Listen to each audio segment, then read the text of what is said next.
Picture this, you've been stuck in your room for 2 years, barely even able to walk. All of a sudden, you unlock an ability, but it's so worthless it seems like you've only got one destiny: to bite the dust. But what if I told you this guy used that trash skill to game the system on day one? He built an army of the undead, became the vampire king, and even tricked the church into making him a saint. ALOF teach ice without even leaving his couch. Stick with me, because today you're gonna get the story of the craftiest and most broken MC of all time. Way back in the day, a massive war rocked the world, pitting the Knight of Light against the terrifying Immortal King. Fighting alongside the knight, a group of heroes faced off against the Immortal King and his horde. Every blow they exchanged carried the weight of an uncertain destiny. The battle was so insane that the very earth seemed to shake to its core. And just as the Knight of Light readies his weapon for the final blow, we find out the whole thing was just a game, and the one playing is our MC. Just look at this slacker, sprawled out on the couch, not a care in the world. But, out of nowhere, a knock on the door completely shatters the guy's peace and quiet. The man introduces himself as an employee from the newly formed Department of Ability Management, and says he's looking for some guy named Han Song.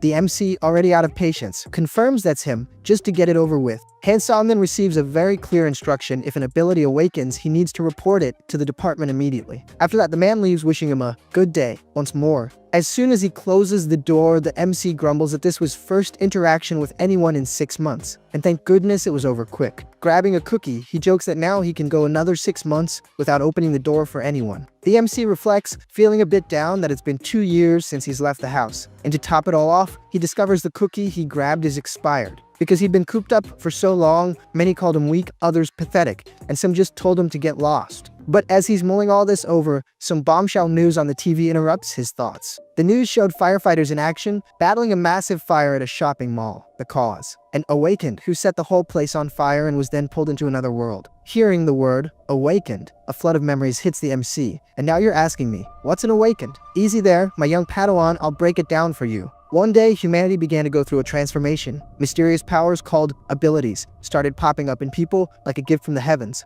The thing is, the moment someone awakens an ability, their fate is sealed. In exactly 24 hours, the person is transported to another world, and unless they meet the requirements there, they never come back. Of those who go, very few return. The survival rate on the other side is a challenge that almost no one can overcome. Thinking about this, Han Seong remembers one man in particular, a criminal who committed several atrocities before being taken to the other world. And it was this guy who marked a dark day in the MC's life. On that tragic day, his world fell apart. His family was gone because of that man's crimes, and that happened exactly 2 years ago. Nowadays, trying to regain the use of his legs seems like a completely pointless effort. Even with non-stop training, nothing works. He doesn't even understand why he keeps trying, since the results just aren't there. It's obvious the MC feels pathetic about all this, a complete failure. His own weakness was his prison, and he knew it. But honestly, would having more courage have made any difference? Maybe the best solution was to just run away anywhere, just to escape that suffocating emptiness. Suddenly, an intense light cuts through the darkness. A message pops up right in front of him. Dimensional inflection point connected. Connecting to system. Startled, his heart nearly jumps out of his chest. He doesn't understand why he awakened an ability right now, and so unexpectedly. The MC gets super ticked off when he finds out what his ability is. The Call of Atara. Looking at the screen, a timer starts counting down. He had just 24 hours until his mandatory transfer. In disbelief, he shakes his head, thinking this has to be a huge joke. But before he could have a full-blown meltdown, the system warns him if he doesn't enter the transfer zone in time, he'll be dragged there by force. The MC bolts in a panic, and honestly, even I have no idea where this crazy dude is going. What is this poor guy thinking? There's no point in running, he's gonna get pulled in no matter what. And that's when we get his plan. He's running to grab as many items as he can. That's because in the other world, time passes 10 times slower, which means he'd need to survive for 10 years to be able to return to Earth. Even the MC himself wonders if he can last 10 long years in a completely unknown and dangerous place. So, what do you think? Is our MC gonna make it? Honestly, I highly doubt it. Looking again, the timer now shows 3 minutes, when just a little while ago it was 24 hours.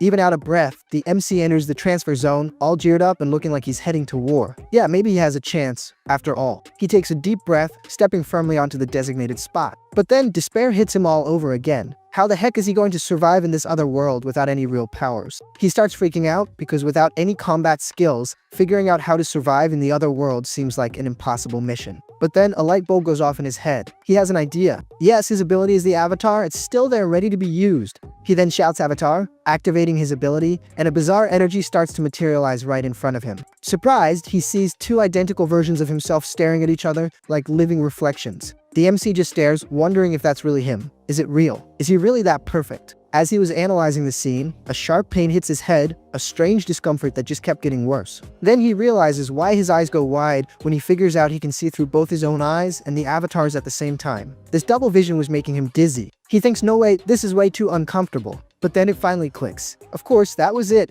He finally understood that he was sharing his vision with his avatar. But obviously, curiosity got the better of him, so he tries to move again. But that didn't go so well. Trying to move both bodies at once was insane. The strain made him so dizzy, he almost hurled. But the system interrupts his tests, warning that there was only 1 minute left before he'd be dragged by force if he wasn't inside the circle. The MC laments, looking up at the sky and wondering why on earth his ability had to be so useless. He thinks it would be perfect if someone else could go in his place. Yes, that would solve all his problems. A simple and direct substitution, right? But wait a minute, why not send the avatar? The moment he considers the possibility, the system reacts. Someone had entered the circle, and the transfer began. And of course, the avatar didn't go unwillingly. The MC gave it a little push, with no idea if his crazy plan would actually work. Well, everything seemed to be working, but there was no turning back. All he could do now was wait and see. And what do you know, it actually works. Even he couldn't believe this harebrained scheme would pan out so well. The system confirms the transfer zone has accepted the MC's avatar. Seconds later, the message appears, transfer to external dimension complete. Arriving in the new setting, he finds himself in the middle of a dense forest. But the MC doesn't get it. What's happening? Didn't he send the avatar? Why was he transferred too? Man, what a rip-off. It was supposed to work out perfectly. He sent the avatar, what the heck? What's the point of this? The system then sends another message, saying he can return to Earth using the return option in the karma shop. The little system also informs him that he needs to accumulate karma during his journey. Checking his stats, the MC sees the obvious, his karma is at 0. He's a little bummed about it, but come on, what did he expect? To show up in this world with 10, 100, or 1,000 karma. Now that's just asking for too much, right? Relieved, the MC realizes that it's not really him who's there. I mean, it's his avatar, but his original body is still back home, chilling on the couch. The problem is, now he can control both. But controlling both at the same time is giving him a killer headache, so he dismisses the summon right away. And then, his consciousness fully returns to his room. But the experience left him completely nauseous, to the point of wanting to throw up. He can't take it and bolts to the bathroom, ready to lose his lunch. After relieving himself, he finally recovers. And of course, he's over the moon. He managed to escape a huge jam. So, he decides to summon his avatar again. And there it is, the avatar materializing right in front of him. Even though everything worked out in the end, the MC is still thoughtful. What the heck is he going to do with such a weird ability? The system pops up again, congratulating the MC for managing to return without having to use the karma shop. As a reward, he got a dimensional portal, which allows free travel between Earth and the world of travelers. His jaw drops when he gets another notification his karma has increased absurdly. On top of that, he's become the fastest returning traveler in all of history. A little while later, the MC is already analyzing his total karma, and the amount he's accumulated is simply staggering. He's already got almost 2 million karma. Bro, that's a boatload of karma? The guy did absolutely nothing and he's already a millionaire. Hansong reflects that normally returning to Earth would cost 1 million karma, and it would take the equivalent of 10 years to save up that kind of cash. The story then explains to us that karma is gained through good and bad actions in the other world and can be used to strengthen abilities or to return home. The MC wonders if this was a system bug and, more importantly, if they're not going to want to charge him for it all later.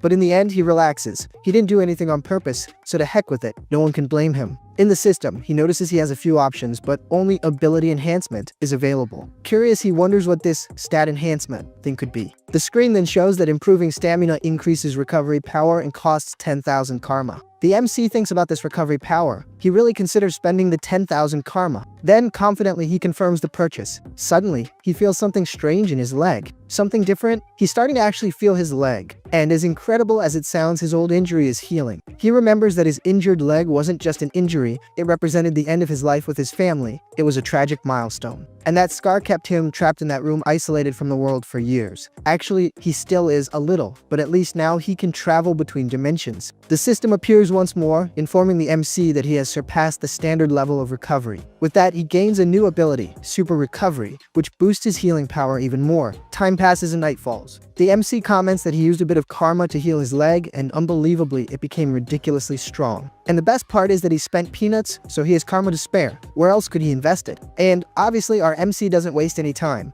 he goes straight to the system and looks at the abilities he can improve. The problem is, this time, the fun is going to cost him 300,000 karma points. But he doesn't even think twice. He's got cash to burn, so he spends it. He's left wondering what's going to happen now that he's juiced up his avatar ability. Sometime later, he appears analyzing something. Facing his avatar, he checks himself out and comments that his physique is on point. The crazy part is, the avatar talks back, agreeing that his body is in prime condition. The MC, all smug, says it's the result of a long time of dedication and hard work, you know? The MC now realizes he can split his mind in two and control both bodies freely. This, of course, opens up a huge range of possibilities. He mentions he gained a new ability that gave his old ones a boost. He seems a lot more confident now. And the ability the MC got was the Mind Core, which serves to filter information and focus only on what really matters. And the best part is, even if the avatar gets hurt, the MC feels absolutely nothing. He's immune to any dimensional diseases or anything like that. But the MC, taking a look around, notices his house is a complete disaster zone. But other than that, he's totally digging the idea of being able to explore another world while staying at home, living the easy life. Controlling the avatar has become like a video game while he's just chilling on the couch. He's playing with his clone in another dimension.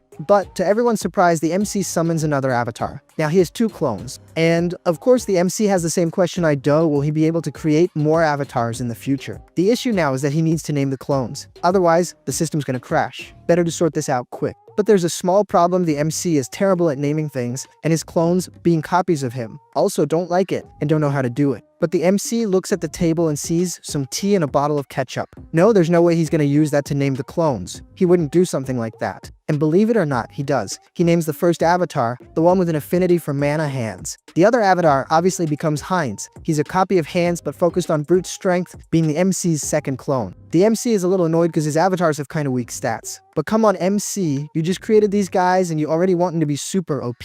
That's not how it works, man. But anyway, the MC announces that he's going to start the main mission. It looks like everything's ready for them to get into action. Or is it? And there they go, the clones head off on their mission, no messing around, straight to the point. There's just one catch: Hines complains that the house is a total mess and that all this cleaning is going to fall on him. There's exactly a year's worth of trash piled up, an absurd amount of filth. But while Hines stays behind to clean, Hans heads off to the other world, ready to start his adventure. Unfortunately, Hines will have to stay on Earth cleaning up the mess. Well, everyone has their own responsibilities, right? One exploring another world and the other getting the short end of the stick in real life. Meanwhile, the original MC decides to leave the house. And the most impressive thing is that he's 0% anxious. He's able to go out just fine, without the paranoia of being locked in his room, with an impressive sense of calm. This means the mind core is working perfectly. The MC's main body is on the street, but since his mind is divided, he can stay calm. But the MC remembers that Hans is probably arriving in the other world, so he'd better check on how he's doing. And sure enough, the MC is right. Hans has already arrived in the other world, but he's a bit lost since he doesn't know anything around there. Hans notices it's already night and is surprised to have ended up in such a weird place. But what could possibly go wrong, right? He's in the middle of a forest, everything's quiet. There's no way anything could go wrong. Except out of nowhere, a giant black panther appears and scares the life out of him. The panther attacks for real, and he reacts quickly, drawing his dagger to defend himself. He puts the dagger in front of his body, trying to protect himself from the pounce. But the panther isn't messing around and charges straight at him. Except the MC, controlling Hands, finds the drool dripping from the beast's mouth kind of gross. Even in the middle of a nasty fight, he feels calm, with no pain or fear. The mind control is working perfectly. To turn the tables, the MC injects mana directly into the dagger. The blade becomes so fast it seems to cut the wind. The panther gets totally wrecked, dropping dead on the spot. It's game over for the big cat, with ketchup splattered everywhere. Hans then sits on the ground, completely beat, exhausted after the fight. His little knife is all covered in ketchup, proving the guy really put in some work, you know? Hans is so tired that he thinks if another creature shows up, it'll be really hard to handle. But he looks ahead and spots a place that looks safe, a light at the end of the tunnel. And yes, folks, he's seeing a village in the distance, surrounded by rocks, mountains, and forests. Apparently a very safe place. An older man appears, greeting the traveler, and introducing himself as the village chief. He says the newcomer is more than welcome. The village chief expresses his admiration for Hans since he managed to cross a monster-infested forest at that time of night. Hans, all banged up, asks for permission to spend the night in the village. The village chief says there's no problem at all, that he can stay and lodge for as long as he wants. The old man notices Hans's gear and clothes. To him, it all looks very different from what he's used to, so he asks if he came from far away. Hans lies, saying his clothes are the result of many travels and adventures, but we know he just got to this world. The village chief is happy, saying it's been a long time since he's seen an outsider. So, he invites Hans to the tavern for a drink, and so time passes. The MC controlling Hans even comments that the village seems very welcoming. Lying in bed, he thinks that the day, in the end, was pretty fun. But what Hans doesn't realize is that there's a man hiding in his room. What could he want? Meanwhile, the original MC's mind is on Earth, sipping a beer and enjoying every moment of peace. But despite everything, the MC feels a pang of guilt about Hines, who's working hard while he just relaxes. He comments that Hines is training hard to improve his durability. The MC doesn't know when he'll need him, so it's good that he's in top shape. So, since his clones are working so hard, the MC decides he's also going to dedicate himself to better understanding what's happening in both worlds. He decides he'll take on the role of the perfect commander, or better yet, the commander-in-chief. But suddenly, something catches his attention and makes him anxious. He wonders what the strange feeling is that he's sensing. The system then issues a warning. Your avatar has been eliminated. All accumulated traits and data have been reset. The MC is clueless as to how Hans, who was safe in the village, got taken out. He immediately suspects the old man is to blame. Could that village chief have put something in his drink? The MC realizes he screwed up big time by trusting a completely unknown place and people too much. Suddenly, the MC starts to feel strange, as if something is pulling him. He realizes something is very wrong. He realizes he's connecting with the avatar again, as if he's returning to its body. The scene changes, and we see the old chief complaining, saying he thought the traveler would be more useful, but in the end, he was pretty boring. The old man was really disappointed. After all, the MC crossed the forest alone, so he was expecting a great talent. He had built up huge expectations for someone who, to him, was worthless. Ouch, that one had to hurt. Well, the MC didn't amount to much, just an elite skeleton. So, indeed, the MC connected with Hans's body even after he was defeated. The system announces that the character has become an undead and, on top of that, has gained an ability called Decaying Heart, and the screen also shows that Hans, or what's left of him, is now an elite skeleton. Not even the MC expected a twist like this. Another message explains that, although he's become an undead, his mind wasn't corrupted thanks to the Mind Core ability. He's still perfectly sane, even though he's a zombie. The MC is still trying to process what happened. He's lost and confused. He looks around and notices a bunch of zombified people, wondering who they are. The only ones responsible for this whole mess can only be those darn villagers. Did they turn an entire village into undead? Out of nowhere, a guy walks into the room. The guy recognizes the MC, remembering seeing him at the tavern the day before. But actually, this guy is more worried about how much longer he'll have to stay on that mountain. He also wonders who those people he saw earlier were, the ones who looked like dark mages. He looks at the MC, feeling like something's off, but he can't quite put his finger on it. While the guy is sizing up the MC, all he can think is, why is this guy staring at me? Did he notice I'm moving? The stranger complains that the MC is just standing there instead of doing something. So, he yells at the MC to get up and get moving. The MC almost has a heart attack from relief, realizing that was all it was. With little choice, he gets up and starts walking. The weird thing is,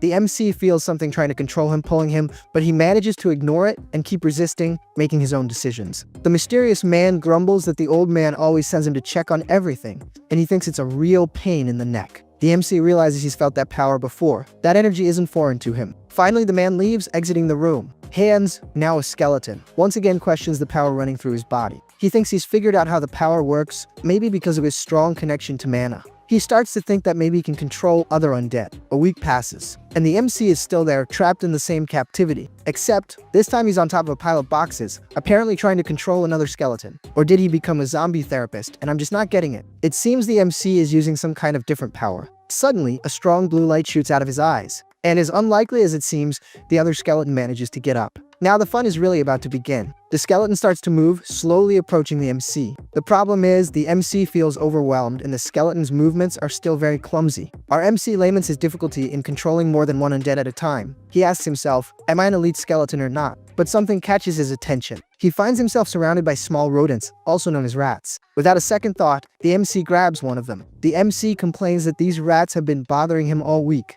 The bag of bones comments that the rat is fast, but this time it's toast, it's been caught. Sitting on a box, he wonders if a rat can replace a human in his army. Hey, it's at least worth a shot, right? Suddenly, the rat lets out a small grunt. Something happened to it. What in the world? The little rat appears all mangled in the MC's hand. No, forget everything I said. The rat is doing great, and now he's armed to the teeth. Our MC gets excited and declares that his experiment was a success. The MC then names the rat Alfred, but to his close friends, you can call him Ratatouille. He gives the rat the order to move forward with a plan to use it as a spy. Alfred is ready to depart on his mission. Sometime later, the little rat is there, lying in wait. The MC, who is probably watching everything through the rat's vision, decides to wait and see what happens. After all, that guy is always complaining. The unknown man opens a door, and the MC wonders if on the other side there's another warehouse of undead. The MC hesitates. Is it worth following that man? Suddenly, a purple light appears. The MC questions, what the heck is going on? Hines explains that even though he tries to neutralize his emotions, he still feels a sense of danger. He feels that getting closer is a bad idea.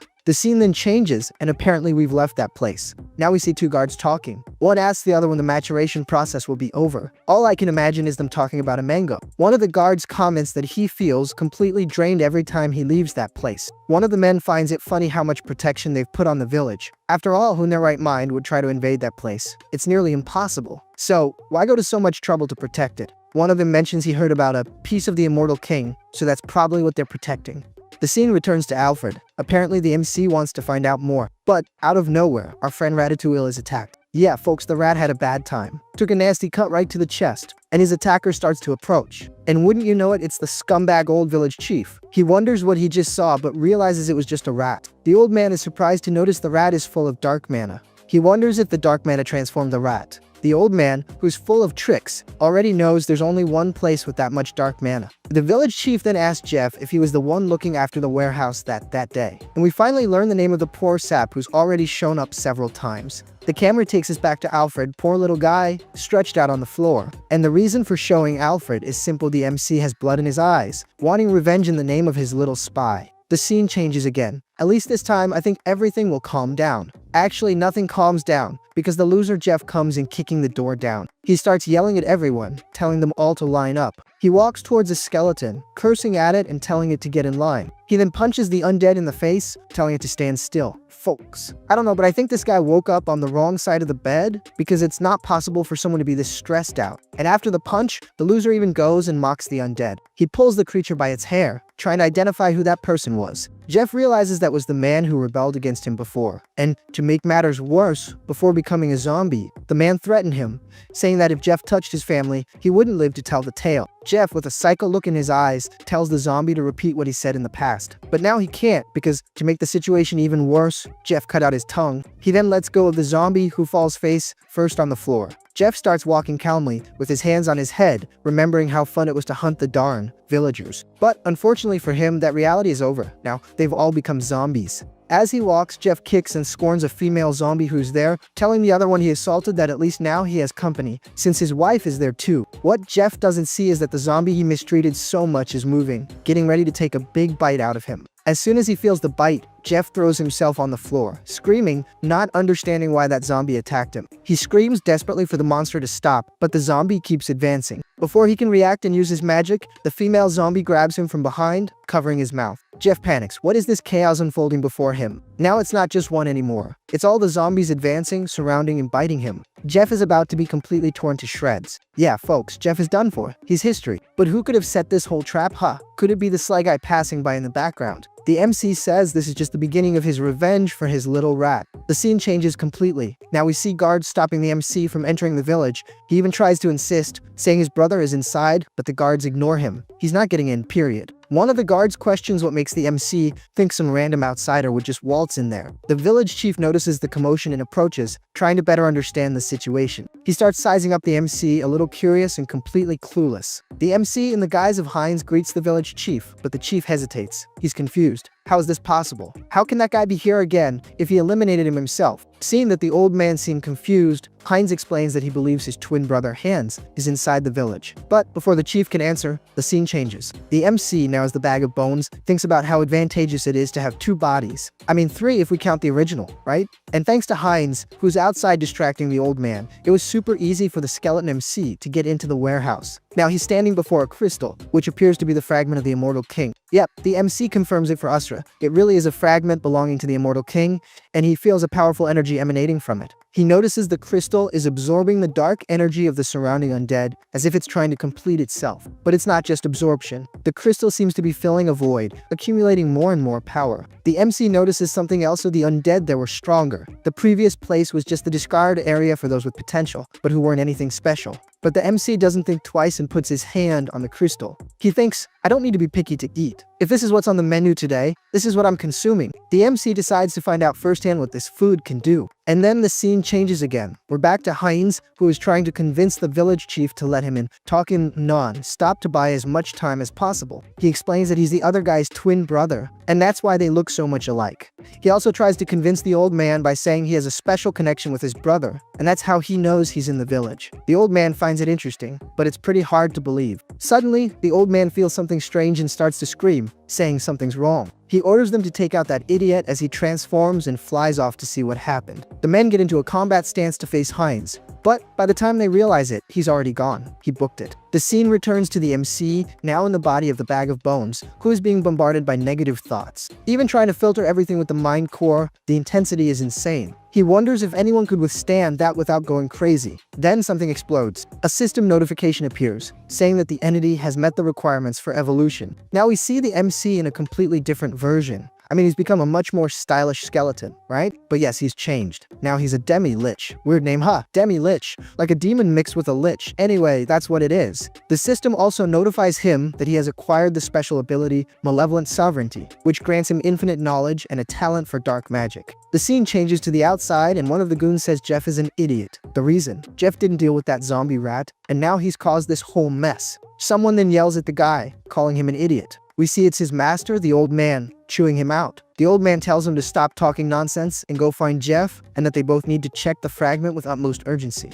The man confirms and starts calling for Jeff, asking him to check the fragment as quickly as possible. He keeps yelling, asking if Jeff can hear him. But then he starts to see something glowing there, and my friends, I'm sure that's not Jeff. Since he didn't notice the danger, he keeps yelling, asking why Jeff isn't answering. But by the time he realizes it, it's too late. Our little MC, even after attacking, has to be polite, right? So he asks, "Hey there, buddy, how's it going?" With immense sarcasm, he says to the side character, "Beautiful day, isn't it?" The guy is shocked, not believing what's happening. He doesn't understand how that creature can talk. He then starts to activate his power, ordering those pests to back off. He launches a ball of magic towards the MC and the zombies, but it's no use. They manage to break down the door. Coming out of there, the MC sarcastically says the guy is lacking in manners. After all, he just asked a question and wanted an answer. The MC then starts to summon magic in his hand. Actually, he doesn't even know what it is. He wonders it's because of malevolent sovereignty, but just by looking at the magic, he can already understand how it works. Then, a huge explosion happens, catching the attention of everyone in the village. Our little MC then declares, "Advance, my children of the night,"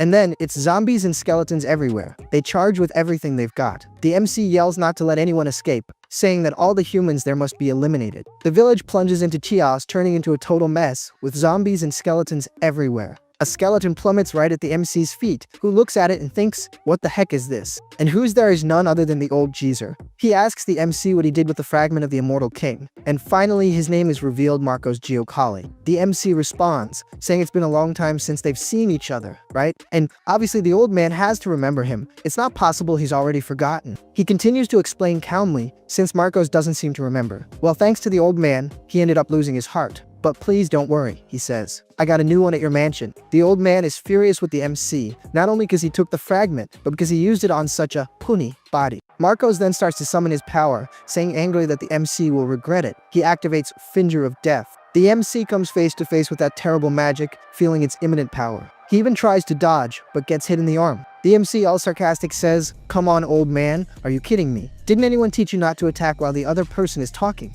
The old geezer tells him to shut up. He invested a lot of resources in that fragment, trying to mature it, and then the MC comes along and takes it for himself. The old man says he was about to achieve immense power, but what he didn't expect was for some random skeleton to turn into a demi. Lich? Then the old guy activates his ability, Thorns of Darkness. Analyzing the ability, the MC thinks it's interesting. It's like a high-level enchanted power for a beginner. The MC asks the old man what the problem is with him becoming a demi-lich. After all, if he hadn't taken the fragment, the old man would never have been able to use it. The old man doesn't understand how the MC managed to resist the corruption, but he swears he'll destroy that body and use it as an experiment. The MC asks the old man if he can stop naming his abilities and just get taken out already, calling him Alfred's enemy. The old man wonders who the heck Alfred is. Did the MC know someone from the village? Suddenly, he senses an attack coming from behind, and he just barely manages to raise a barrier to defend himself. Finally, the old man realizes that the MC is getting used to dark magic way too fast. With no time to waste, he activates the Pact of Destruction. The scene changes, and now we see some warriors defending themselves from the MC's army. But apparently the soul of one of the soldiers is ripped out. Actually, I think they were all hit by this power, and the one who did it was the old man, who transforms all the souls into a crown. The old man then puts on the crown, and I think now the situation is going to get really complicated. The MC realizes how dirty the old man is, increasing his power at the expense of his own men's souls. The old man is confident that his next attack will be enough to destroy the MC. But before that, the MC hits him with a magic spell right in the chest. He jokes, saying he almost fell asleep listening to the names of the abilities, so he just put an end to it. The old man talks and talks but doesn't attack. Anyway, thanks to the old man, he was able to learn a lot of new magic. The old man gives his last words, saying he never imagined he'd be taken out like this. Indeed, it's pretty ridiculous. The MC then looks to the sky and asks, "Ratatouille, did you see that? I made sure to avenge your departure." Yeah, rest in peace, Ratatouille. We'll miss you. The scene changes to a large mansion, already at night. There we see a kind of saint praying. Something surprises her, but I haven't figured out what yet. She then gets up to understand what's happening, and apparently she saw the bishop, who asks if she has finished her prayers. The saint's name is Rista, and she asks the bishop to contact the rest of the clergy. The bishop is startled when the saint says she detected signs of the immortal king's resurrection.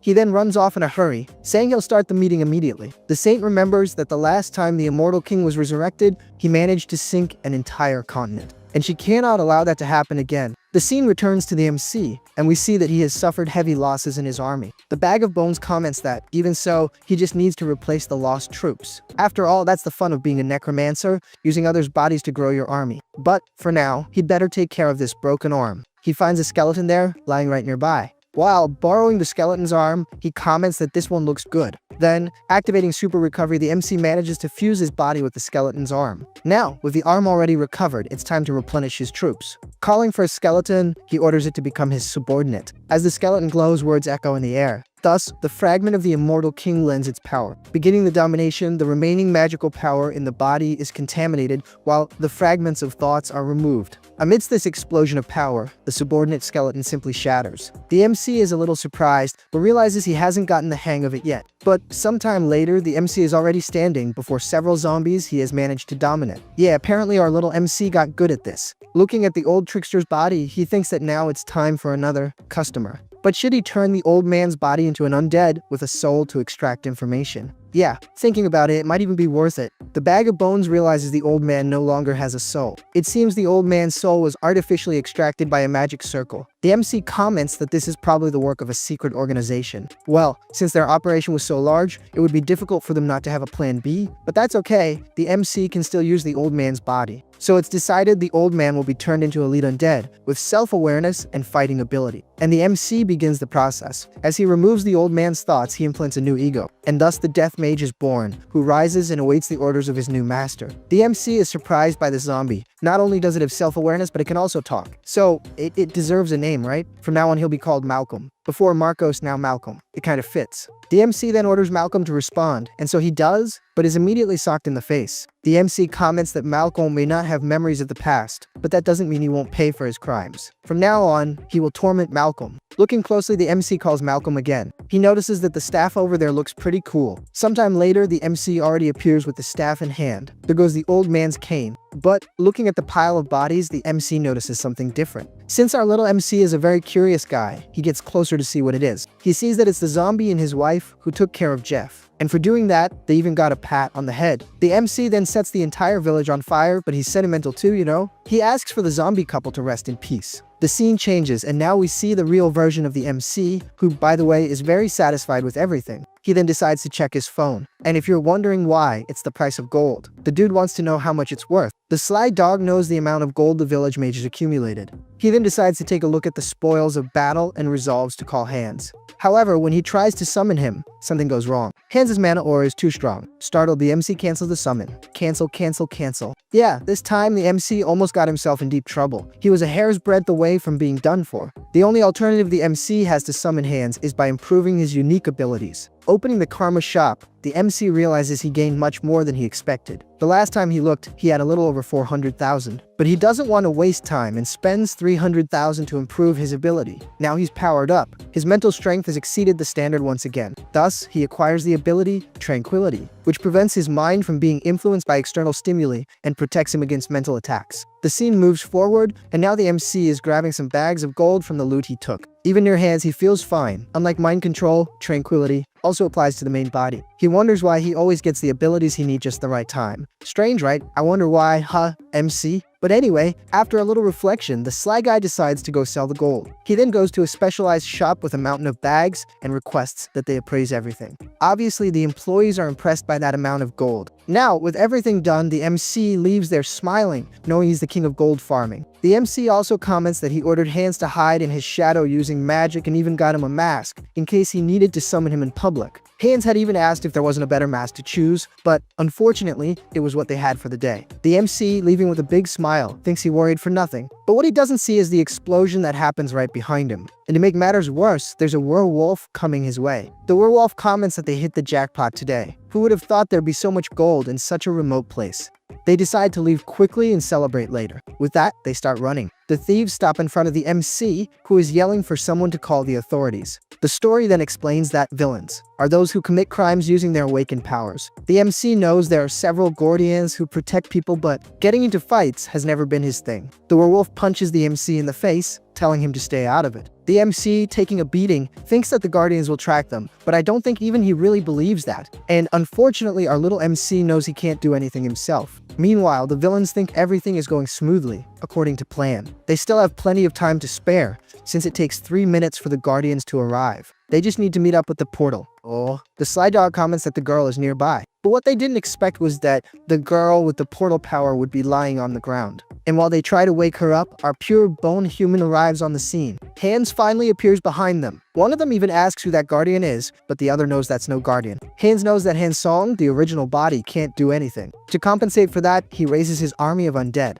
Since one can't, the other can. Finally, the guardians are on their way. They run desperately, because this time they can't let those bandits escape again. But when they get there, the whole mess has already been sorted out. Someone fought the villains and disappeared. The guards know that whoever did this couldn't have gone far, so they start searching. They search everywhere, but they end up finding nothing, which is pretty strange, right? You wanted the bandits and now you're chasing the one who took them out. Doesn't make much sense, but okay. Hines is already back in the MC's shadow, and that's why they didn't find anyone. And clearly our little MC is much more relieved. He even comments that beating up some thugs every now and then is a good way to de-stress. And our gaze is now turned to Hines. He's finally arrived somewhere, I just don't know where. Hines thinks that old Malcolm really wasn't lying. There really is a city to the east of there. This is Hines' debut in another world. But there's something wrong here.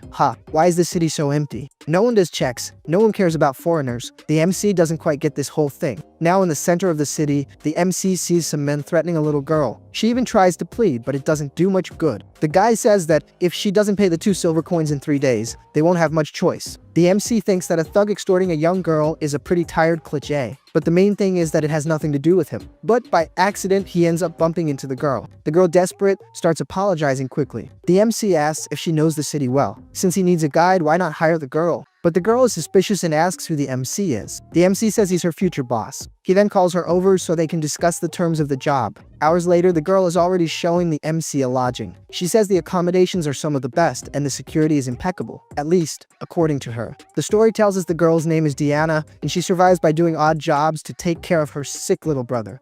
Believe it or not, our MC is in a good mood. Such a good mood that he even tells the girl that as soon as she wakes up, she should come find him. But already lying in bed, he thinks that the girl will be his guide for 2 silver coins a day. Even though he thinks he's being a bit exploited, he considers it a good deed. Anyway, he takes a deep breath and decides to go to sleep. Sometime later, he gets up complaining that the bed is very uncomfortable and that he didn't sleep well. Even while complaining about the bed, he hears a sneeze from a distance. And he realizes it's the girl who's already there in front of the inn, even though it's the middle of the night. From a distance, she wishes the MC a good night, who is startled to realize she's already there. Sometime later, the MC invites the girl to eat, saying she doesn't need to arrive so early. She can come after lunch. The girl gets all happy and calls him Hajussi, which for those who don't know is like calling someone Mr. or Kunkle in Korean. But our tactless MC just goes and says, Hajussi is your dad. The girl then asks the MC if he's going to eat that bread. He says no, that if she wants it, she can have it. The little one thanks him, saving the bread to eat later. For anyone who's still lost, we're in Zalto, a small city located on the western side of the kingdom of Eterica. It might look like a common medieval city, but there's something different about it. Strange symbols are everywhere. And the most bizarre thing is that they're not made of paint, but of blood. The girl then remembers yesterday's dinner. You had deer soup, right? The MC is startled. How did she know that? The girl comments that she has a good sense of smell. But the MC doesn't want to beat around the bush and gets straight to the point, asking about those emblems. The girl explains they belong to an organization called Vorkalak, which oversees the roads in the region. And upon mentioning the organization, the girl stops suddenly. The little one smelled a familiar scent. The MC, a bit confused, asks what's wrong. The girl is smelling a familiar scent. What scent is that? She then reveals that the smell she's sensing is fresh bread, and that he has to try it since he's in town. The MC is startled by the girl's hunger. He even asks if she didn't just eat, but she replies that there's still room for more. So they follow the smell. Arriving there, we see someone being attacked. Without giving us any context, the scene changes. It's a few days later, and the MC realizes the girl, who is never late, hasn't shown up. What could have happened? Suddenly, a guy approaches the MC and says, "What's up, Dad?" What kind of slang is that, my God? But anyway, moving on, the guy says it's time for the MC to have a serious talk with them, and the MC already knew this time would come. The MC then holds out a handful of money, offering it to the guys. That's nothing to him since he's rolling in dough. The MC says he knows it's just chump change, but he hopes the tip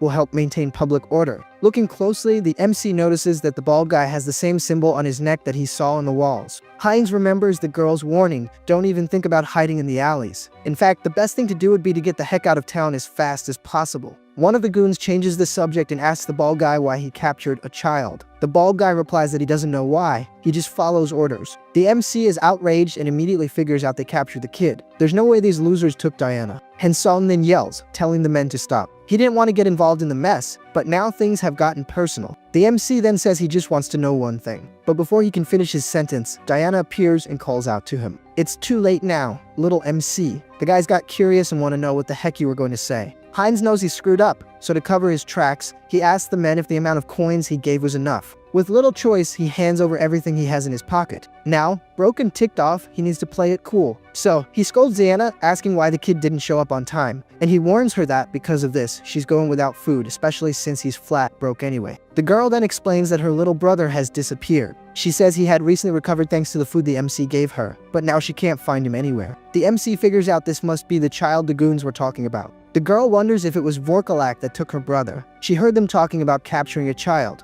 The MC says he'll pay the ransom and that she doesn't need to worry. Diana is in shock, poor thing. She knows if they really took her brother, Aaron is a goner, because what they really want is tomato juice, not money. The MC is startled and asks, what do you mean, a tomato juice? Could this city be a vampire stronghold? The scene cuts back to the village, and who do we find there? A darn vampire to complicate the situation even more. The vampire thinks he's had the worst luck. He was going to grab the fragment as soon as it fully matured. He doesn't know for sure who stole the fragment, but he's already found out where the thief went. He's sure he'll be able to catch the thief quickly. In the background, Diana tells us how vampires control the city's organizations. That's right, all the guilds and groups are run by vampires, including the So, called Vorkalak. Diana says that both she and her brother gave it their all day after day, so it's hard to believe their end will be here. Are they really fated to become a snack in this place? Hines tells Diana to stop the drama and get a grip. If what she says is true, they don't have much time. He then asks where her brother might be. She feels embarrassed, asking if the MC is really going to help her. But she herself thinks it's impossible. No matter how strong he is, it's too dangerous to go alone. Hines tells her not to worry, because he's an expert at teaching these kinds of people a lesson. In the next scene, the thugs are already at the tavern, throwing coins on the table. One of the thieves wonders how such a bad collector got so much money. The bald guy replies that he confiscated it from an outsider earlier. But then, our little MC arrives with a bang, kicking the door down and shaking the foundations. One of the guys recognizes the MC as the guy they robbed. He even mocks him, asking if the MC came to make another donation. The cocky guy also asks if the MC bribed the guard out front, little knowing that's exactly what happened. Hines says he won't ask twice. The child you mentioned earlier, where is she? The thug asks if the MC has gone crazy and if he has any idea who he's talking to. The MC doesn't waste any time, grabs the guy by the neck, and splatters sauce everywhere. He says he knows exactly what kind of trash they are, people who mess with others just to satisfy their own greed. The MC then yells, calling them all trash. Without wasting time, the MC finishes off the first one. The bald guy yells, asking who the heck he is and if he knows where he's messing around. The MC doesn't even answer, he just charges forward, trusting that his super recovery and durability skills will handle it. Hines advances towards the men, trying to land a blow with his knife. but one of them manages to stab the MC. What he didn't expect is that the knife simply doesn't pierce his skin. The MC then counterattacks, finishes off another one, and sends the bill to the great beyond. Now only Cue Ball is left. We realize the knife didn't go in because the MC is wearing a stab-proof vest imported from Korea. The MC notices the bald guy coming from behind. He then raises a magic shield to defend himself, and right after sends another one to the grave. Yeah, indeed, it was a great idea to bring several magic items. Hines has already taken care of everyone and wonders if he's done. He brought several magical tools, but didn't even use half of them. And who would have guessed? More thugs arrive on the scene. See, now you've done it. You messed up again, you big mouth. Instead of keeping quiet, you just had to open your trap, didn't you? Well, here's the result. Like they say, you speak it into existence. Now you gotta deal with it. But the MC doesn't waste time either and starts counting 6, 7, 8, 10. After taking a deep breath, he wonders why on earth there are so many people. He's already lost count in the middle of the fight. The MC then calls out to the big guy and asks where the kid they captured today is. But the thug says he won't give up the goods that easily.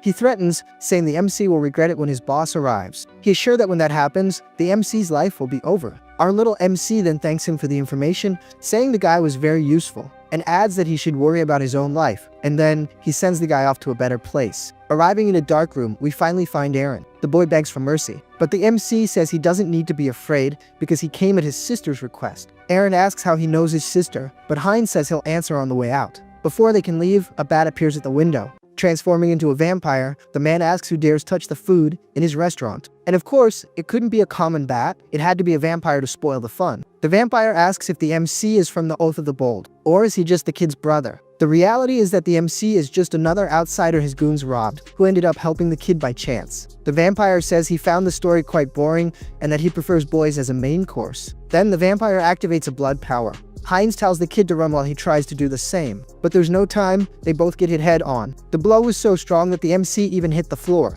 With no time to waste, he gets up quickly. This is the chance they needed. He yells for the boy to start running. The vampire gets excited, thinking this will be a good warm-up before the main course. Right after he charges at the MC, Hines yells for the boy to go, no matter what, and not to come back. And I knew the kid would just stand there. He didn't even start running. Why, dear God. Then, the vampire and Hines begin to exchange blows frantically. The vampire is a little surprised, realizing the MC can actually take some pressure. But right after Hines is hit and is left stunned, the Fang face compliments Hines' body, saying he's solid and his recovery is impressive. It's not the vampire's planned mealtime, but everything there looks quite delicious. The MC can't accept his end without doing anything. Seeing the MC coming with a punch, the vampire rips off his arm, saying he needs to taste a little piece before the full meal. Yeah, little MC, your resistance ends here. And let me tell you, this tasting a little piece talk is very weird. The MC realizes that, with this much of a strength difference, the only thing left is to be taken out. But he's not going alone, he's taking the guy with him, so he bites a magic ring. Activating the ring's power, the vampire is startled to realize it's a fire magic tool. He wonders if the MC was hiding that the whole time. When he was thrown to the ground, the MC saw the alcohol spreading everywhere and had this brilliant idea. He thought he could turn the tables with a kamikaze attack. The vampire starts screaming, calling the MC a bastard, not believing he plans to sacrifice himself. He asks if the MC doesn't realize that if the fire hits the floor, the whole place will go up in flames. The vampire keeps yelling, telling the MC to get away.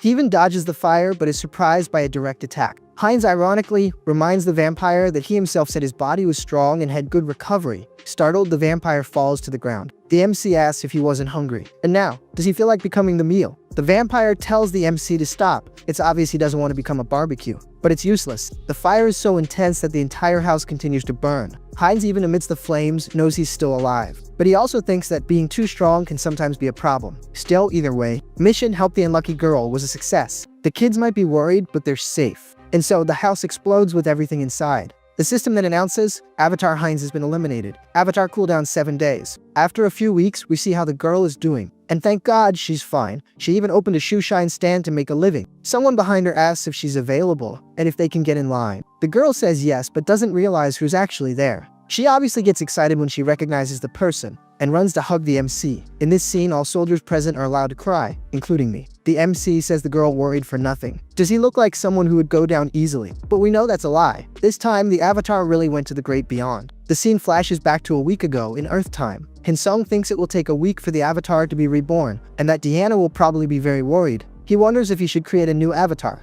And from now on, he will have Hines 2.0, whose main characteristic is acceleration. The MC explains that he ran straight there using the new avatar, but wonders if the girl will notice it's someone else. To her, nothing has changed. She still thinks it's the same person she met, and it makes perfect sense because the essence of the soul is the same. Diana warns that the MC can't stay there anymore. The vampires will look for him and won't stop until they find him. The MC tells her not to worry because everything he had to take care of, he's already taken care of. Actually, he's banging on his other avatar, Hines. With him around, he obviously won't have problems with vampires. Soon after, the MC is already back at the inn. He realizes he'll have to wait 10 days to activate the intermediate transfer. He thought it would take less time, but what can you do, right? Holy cow, the bat that was outside comes in and transforms into a vampire. It was so fast the MC didn't even have time to react. The bloodsucker immediately asks if the MC was the one who did that. The ugly dude says the tracks leading from there to the forest are very clear. Our little MC didn't imagine the vampires would have already found him. Indeed, it's very suspicious for an outsider to be staying right in the area of the vampire who is eliminated.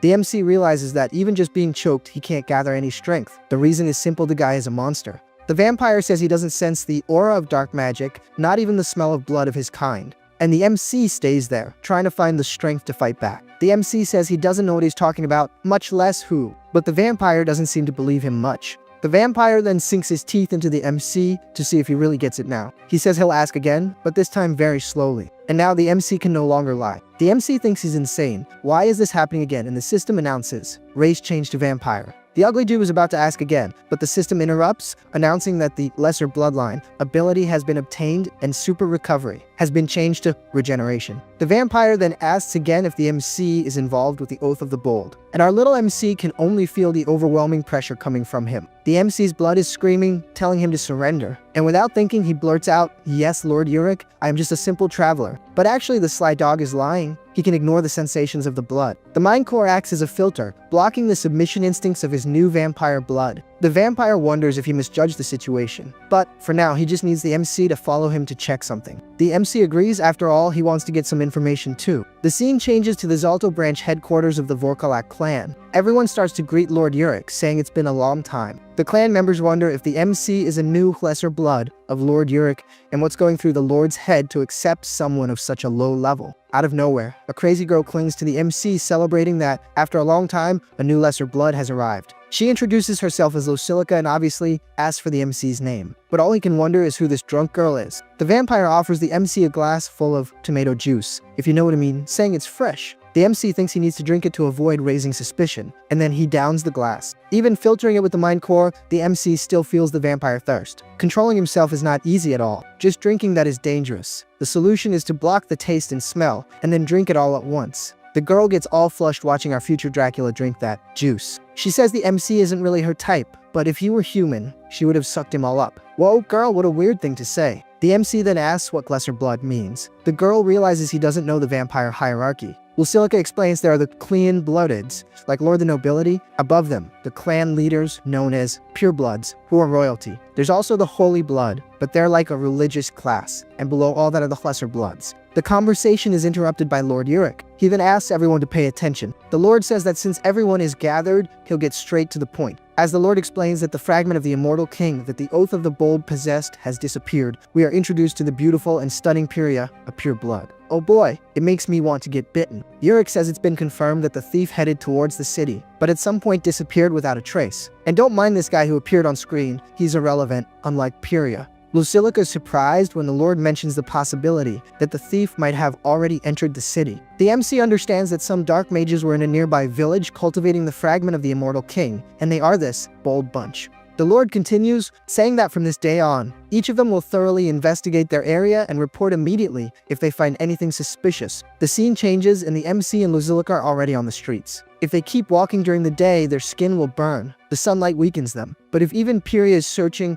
there's no way around it, they have to as well. Lucilica comments that it's surprising the fragment has disappeared and that, fortunately, theirs are well guarded. The MC asks, or fragments, we have a fragment of the immortal king too. Lucilica confirms, saying that the dark mages probably wanted to merge the two pieces. The MC thinks this is a stroke of luck. There's probably only one clean blood protecting their fragment now. The MC then grabs the girl, wanting to know where the fragment is. She starts laughing, saying someone like her would never know the location. The scene suddenly changes, and we see our little kid eating a piece of meat, thinking that maybe she knows where the place is. Yeah, really, maybe she does know. And then we see the MC yelling out of nowhere, and I don't even know why. Oh, now I get it. He yelled because the girl said she knew where the fragments were. She says she knows but isn't absolutely sure, although the probability is very high. About a year ago, she worked for a short period cleaning a tomb. Every Friday, members of Vorkalak would visit a specific stone chamber. And every time they went in there, a terrible, evil smell would emanate from the place. The MC thinks this might actually be worth investigating. Hansong says goodbye and thanks the girl. He says he'll handle the investigation alone and that they should stay hidden.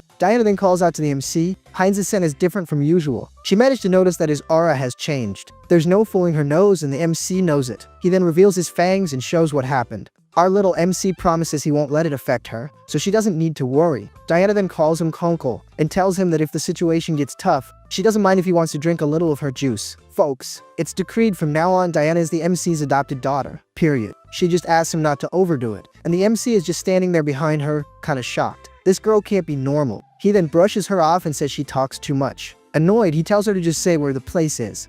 The scene then cuts to a cemetery. Already inside a catacomb, we hear a voice complaining. A vampire asks a boy if he wants to be taken out. The bloodsucker says the boy just needs to hit him once with the sword. If he succeeds, he'll leave him alone. But honestly, I highly doubt that. The boy then gets into a combat stance. With little alternative, he charges with everything he's got. The vampire prepares his blood power, and obviously the boy falls into the trap. He is surprised by blood ropes coming from all directions. The last thing he wanted was to kick the bucket there. He just wanted to be able to go home. But with no chance of getting out alive, the boy has all his vital fluid drained. The loser vampire complains, saying that was boring as heck. He calls his servant and tells him to clean up the mess, and then bring a stronger one for the next sacrifice. The servant replies yes, calling him Lord Chapel. But as the servant was picking up the body, he notices something. Several skeletons suddenly appear and start charging at him. The vampire wonders how those filthy corpses got in there. He then orders several of his servants to clean up that mess. The skeletons advance on the vampire's servants and all heck breaks loose. But something stops them before they reach the Lord. Chapel asks who that is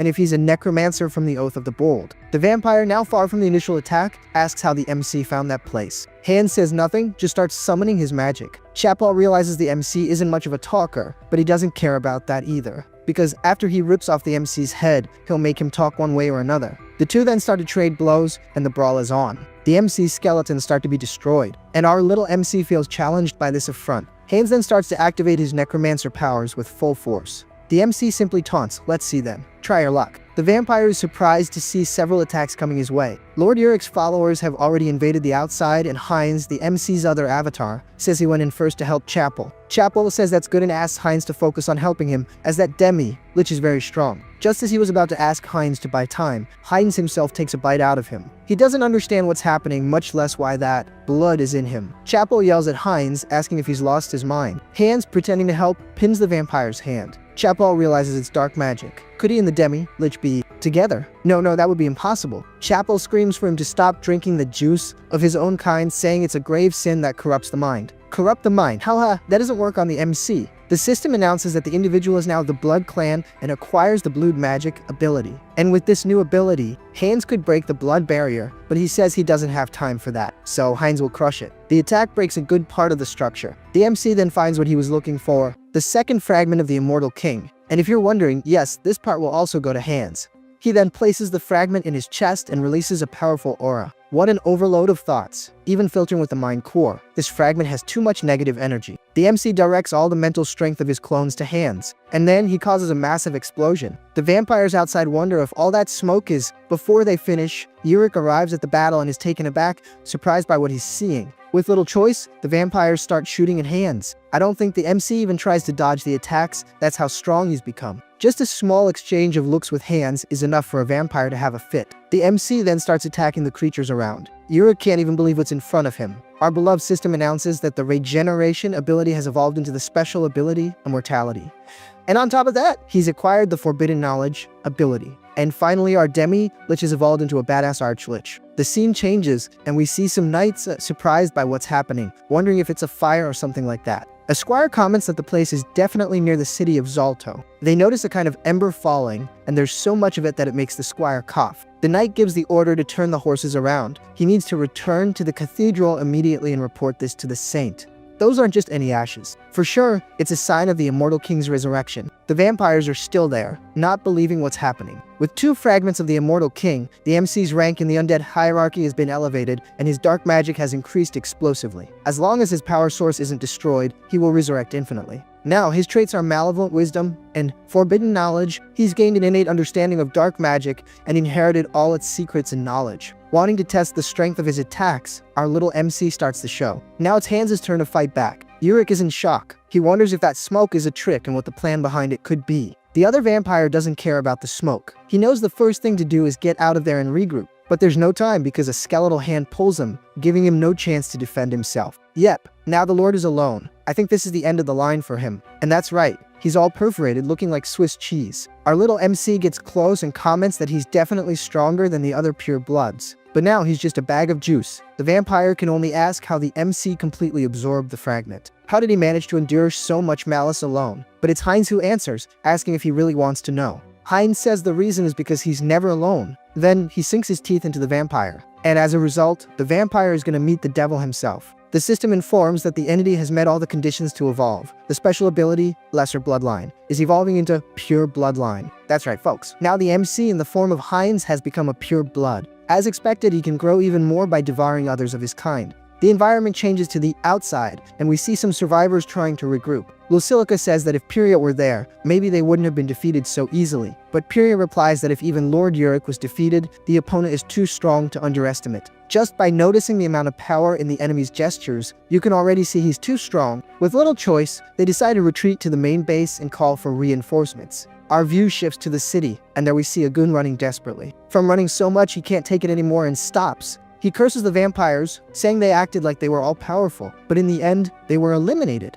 The man was about to say something else, but our little MC has already grabbed him. Hans stayed in the city to deal with the rest of Vorkalak, and Hines hired a small group of mercenaries to escort Diana and her brother out of the city. The MC is there, preparing a little steak for the kids. They are amazed by the dish, but for me, it just needed some fries and a Coke to be perfect. The kids thank him while the MC tells them to eat a lot. Maybe it's because they escaped a dangerous city, but they seem much better now. The MC asks if the girl's uncle runs a shop east of the palace, and the girl confirms. The kid says she's not sure if her uncle will welcome them, but the MC says he'll take care of that. He thinks that if it doesn't work out, he can just help with a hefty child support payment. A nest egg, a family allowance, you get the idea. He realizes he's grown quite attached to them, and even feels a little sad thinking about parting ways. It's been a long time since he's felt this kind of emotion for someone. Then, the little one calls out to the MC. She asks if he's okay as he seems to have low blood sugar. He says he's fine and that he's already filled his belly. In other words, he ate several vampires he found along the way. And at the same time, Hans is turning the vampires' bodies into undead. And the rest of the bodies, the sly dog is sending to a subspace, which by the way, is very convenient and seems to have no end. Hans reflects that forbidden knowledge and malevolent wisdom have great synergy. With more research, maybe he can even open a subspace on Earth. Hines doesn't notice, but there's an attack about to hit him.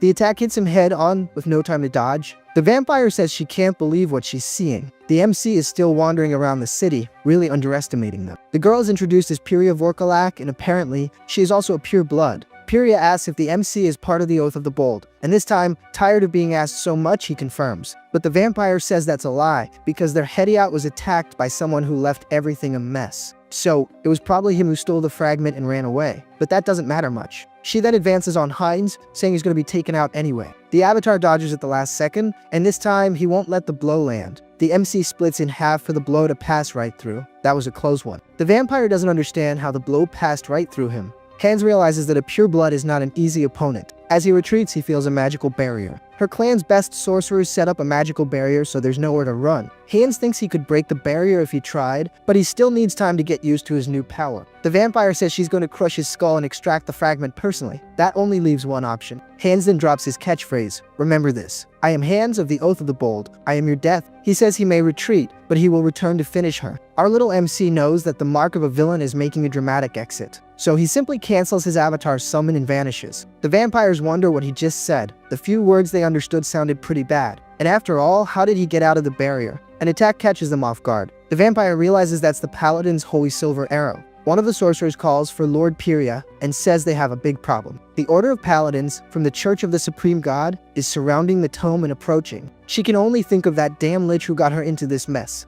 Did he stay in the city to buy time until this happened? Indeed, he is a cunning bastard. The scene changes and we see the MC back on Earth. The original MC asks if Hines is okay. Hines confirms, saying that, as he said, canceling the summon is almost a cheat. And as Hines goes to get up, the video ends. Apparently, some time has passed, because Hines is already striking some super dramatic poses, declaring himself the personification of death, Hands of the Oath of the Bull. The scene got so cheesy that even Hines is screaming in embarrassment. What kind of cliché line was that? It was so embarrassing that the original MC is tossing and turning in his bed. Why did he say that? Is he going crazy? Thinking about it, the Bag of Bones comments that deep down he feels a little bit proud of them. After all, he dealt with an entire clan of vampires, and on top of that, saved a helpless little girl. Analyzing it, the MC realizes that, putting it that way, he even sounds like a hero. Alright, since he did so much, he must have earned a lot of karma points. Knowing this, he activates the system. Except he gets a shock as soon as he opens it. In this little adventure, he gained over 700,000 karma points. He knew he'd get a lot, but not this much. The MC starts to think that causing a rift between the dark mages and the vampires must have given him a hefty bonus. Without much delay, he clicks on improving his unique ability once more,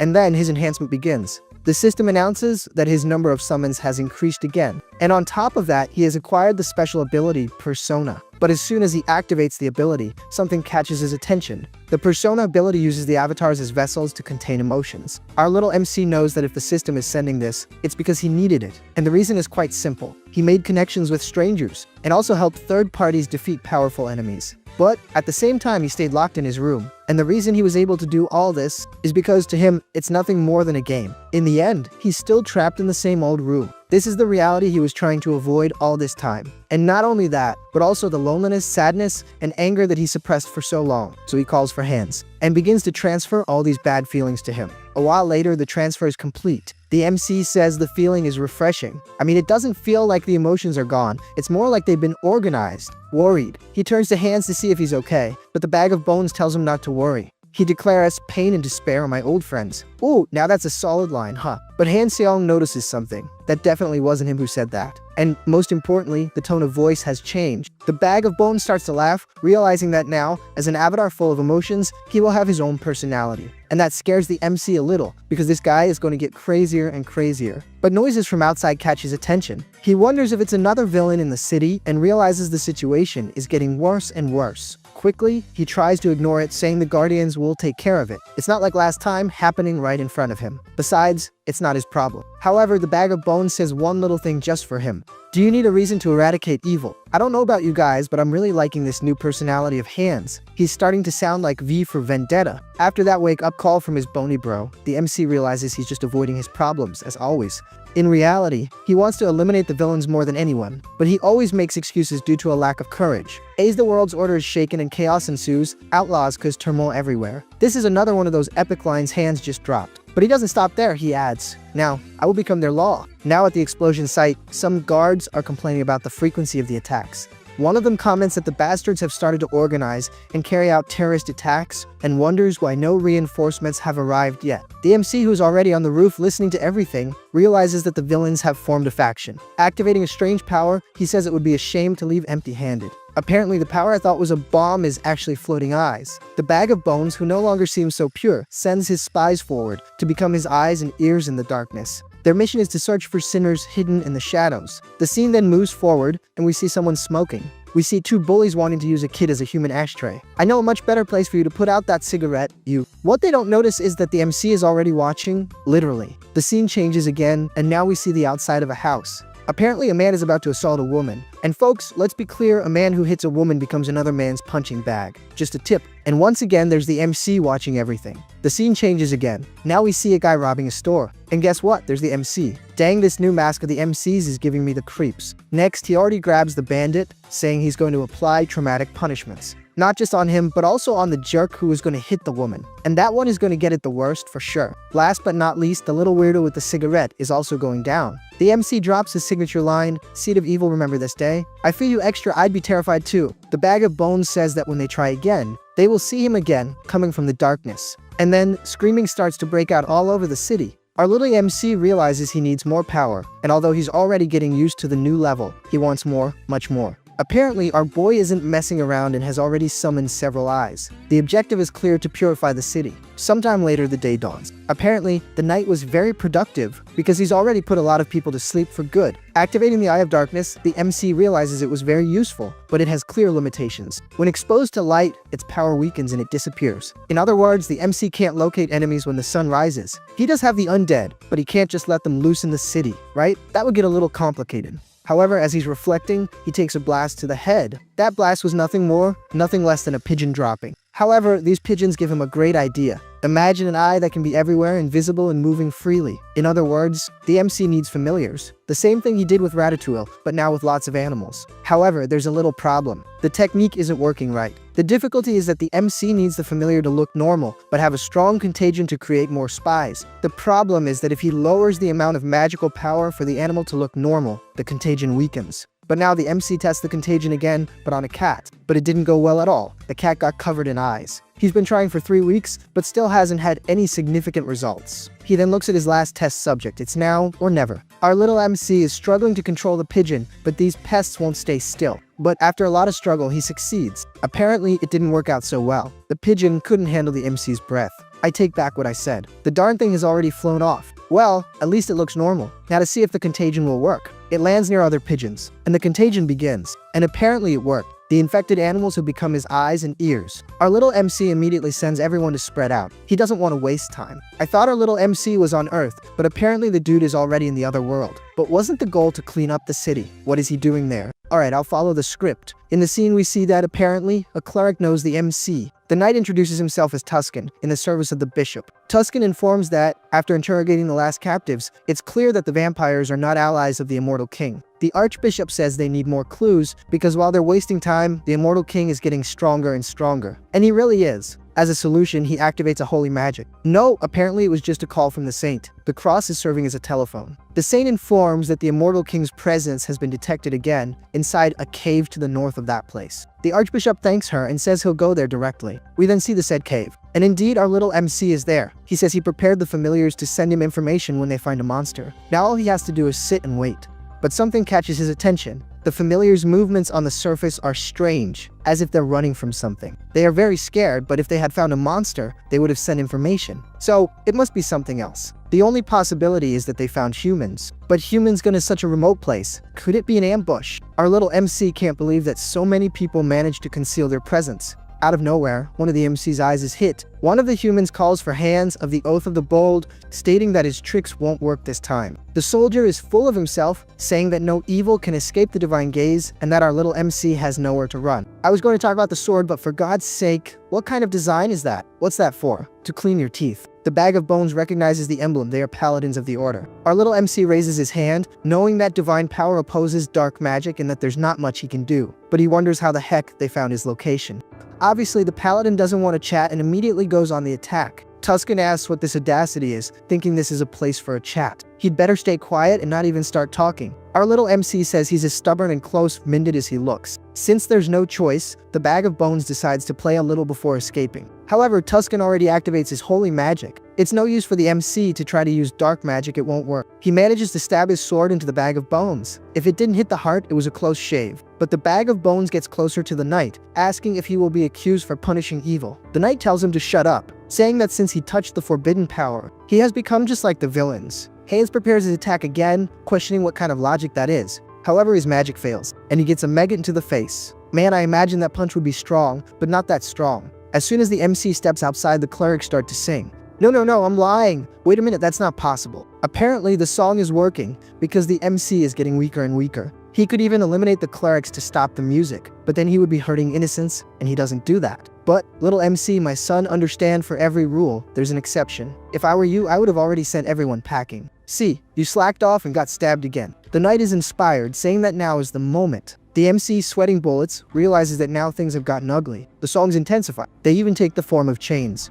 And our little MC is completely immobilized. Yeah, my crew, I don't know if the MC is going to be able to escape these chains. He let his guard down and now look at him. The knight, bold, even puts the blade to the MC's neck. The MC thinks these chains are a plague, made especially to prevent his escape. He then addresses the knight, asking if he did all this just to capture him. Tuscan comments that no evil has ever escaped these chains and that the MC should surrender. And if you look closely, the guy's sword is already at the MC's neck. I don't know how it got there, but it's there. But the knight doesn't understand one thing: why the heck is the MC laughing? The MC replies that it doesn't look like he's going to surrender, but he understands there's no room for negotiation. The bag of bones then announces that the party's over, and to top it all off, he drops the classic line, "Catch me if you can." Totally Puss in Boots, right? The knight doesn't give him an inch and immediately starts summoning his holy magic. He launches it with everything he's got toward the MC, but just as the attack is about to hit him, the darn guy disappears. The knight is left completely baffled, but we know he used the most OP cheat of all. He simply canceled the summon. And like I said, we're already back in the normal world. And there's the original MC realizing that the situation is getting more and more problematic.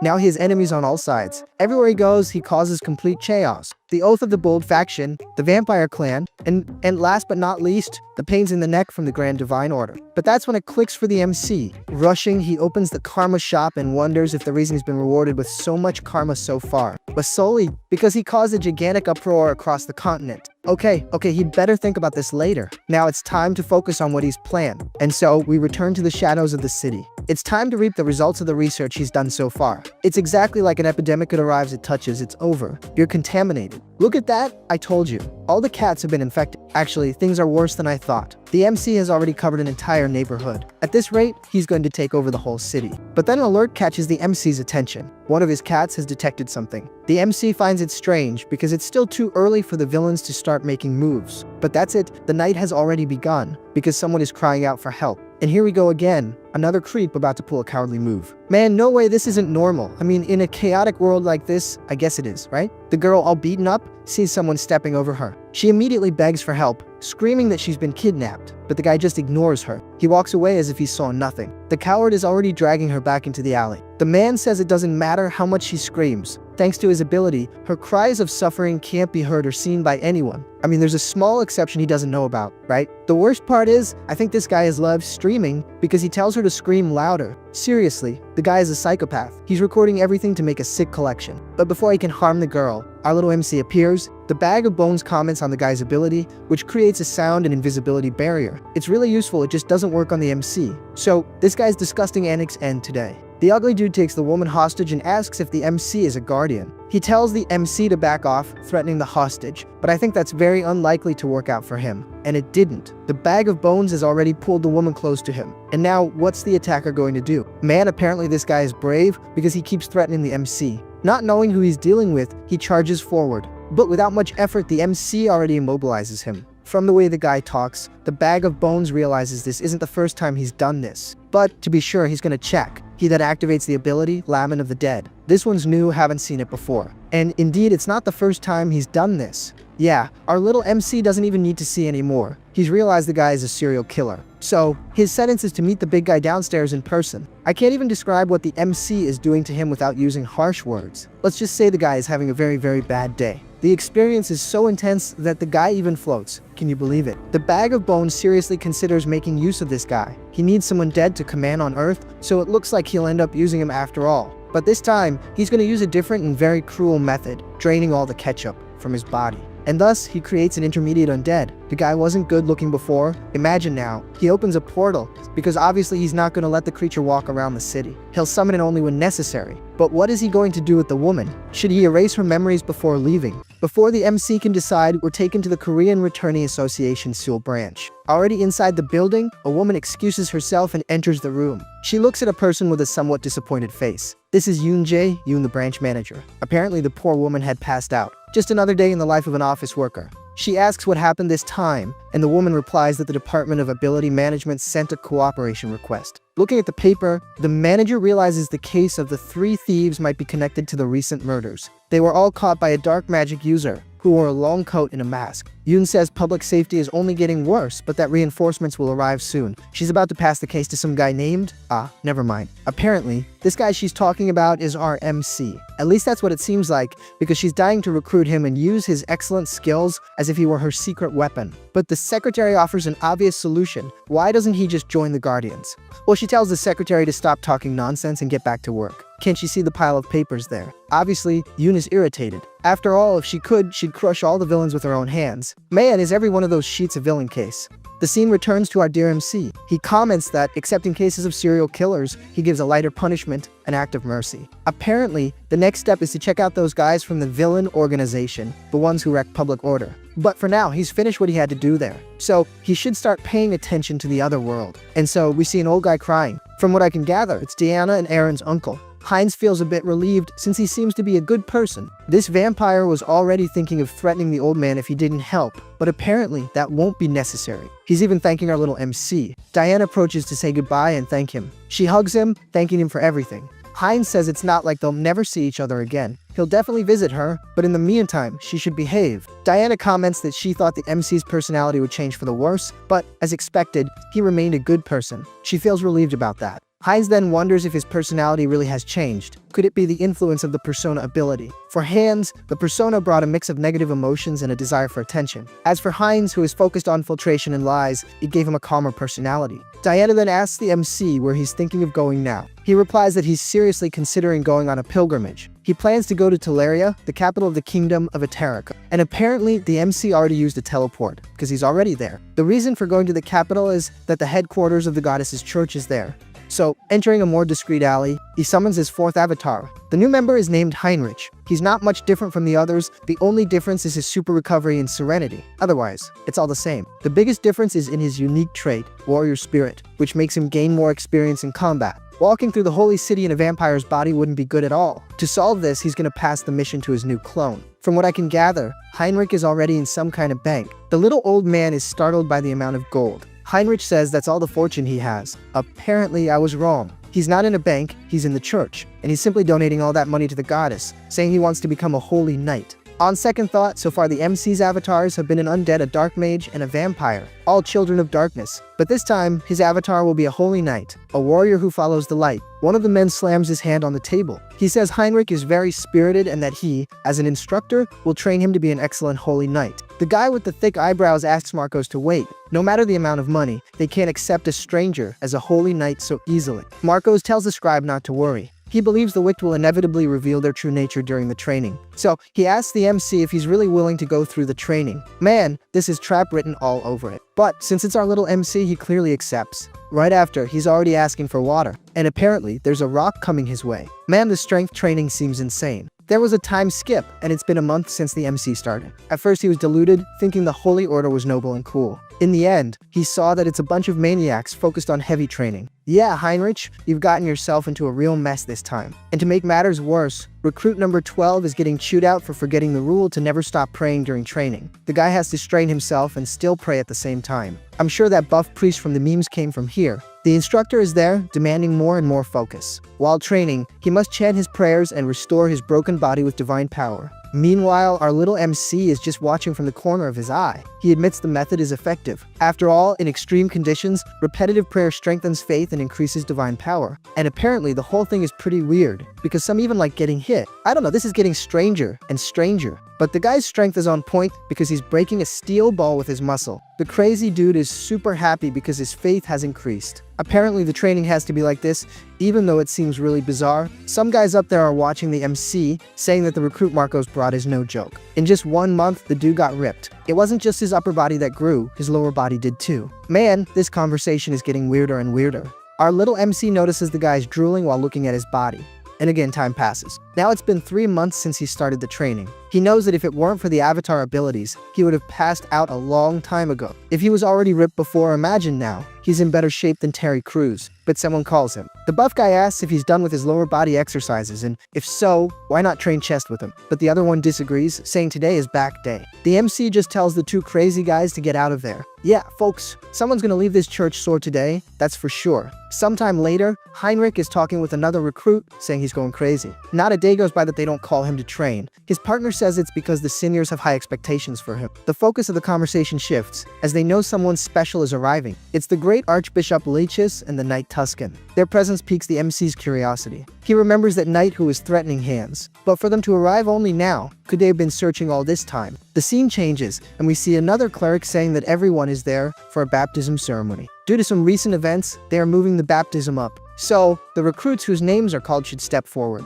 A side character asks Heinrich why they are holding an event that normally happens every 6 months. Clearly, the MC knows the reason the knights need reinforcements to pursue the heir of the immortal king, who, in this case, is Hines. Anyway, this is perfect for the MC as it saves time. Time that will be used to take advantage of the new applications of the persona and mind core abilities. The first one is called The priest asks if he swears to dedicate everything, including his life, to the Lord God, and the recruit confirms, thus he is baptized. However, upon being baptized, he sacrifices his mana and becomes unable to use common magic, but in return, he receives a blessing with immense holy power. The amount of power each one receives varies greatly. The biggest factor that determines the magnitude of the blessing is faith in the deity. The purer, more genuine the faith, free of lies or doubts, the stronger the holy knight becomes. Then the next one is called, and guess what? It's the MC. Honestly, I highly doubt this is going to work. So far, the MC has only used the mind core to suppress external stimuli or contain his emotions. But in doing so, he realized the opposite is also possible. And not only that, he realized the persona ability can inject the feeling of faith into Heinrich. That's how this sly dog is going to get the blessing. He's going to use the mind core to filter out any feelings of distrust or doubt. Thus, his aura will become pure without any trace of hesitation. But hold on, this trickster is even more of a thief. To absorb the blessing to its maximum potential, he's going to focus the mental strength of all his avatars on Heinrich. The question is this really going to work? Apparently, yes, because the priest is getting scared by the amount of holy power. Oh man, that's not fair. Our little MC cheats at everything, dude. Look at the amount of power he's pulling. Not even the church members themselves can believe it. The holy power has even reached the head of the deity's statue. The priest calls for Lord Heinrich. He says the MC has just been baptized and is already at the level of a priest. The little old man also asks him to keep working hard from now on. And finally, the system announces that he has gained the Holy Baptism ability, which increases the potential of the avatars and allows for more efficient sharing, improving the mental strength of all of them. Our little MC wonders if this is the limit of holy force. Oh, he still wants more, look at that. That wasn't even supposed to work, my friend. You should be thanking the goddess. Yeah, thank the goddess to make matters worse. Heinrich realizes that the church's deity is more like a system than a god with a personality. But when he opened his mind before, if he had to describe the vague feeling he felt, it would be something like curiosity. So, deep down, maybe there is someone there. But one thing the MC knows, this power should only be used for good, so maybe whoever is there, just let it be. This part was a bit confusing, but I think that's it. Our scene then changes. We see the Archbishop and the Knight arguing. They realize there hasn't been a trace of the Immortal King for months, not even a small piece of evidence. And the reason is obvious, right? The MC simply turned hands off. But there's nothing bad that can't get worse. Apparently, they won't get support from the Kingdom of Eterica, and the vampire organization might have a share of the blame for the whole mess. During the pursuit of Hines, they had friction with the vampire clan and also with the so-called vow of defense. The Archbishop says that since the extermination squad has made no progress, the pressure from the Kingdom of Eterica is increasing. With little to do, he will have to dissolve the squad and send everyone back to the capital, and the knight can only obey. As he leaves, Tuscan thinks that they are surrounded on all sides and with insufficient reinforcements. What should he do? Nothing, my friend. Take off the armor and go home. There's no way. But wait, something caught his attention. I'm telling him to go home, he doesn't listen to me. He realizes it's the new Holy Knights. The knight sees an opening, and apparently it's the MC who is giving this opening in the training. However, before he can do anything, he's already taken an elbow to the face. And apparently, once again, Heinrich won the fight. The system announces that he has gained an enlightenment due to repetitive training and has acquired the cross-combat technique ability. Heinrich thinks that, combining the technique with super regeneration and holy power, his wounds close very quickly. Helping his partner up, he explains that he let himself be hit on purpose. His tactic is to give up the flesh to gain the whole bone. That's the Heinrich style. But even so, the MC needs to grow even more. Someone interrupts his thoughts, saying that he's really strong and that his holy power is at the level of a high-ranking knight. But he's still inexperienced. And the one saying this is the so-called Tuscan. Tuscan comments that clearly the MC knows and feels this more than anyone. He's sure he could make the MC stronger and invites him to accompany him to the Temple of Rosalia. The MC is startled and asks if the knight is really inviting him to the Grand Temple. Tuscan asks if he has a problem with that. Our little MC says no, of course not. On the contrary, he really wants to go. Already inside the cave, our little MC asks for some time to pack his things, but Tuscan tells him to have someone else do it. Apparently, they are in some kind of teleportation portal. Tuscan says he'll explain everything when they get there. With little to do, the MC accepts the idea. Soon after, they arrive at the great and famous Temple of Rosalia, the largest sanctuary of the church, located in the heart of the continent. Literally, a place where the saint and the pope live. In other words, this is practically the Vatican. Right away, they are greeted by the saint herself. Immediately, they kneel and thank her for the reception. Heinrich is excited as he knows that this is the perfect place to grow quickly. He's convinced that he will evolve and be recognized by everyone there. But the dirty work, will be left for Hines to handle in the shadows. Apparently, Hines has become quite famous on the underworld's social media. He comments that the remnants of the human trafficking organization have been completely eradicated. However, there was something strange. There is a society called Divine Retribution, and the villains won't stop talking about it. The MC still hasn't figured out what the heck it is. The worst part is that they seem connected to several organizations. With little to do, the MC decides to continue investigating. But for now, it would be interesting to cash in the earnings from this mission. We move to Hines, who reflects that, in order not to be the main suspect, he needs a discreet place to make his transactions. Thus, he goes to an unknown shop. He informs the receptionist that he's there to sell some things. The guy shows no interest and says it's not a pawn shop. He tells him to get lost. The MC starts pouring out gold coins, and the guy quickly wakes up. The man recognizes the emblem of the trafficking organization and remembers the rumors that they were caught by a masked maniac.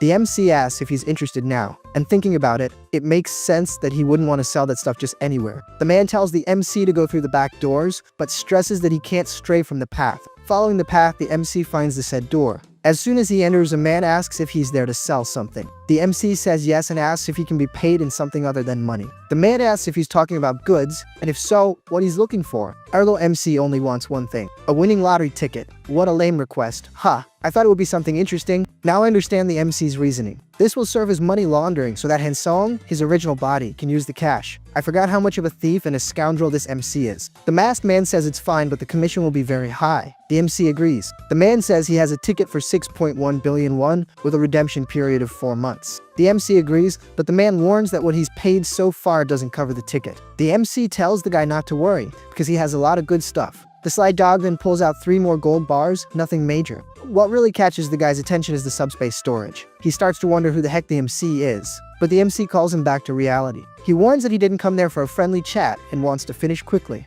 The man immediately apologizes. He starts to sweat, noticing a faint smell of blood. At first, he thought it was his imagination, but no way. Closing the transaction, the MC says he'll be back more often. After all, he liked the deal. But, little MC, there are easier ways to launder money. Just saying. Already outside, the MC analyzes his 3 tickets. He's very excited as his dream was to win the lottery. It's easy this way, right, MC? He doesn't even know what to do with the money, but he thinks about hiring some subordinates. After all, it's annoying to have to keep going back and forth all the time, but he'll think about that another time. For now, how about enjoying the night? Looking at the street, he remembers that the security there was horrible because of the trafficking network, but now it's much better, bustling again, maybe because of the rumors of a masked protector. The MC feels happy. After all, he's the one who brought that peace. However, someone comes up to his ear and asks where he's from. The MC turns around immediately. The guy tells him not to be nervous. How can he not be? The guy comes up whispering in his ear. What did he expect him to be? In love. The guy says he just came for a chat, right? The way he approached, the chat he wants is something else. The MC immediately confronts him, asking what he thinks he's doing. The man asks the MC to wait and asks, "You're a vampire, aren't you?" He says he is too, a level 6 from the Talcum dimension. The man asks for Hines' name and when he returned to Earth. The MC really wants to make an excuse and leave. The man introduces himself as Gamma from the Blood Pact. The MC doesn't understand why he's answering so easily. Is it some kind of mind control? Gamma says the MC is a newcomer who just returned to Earth. He explains that the Blood Pact is an organization where all the vampires on Earth gather, and his job is to recruit the newcomers. Gamma says that to survive, they need to stick together. But by the way, what is this level he mentioned before? Gamma pulls out a key and says, if they're gonna talk, it should be somewhere else. Dang, this vampire organization pays well. Look at the man's car. He invites the MC to talk there. The MC agrees and gets in the car. What he didn't see is that there's a gossip observing everything. Apparently, there's more than one. She notifies her headquarters that the MC is getting into the car as planned. Sometime later, he's already at the vampire's headquarters. Gamma explains that every vampire has a vampiric factor that determines their power level. They measure this to determine each one's level. Man, the decoration of the place is beautiful, I like it. Gamma explains that through that magic circle, they can measure his level. But this whole magic circle thing seems very suspicious to the MC. Gamma hurries him to keep walking. Our little MC isn't a fool. He knows that at any sign of danger, he just has to cancel the summon. Hines senses traces of dark magic in a nearby skull. But it's not just dark magic. Shamanism, curses, alchemy, there are several arts integrated there. How is this possible? It's been 20 years since returnees started appearing, and the reason why magic tools are rare and technology hasn't advanced because the energy laws of abilities are different between dimensions. Apparently, this Blood Pact is very impressive for being able to combine different abilities. Extending the MC's arm, they make a cut, and thus his blood begins to form orbs. 5 orbs form, which means the MC is level 5. The hooded figure comments that, from the way the orbs are connected, his regeneration must be very strong. Gamma comments that he was nervous because the MC came from an unknown dimension, but being only level 5, it was a waste of time. He continues, saying that at level 5 there's no need to cut off any limbs. What's that talk about, man?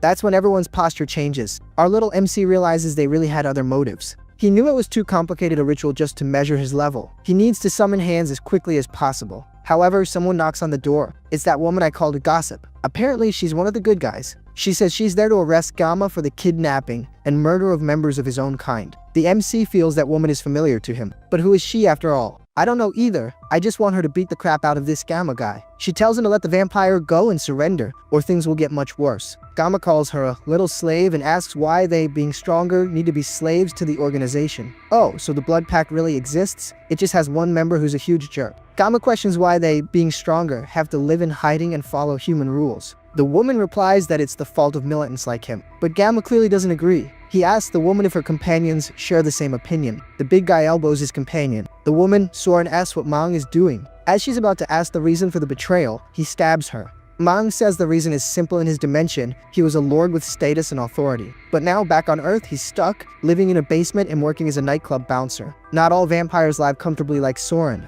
She asks what Gamma is planning, since it's certain he's going to rebel against the blood pact. Gamma says that since you can't accumulate karma on Earth, he researched and found another way to get stronger. An infallible and quick method. He says this as he grabs Soren's friend, and asks where she thinks all the kidnapped people go. She asks if he's creating bloodthirsty vampires again, and if he's forgotten the reason they were hunted last time. He gives a long explanation, but in the end, it's the same thing to the famous, copy it, but don't do it the same. The story explains that when a vampire eats another, they get stronger, but this is cannibalism and contaminates the mind. If the person can't control it, they become a crazed, bloodthirsty vampire. Gamma says that's not what he wants. After studies, they discovered a way to purge this thirst. As I said, he's going to practice cannibalism, just without the constant bloodlust. And then he starts to activate his power. The woman starts to swell. She turns into a ball. Actually, she gets even smaller, turning into a drug for vampires, which they can consume without side effects. Manga asks Gamma to keep his promise. And as promised, he gets one of the pills. The guy doesn't waste any time and pops it in.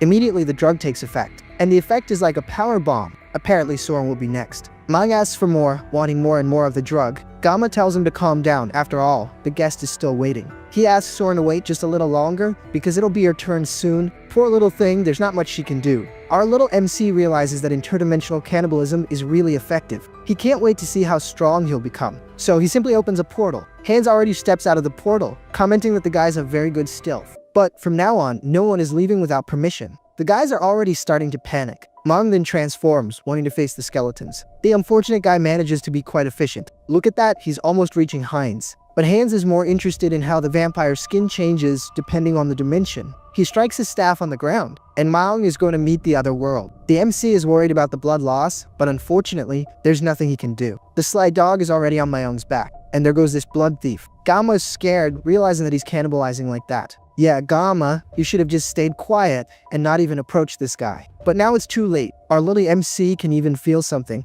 but the funny thing is that his teeth are falling out. And the reason is simple, the sly dog is evolving. The system announces that he has gained the hybrid evolution ability. Every time he absorbs a vampire, he will gain their lineage ability. See, he stole Ming's ability. Remember when I said he's sly, shameless, a thief? Now Gamma is really scared, but the MC is just thinking about what organization he's going to create because he needs to do his tasks. How about the blood cult? And if anyone dares to rebel, they will become his next meal. Some time passes, and apparently the MC has already cleaned out everyone. Once again, he gained an ability, but this time for perception. Every vampire has their lineage ability, and with this hybrid evolution, he can steal all these powers. But there's still someone talking. It's Gamma all tied up. He wonders how it's possible for the MC to devour all of his kind and still remain sane. Our little MC asks if he's curious. It's simple, the whispers he hears while feeding, he just has to ignore them. Obviously, Gamma doesn't understand anything. As he devours Gamma, the system announces another ability, concealment. It allows the MC to erase his presence. But since he's there, why not take a look inside this bastard's head? Apparently, Gamma didn't work alone. This scoundrel had a superior, and worse, the so-called Divine Retribution Society was mentioned once again. Apparently, all of that was their work. But the story continues, and now we see Soren. The MC comments that she's finally regaining consciousness. She immediately grabs him by the neck, calling him trash for devouring his own kind and asks where he's taking her. But actually she was confusing him with Gamma, so she apologizes and asks what happened. The MC says the skull mask appeared and he escaped during the chaos. Soren blushes and gets excited, realizing the MC made an effort to get her out of there. She then introduces herself as Jin So Ran. The MC asks what happened earlier, since they were all from the same organization. Soden says the Blood Pact is divided between radicals and moderates. They heard that the captain had kidnapped a team member, so she went there with some close colleagues. She's happy they got out of there safely and discovered the bastards' plans. Now all they have to do is report them. But the MC knows it won't be that easy. It's obvious that even the upper echelons of the radicals are involved. Calling our little MC a savior, she asks which faction he's affiliated with. The MC, finding it strange, asks her to call him something more comfortable. She suggests, Oppa. Seriously, of all names. Hines informs her that he just returned to Earth, so he's not affiliated with anyone. So, she invites him to the Blood Pact, saying that most vampires are part of it, that the moderates don't do shady things, and that they have a stable stock of blood bags. The MC thinks it might be cool to check it out, so she starts guiding him there. And take a good look at the car. He just took Gamma's car.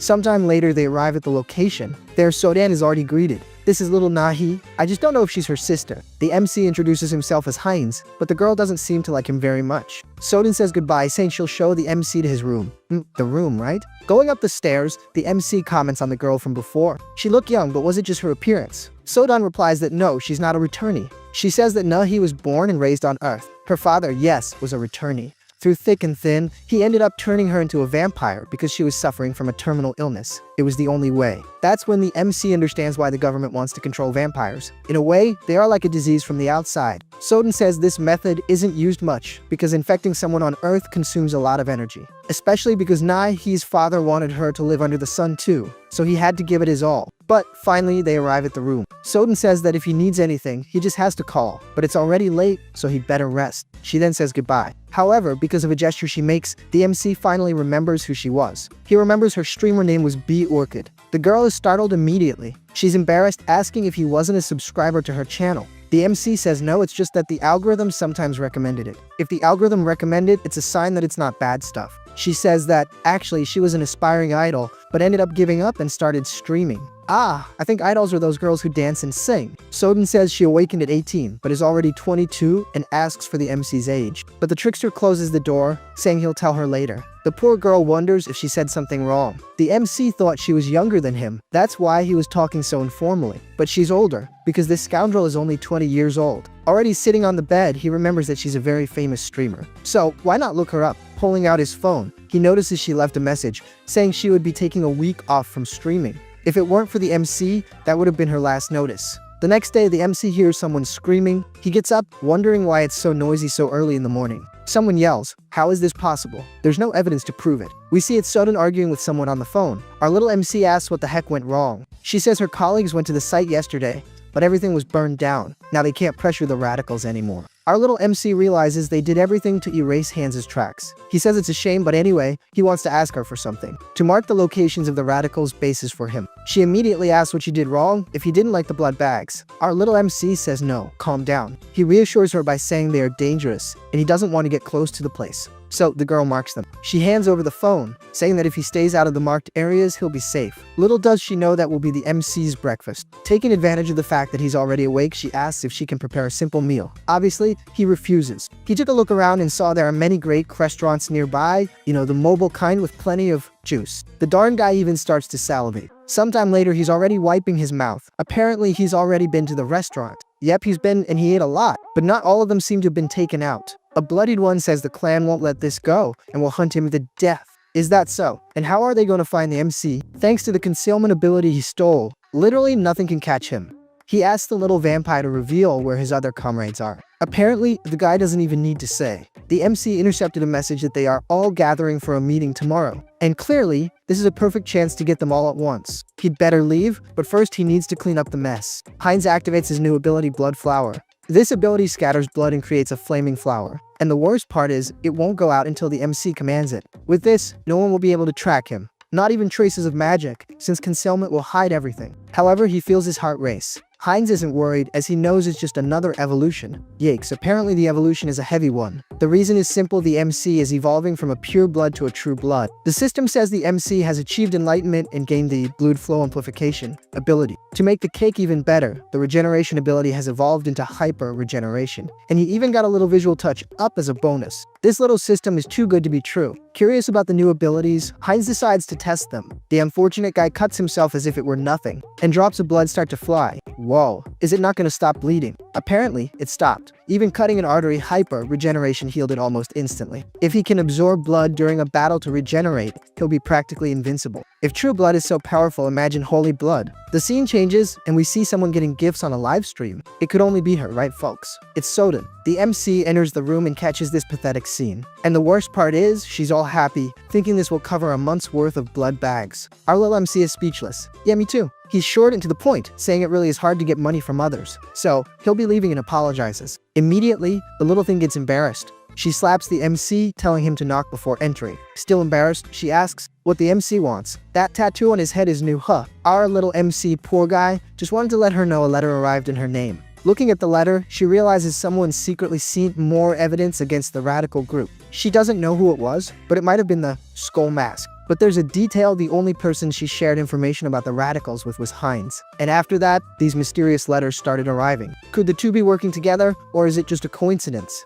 Let her find out it's the same person. In the next scene, the two are already at the meeting place, which is exactly to talk about the Skull Mask. Our little MC activates his perception ability. He can't see anything, because the building is isolated with a blood barrier. Or not, right? Because apparently he can see. Okay, fine. The ideal is to hide Hines in the shadows, and invade all at once, without thinking too much. The darn guy already comes in breaking the window. He immediately tells everyone to get ready, because the party is about to start. Wait, but where's everyone? Someone behind the barrier says they were trying to catch the Skull Mask, but instead a vampire they've never seen appeared. Yeah, little MC, I think you're in trouble now. The guy in the suit asks his subordinates if they know anything about this. A woman says she's never seen the MC, but his level seems to be at least 7. The other one says she hasn't either, but she's very excited about the newcomer. Our little MC realizes there's 1 alpha leader, 2 betas, and 13 gammas. Is he going to be able to handle a brawl with everyone? Hines realizes he can't sense anyone's energy there. Whatever trick they're using, it's on another level. The guy in the suit gets annoyed and orders Hines to be apprehended.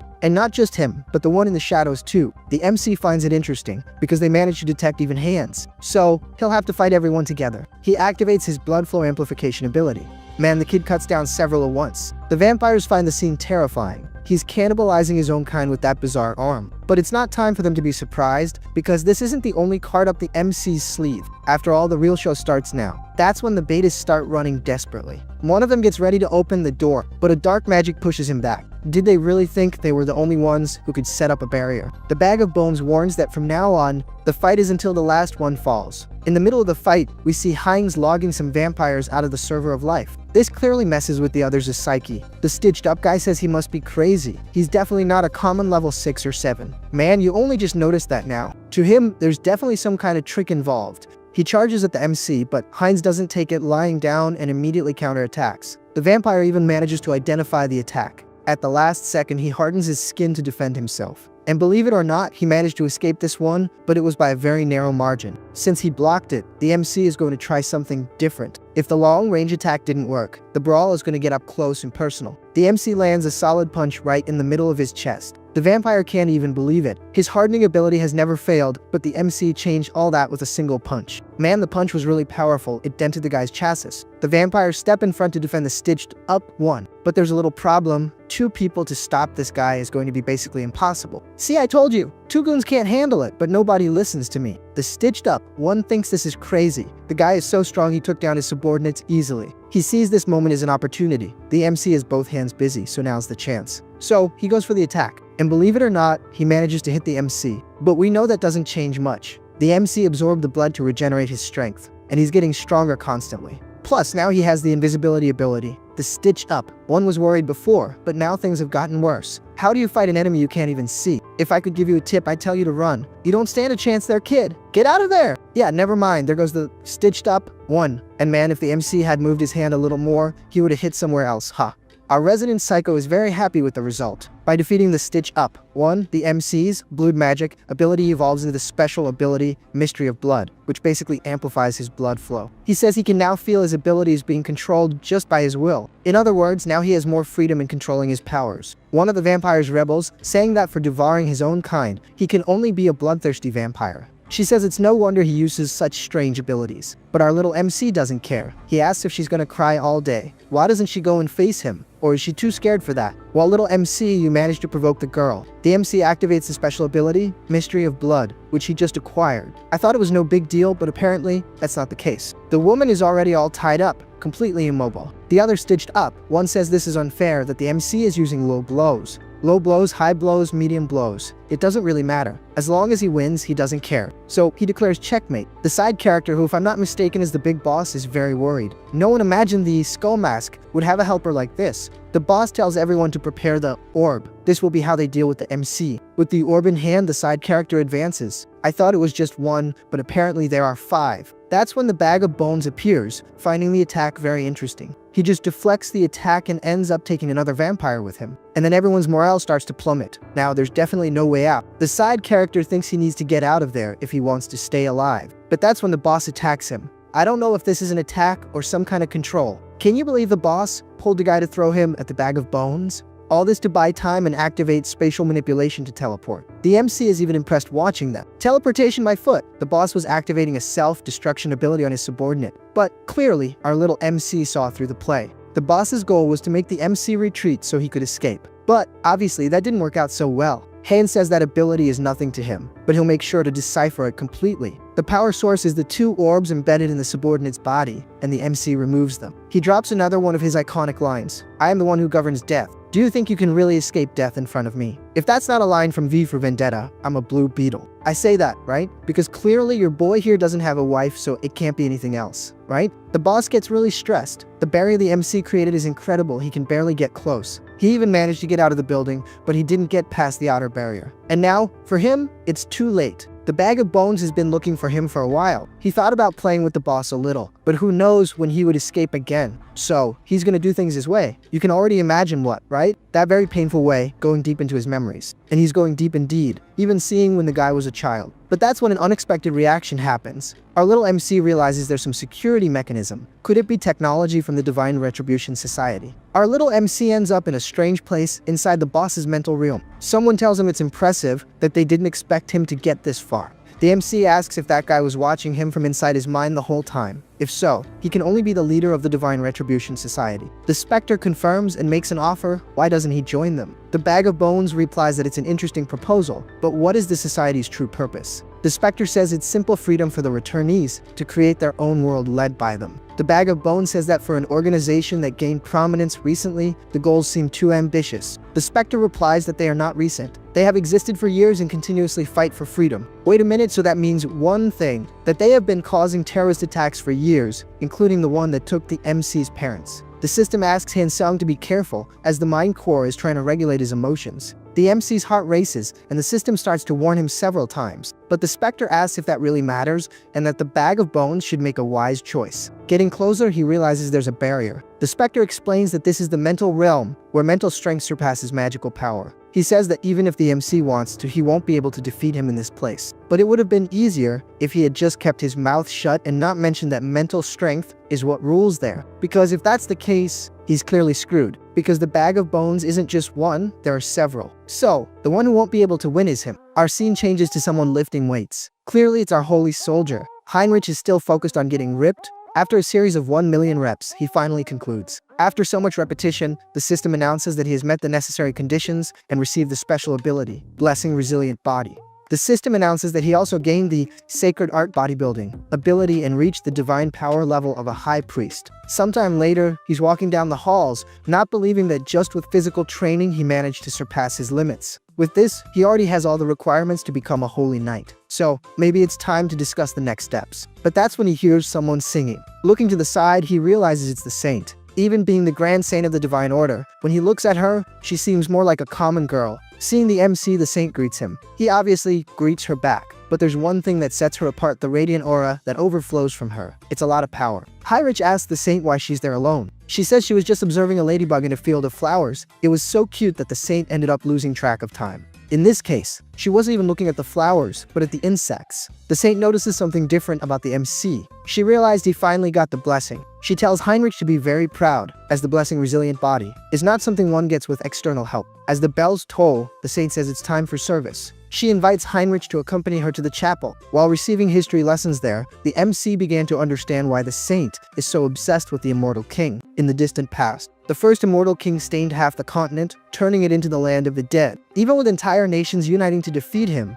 his heart was recovered by his closest ally, a dark sorcerer. He was reborn as the second immortal king and caused the fall of the Great Western Empire. The chosen one of the order barely managed to destroy his heart. That's because it split into 3 pieces and scattered across the continent. Every time a crisis with the immortal king arose, it was always the Grand Divine Order on the front lines. They surely know the number of lives that were lost. For a saint who loves her followers like family, it's natural for her to have so much hostility and obsession with the immortal king. But we know that's not needed anymore. The bag of bones is a bit crazy, not all there in the head, but he's kind and has a good heart.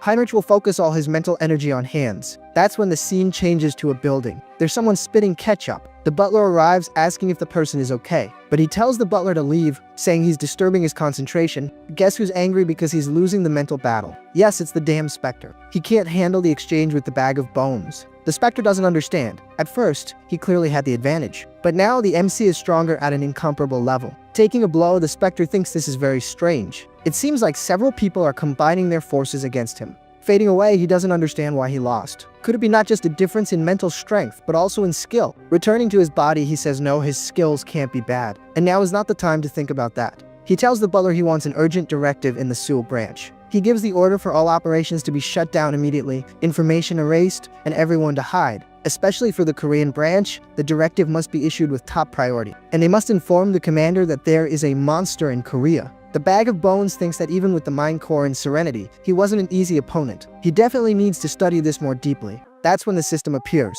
It announces that by defeating the Spectre, the MC absorbed his karma and the dark magic. Ability has evolved into the special ability path of sorcery. The bag of bones realizes that those fragments were part of the Spectre. The good thing is that he can read the memories from these fragments. Now he'll be able to track where that crazy society is hiding. Absorbing some fragments, he finds the Korean branch. And indeed, the guy's hid in the middle of a forest. For sure, he won't give any of them a chance to escape. In the next scene, he's already inside. The doctor remembers that they were really told to evacuate. They just weren't told a monster of this caliber was coming. Hearing this, the MC asks if the evacuation order has already been given. But that's okay, no problem. The effort wasn't entirely in vain. They've already gotten rid of all the important material. But now what? Trying to save a single piece of data, he ended up giving everything away. The MC took the paper to take a look, but as soon as he opened it, he already found a problem. The incident he found in the paper made him very stressed. Crushing the doctor, he thinks he'll never forgive this. Apparently, one of the attacks in the paper was the very one that took his family. The beatdown is gonna get heavy again for those guys. I like it a lot. This whole time, Hin-sung thought it was just an accident, that there was nothing he could do. But now he's discovered the truth, the group behind the accident that destroyed his life and his family. But this group is on a completely different level from anyone the MC has ever faced.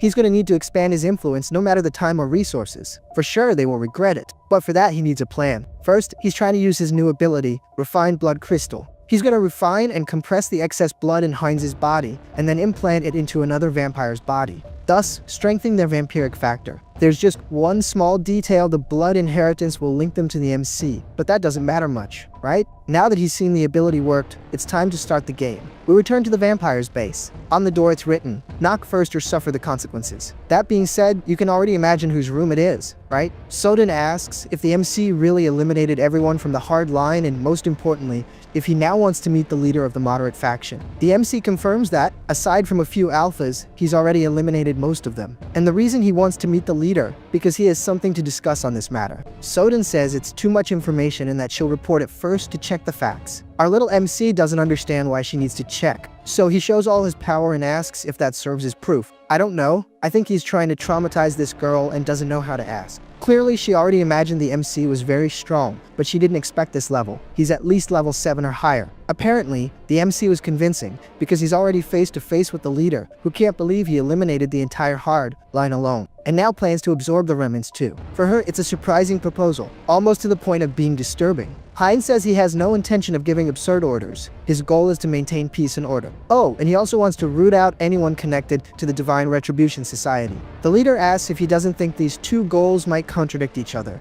The MC replies that it depends on the standard she sets, but inside, he knows she won't be easily convinced. If she refuses, he'll have to use force. But shattering his expectations, she accepts. Finding it funny, the MC asks what she's trusting in to agree so quickly. She replies that she's trusting in herself since, whether she likes it or not, the MC helped her. But he must take Sodan, who will be the bridge between them. The MC says that's fine, it's exactly what he wanted. With everything settled, the discussion moves to the details. How will they absorb the hard line? And surely not just that. What are they going to do about the emerging centrist faction? Our little MC reflects that it's okay. First, he'll absorb the rest of the hard line and become the leader of a new faction. This will be his first step to taking control of the Blood Pact. Back at the house, the MC tells Sodan to stand still, because if she moves, she could get hurt. She stays very still, but still sweating. He decides to begin the procedure, a procedure that seems very painful. Sodan says she can feel it. The refined crystal is going straight into her heart and warming her body. She even feels her blood pumping faster. And not only that, her muscles and bones are also expanding. She feels as if she's been reborn, her body is no longer the same. The refined blood crystal has a limit of 30% enhancement. It's not a small number, but it's not just anything either. Sodan calls the MC master and asks what they'll do now. The MC doesn't quite understand this master business, but Sodan explains it's as if he's created a new clan now. Since a new bloodline has been established on Earth, they need a proper name. The problem is that the MC is terrible at choosing names, you know that well. He tries to think of something that's different, but still gives an identity. Apparently, he thought of something. Everyone who receives his blood crystal undergoes a mutation and adopts the dominant factors of his own blood.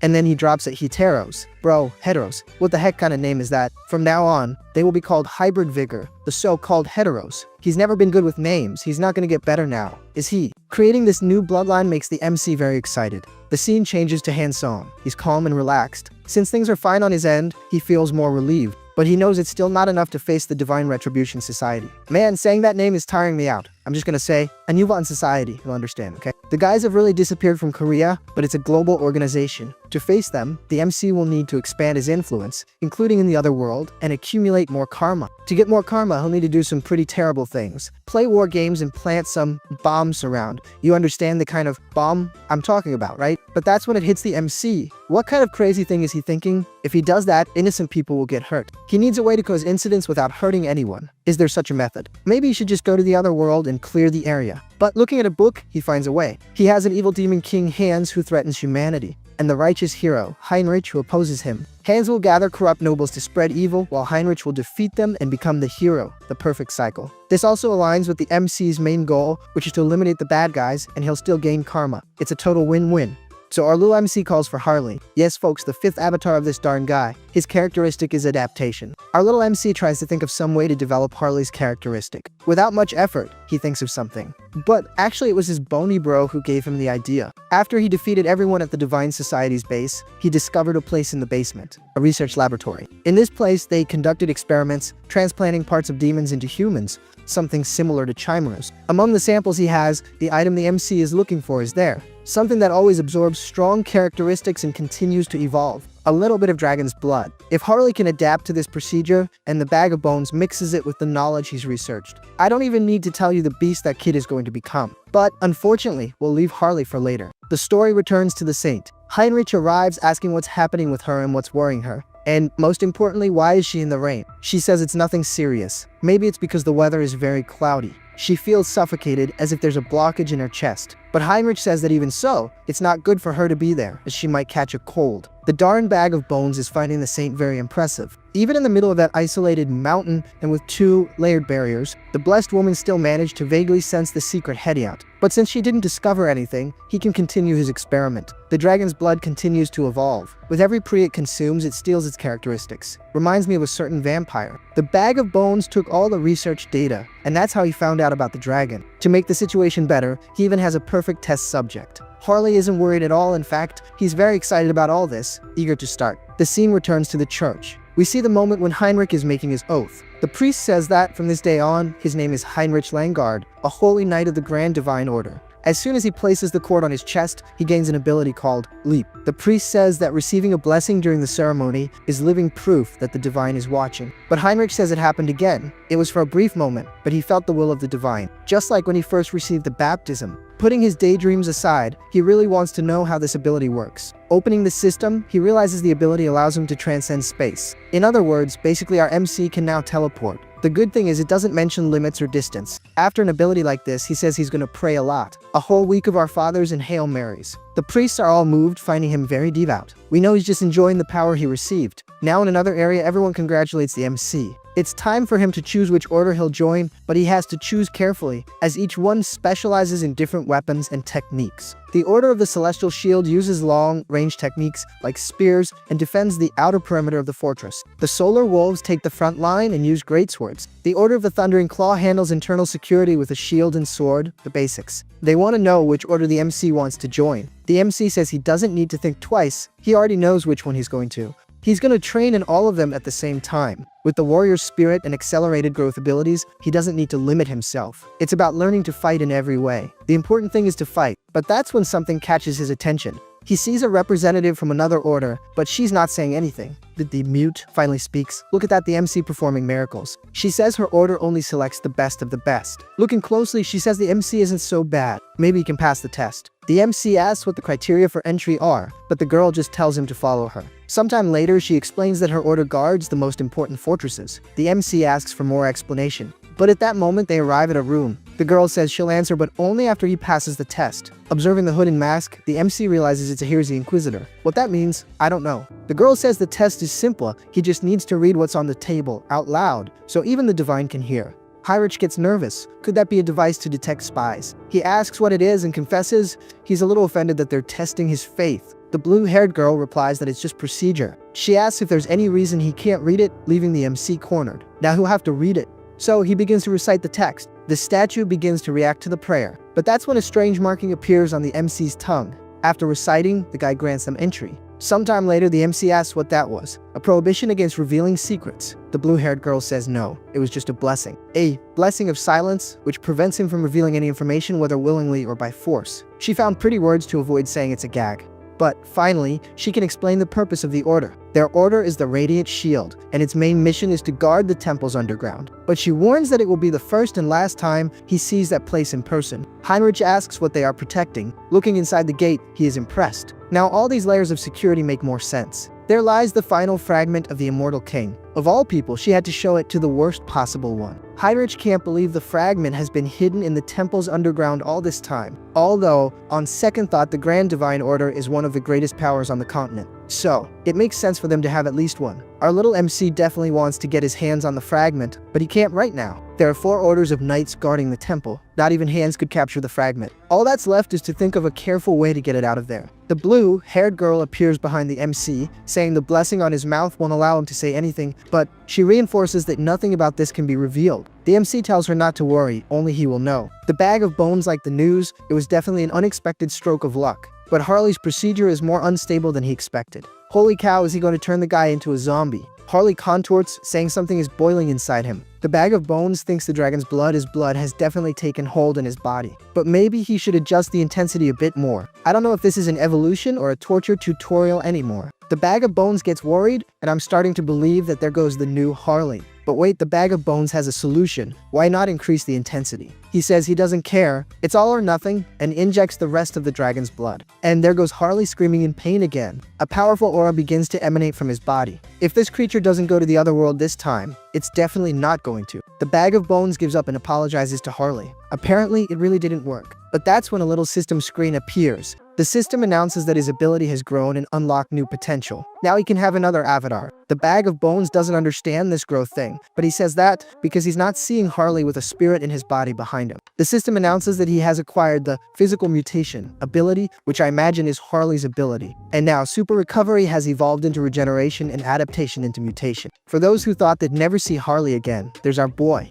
Observing the effects, Harley realizes he's become a completely new species. But the bag of bones comments that the good news doesn't stop there. His avatars are growing without needing to buy anything from the karma shop, evolving without spending. Later he'll figure out what to do with the new avatar. But for now, how about testing the new abilities? In the next scene, they are already outside. Harley is loving this mutation thing. Now, all his senses are sharper. He can even hear the slow breathing of the beast behind him. The beast attacks. Looking closely, the MC realizes the beast is the same species he encountered when he first arrived. Harley already grabs the panther's throat, and then throws it straight to the ground. He says it's tired and needs to sleep. The problem is, it's going to sleep and not waking up again. To develop the mutation trait he needs to devour monster cores and magic stones. That's the most efficient way, so he pops it in. The system immediately starts beeping, warning about the mutation. Believe it or not, Harley has transformed into Hercules himself. He just became huge, at least 6 feet 6 inches tall. The system appears again, saying he gained the Gluttonous Feast ability, which helps him digest anything very quickly. But I think Harley also developed a mental problem. It's not possible he's gonna do what I'm thinking. Hey boy, there's no need for that. Go home and fry that thing. I don't expect anything from this series anymore. It's vampires drinking blood, now a buff Hercules eating raw meat. The only thing missing is the bag of bones wanting to eat bones. The worst part is that Harley is enjoying it. The meat tastes kind of sweet and the blood is refreshing. I just don't know why he's laughing like a maniac. Finally, he realizes that's a savage behavior. Speaking of savage, he remembers there's a tribal alliance in the south of the continent. Well, if that's the case, it's time to change class. Sometime later, we're already in the county of the Tula Kingdom. People are scared by what they're seeing. They wonder if that guy is a barbarian from the south.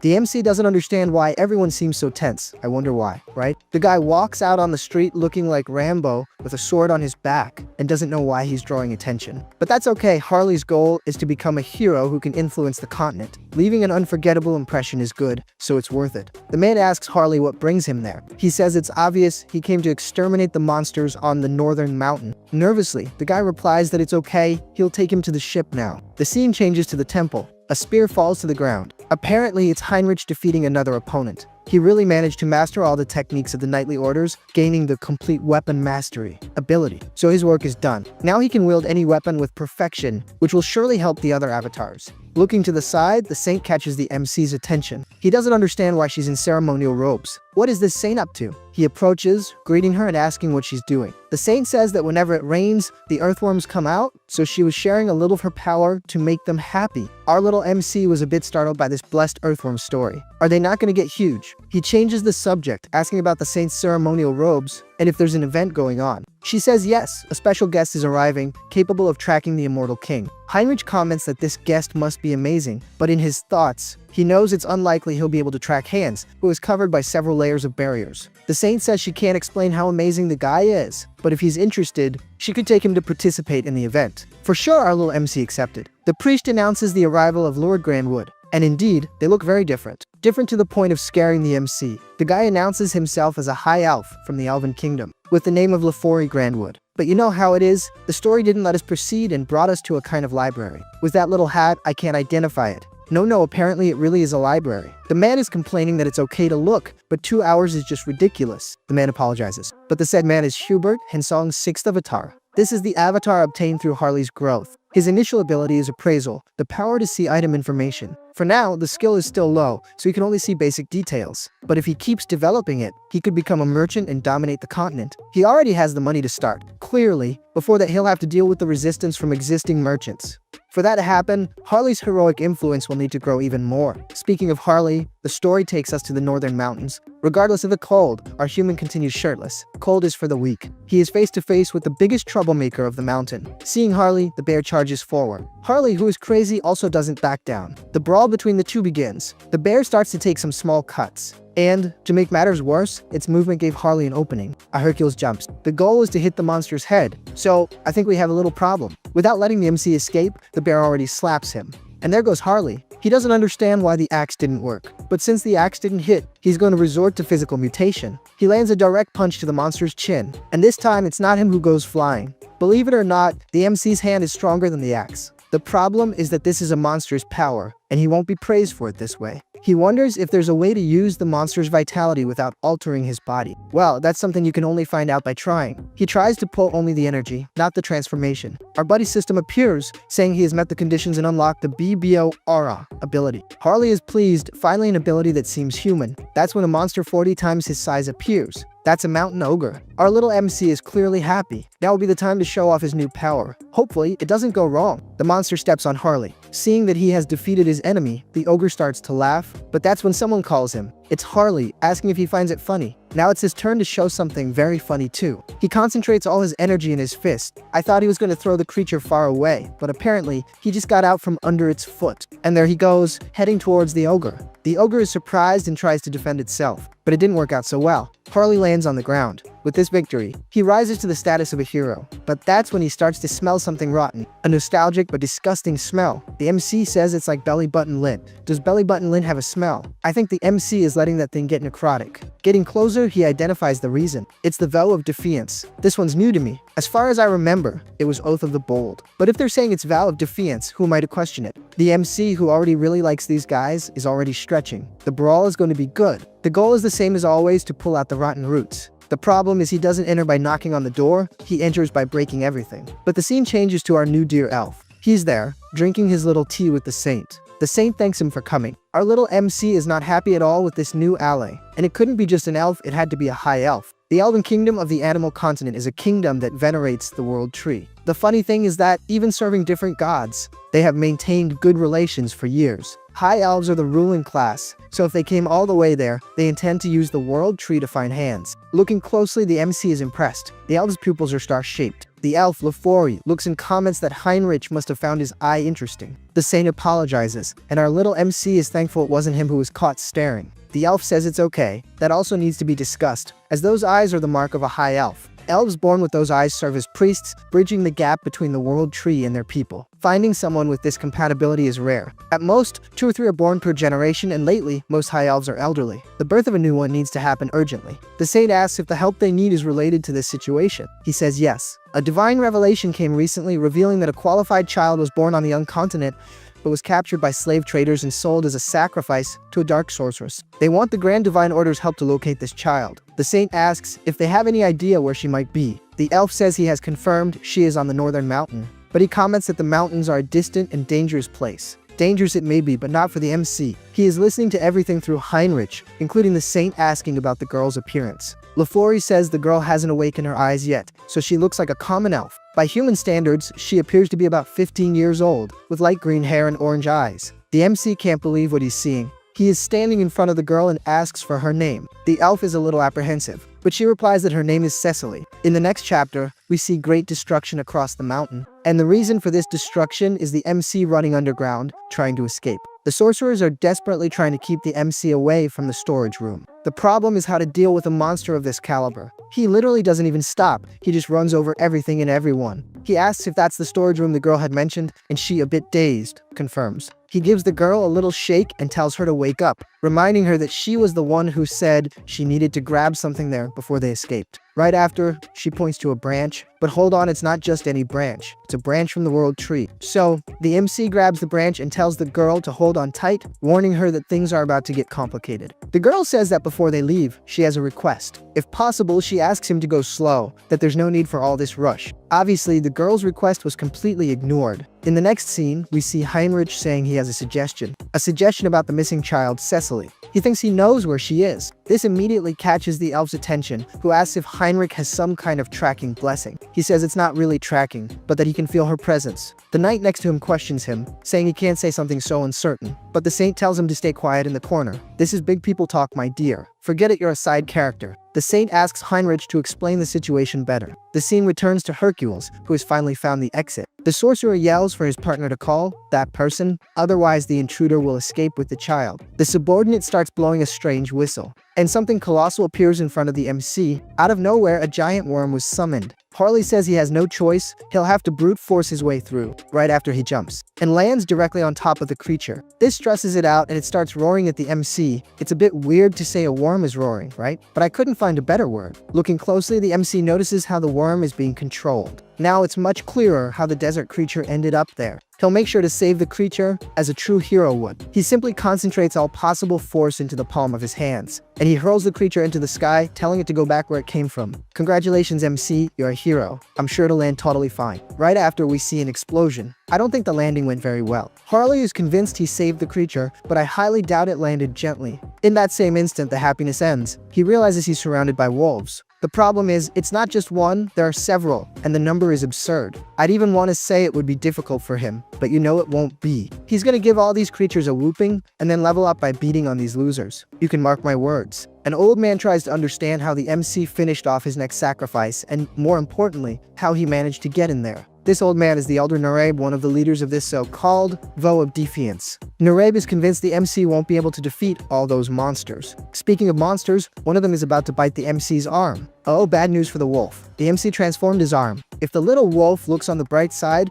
at least he won't have to pay for dental treatment. He's gonna be logged off the server anyway. Did you guys notice that now the MC's hand has wolf claws? The scoundrel has been eating the monster's magic stones this whole time. Besides getting stronger, he's making his stamina limitless. Harley felt something strange, different. Even though he's controlling himself, his body is moving on its own. He blocks and counter attacks by instinct. That's when he unlocks another ability. Now he has awakened the savage instinct. The sorcerers are watching everything from above, and now they're starting to get really worried. Nareb orders all the summoning circles to be activated. It's a shame to reveal this to the world so soon, but he has no choice. He orders the 2 nightmares to be released. Seeing the MC's savagery, the wolves start to get scared. It's a shame because it's too late to be scared. Harley certainly won't have any mercy, but before he can attack, something pierces his arm. This catches him completely off guard. He notices the weapon launch was a crystal arrow. The problem is, that wasn't the only one being launched. And, apparently, the enemy creature is also made entirely of crystal. The MC doesn't understand what that creature is. It's literally a person made of gem. To make matters worse, another enemy comes from above. Yikes, the situation is getting worse and worse. The creature says Harley won't take another step,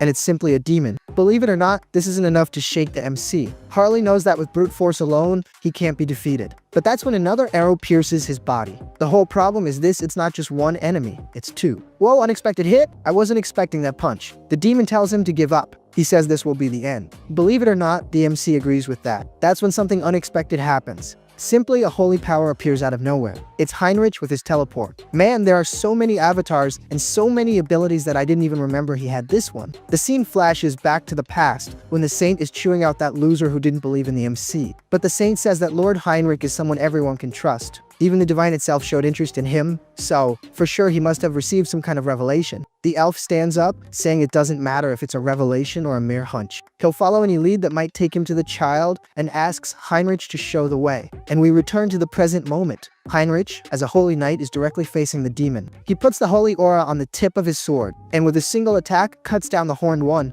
And this is the end of the line for the demon. The diamond man can't understand what happened, but he spent so much time looking at the demon's fall that he forgot about Harley.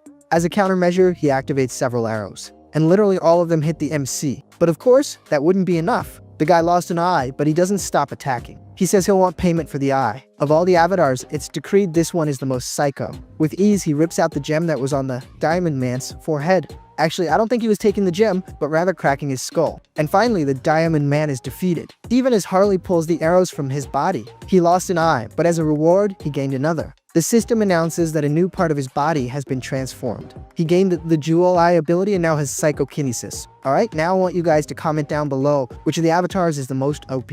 It's gotta be Hercules, no question. The sorcerers of the Vow of Defiance can't believe that even those 2 are defeated. Nareb tells them to calm down and not act hastily. It's just one guy and one child. They should release all remaining monsters and retreat. But I think it's too late. One of the sorcerers has already been logged off. The shock troops have arrived right behind them. When you think your life stinks and you're out of luck, remember these sorcerers. You know very well what these elders do when things get tough. He logs everyone off and takes the power for himself. But instead of becoming stronger, he's simply going to summon another creature. But with these sacrifices, the creature will be much stronger. He's simply going to summon the archdemon. But that's when a glow appears in the sky. Nareb can't believe that great divine power. Poor Archimon barely arrived and is already leaving. As much as everyone believed this divine power was from Heinrich, you're mistaken. All this power is simply from the priest. In the showdown between good and evil, it's clear who will win. Heinrich comments that apparently things up there have already been resolved. Harley tells the girl she can come out from behind the tree now. The girl is more relieved but still very scared.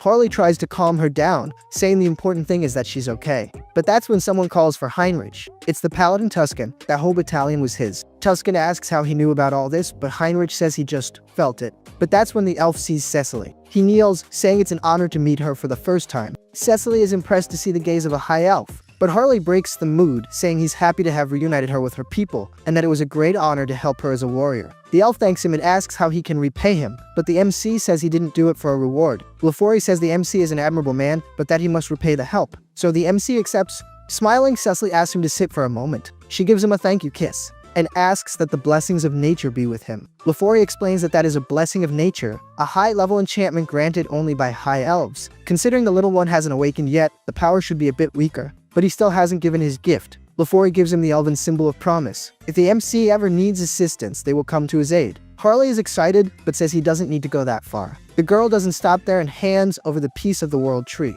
Tuscan says that boy really has an impressive physique and asks if Heinrich knows him. Clearly, he denies it. Tuscan says the MC's intuition was right and that now the Order owes him one. This makes our guy very excited, as he has won favors from the Elven Kingdom and the Grand Divine Order. Now, if Harley supports Hubert, he will surely become an unbeatable merchant. Lafori thanks Tuscan for helping so quickly, and now it's his turn to return the favor. Tuscan says he has only one request for the peace of the land: please find the Immortal King. Apparently, the MC had forgotten about that little detail. The story explains that the World Tree is the root of all trees. High elves borrow its power and can feel the energy of any tree anywhere. But to do this, Lafori will need assistance. He will need to know the energy he's looking for, in this case, that of the Immortal King. With this in mind, they return to the temple. Going down the corridor, the MC observes the number of barriers. Even if he wanted to, he couldn't get through there. Plus, when they bring strangers, they go around the place, turning it into a maze. Even for hands, breaking a barrier that size would take too long. And if someone broke the barrier, all the knights and high priests would go straight there.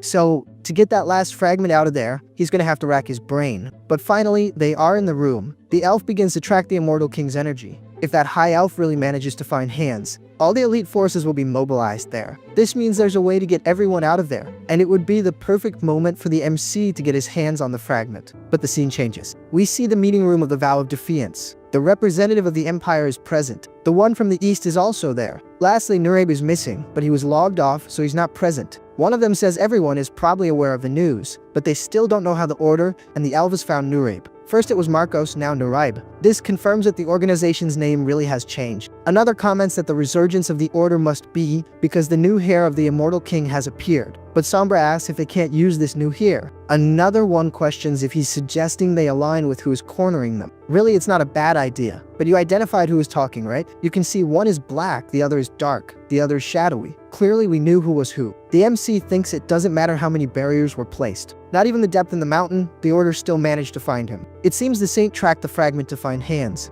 In that case, all he needs to do is hide the fragment. And if it's in the subspace he created, even better. The problem is it's not working. It seems the fragment doesn't want to enter the subspace. The good thing is that he can return to Earth with the fragment. So, he's going to create a subspace within his own body and carry the fragment that way. Now he's really going to become one with that part. And this time it worked. The fragment entered the subspace. Now he can absorb the fragment's power while hiding any trace of energy, becoming undetectable. He solved the biggest headache. Now, the only thing left is to clean up the crime scene. Since none of them are normal, he'd find another solution. He's just gonna set everything on fire and buy. At the cave exit, he begins to undo all the barriers. Thus, his scent will spread throughout the land. I thought the goal was not to be found, but he's doing the opposite, making sure to release plenty of energy to be located. The goal, you already know, is to get the last fragment. The next moment, the trees begin to feel the Immortal King's energy. That's when the Blessed Elf finds him. He says the Immortal King is in the Forest of Monsters, west of the continent. Immediately, the order is issued to summon all available paladins and archbishops. That's when a little mustache appears, asking if they weren't going to summon him for something so important. That's Cardinal Pire.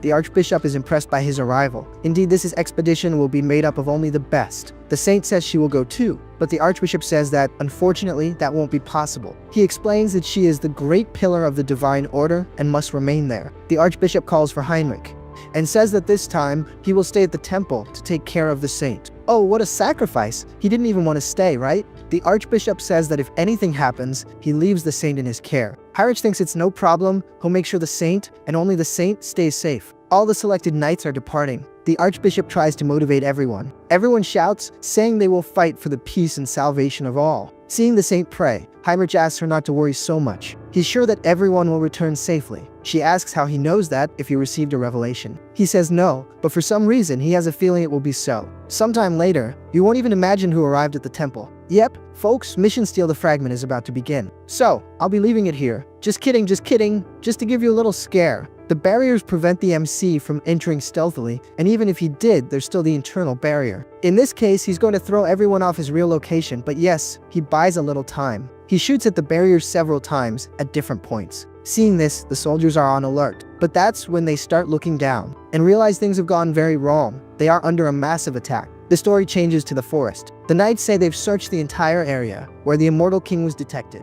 but they simply found nothing. Lofori says he's sure it's that place. If he had moved, the World Tree would have warned him. That's when it dawns on the Archbishop. Did he realize he was being tracked? Realizing the blunder, he tells everyone to return to the Grand Temple now. That whole place in the forest was just a distraction. The Bag of Bones has already invaded the underground, and now he's face to face with the last fragment of the Immortal King. The most awaited moment has arrived. The resurrection of the great Immortal King. The story takes us outside. Soldiers are running to try to stop the zombies. Heinrich is just standing there, wishing everyone good luck. He was assigned to guard the garden, so that's where he's going to stay. But that's when something worries the MC. There are way more soldiers than he expected, knights he's never seen before. But that's okay, they don't know Hans is in the depths. That's when someone tells all the knights to stop, warning that the undead were just a distraction. The hair of the Immortal King has reached the depths. He tells everyone to go to the sealing chamber. That's when the MC remembers the Inquisitor. Heinrich needs to intervene, or this will turn into a disaster. The spotlight turns to the depths. Someone asks how the intruder reached the chamber without anyone noticing.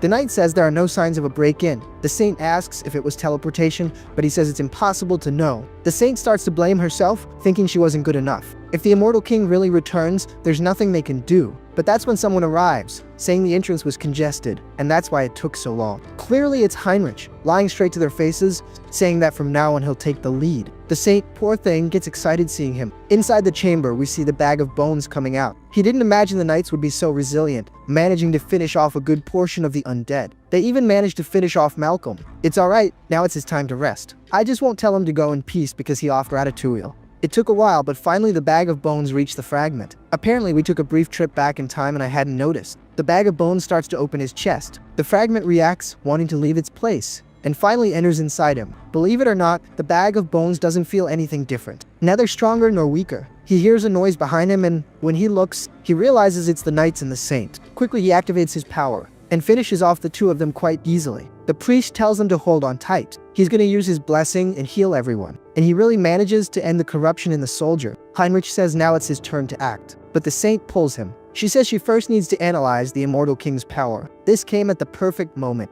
He was going to try to buy time, but if he doesn't have to, even better. The Bag of Bones tells everyone to give up. He already has the fragment. He even thinks about blowing everyone up and bailing, but he'd end up hurting innocents. The problem is that the knights are thinking completely differently. The attacks hit him, and they are fast and powerful attacks. They can only be from the saint. The Bag of Bones' luck is the instant regeneration, otherwise it would have been bad. To stop the attacks, he's going to take down the command tower first. However, he can't hit it. They not only defended the saint, but are already going on the attack again. The Bag of Bones believes someone is reading his strategy, so he decides to take a peek into the adversary's minds. But that didn't work out so well. The Archbishop is no slouch. Immediately, the saint realizes he hasn't completely absorbed the fragment. Seeing the opportunity, she tells everyone to attack. The Bag of Bones realizes they want to attack from several different sides to overwhelm him. He manages to block the first attack. The problem is that another one is coming, almost from behind. The MC finds the attack slow but cowardly. The Immortal King talking about cowardice, that's a new one. He activates his containment magic and simply imprisons the knight. The knight doesn't understand how the MC is reading his mind. Heinrich apologizes, but he ended up hearing everything in his head. The knight says it's okay, he has one last move, but it's too late for him to try anything.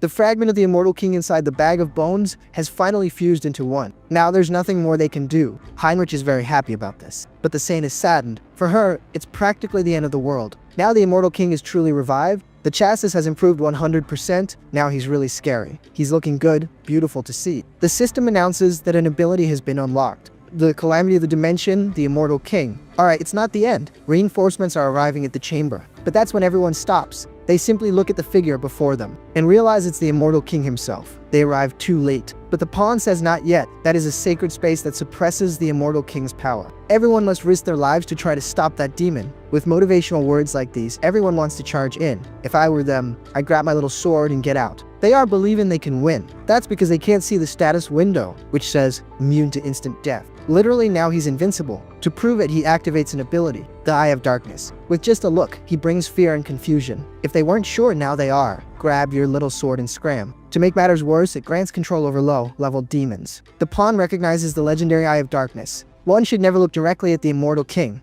To make matters worse, the MC raises his entire legion again. This time, they're all heading towards the MC, and apparently starting to unite. Apparently, they formed a golem of corpses. I'm not saying anything else. The creature prepares to attack. Some escape, but others are done for. The bag of bones finds it all quite pathetic. I'll call him the pure juice of evil now. The saint, poor thing, is desperate.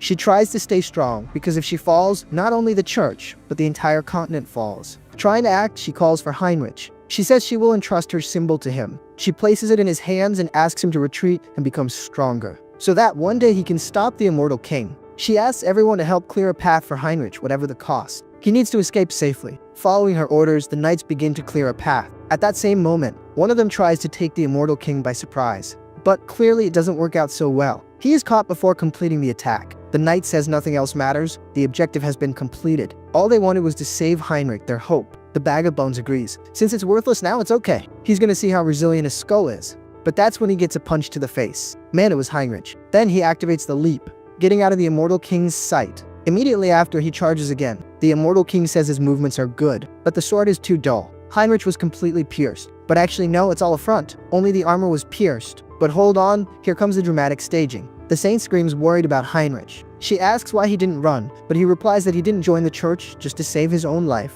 He won't abandon his comrades who are sacrificing themselves. So, he's gonna give it his all not to be a coward. He asks the immortal king if he really thinks his sword is dull. Even if it breaks, today will have to be his end. That's when the system announces he has gained another blessing, the Sword of Light. So, the MC charges at the immortal king, at himself. Believe it or not, he lands the blow. The two stare at each other, finding the scene perfect. Now it's time to put an end to this. Seeing that scene, everyone is filled with hope. The immortal king asks for Heinrich's name. Following the script, he answers. The system announces that instant death has been activated as the bag of bones received a fatal attack. The immortal king says he will remember that name. Heinrich is disappointed. The immortal king fled. He says he wanted to put an end to the story there, but he couldn't. It's at this moment that he touches his heart and falls like a beautiful damsel. For having hit the immortal king's heart, everyone thinks he is now the chosen one. That was all the MC wanted, a heroic tale that would bring tears to the eyes. In the end, Hans was reborn as the immortal king and Heinrich is the one who defeated him, with the blessing of the gods. A perfect rivalry between a hero and a demon king. Now all that's left is to settle the payment.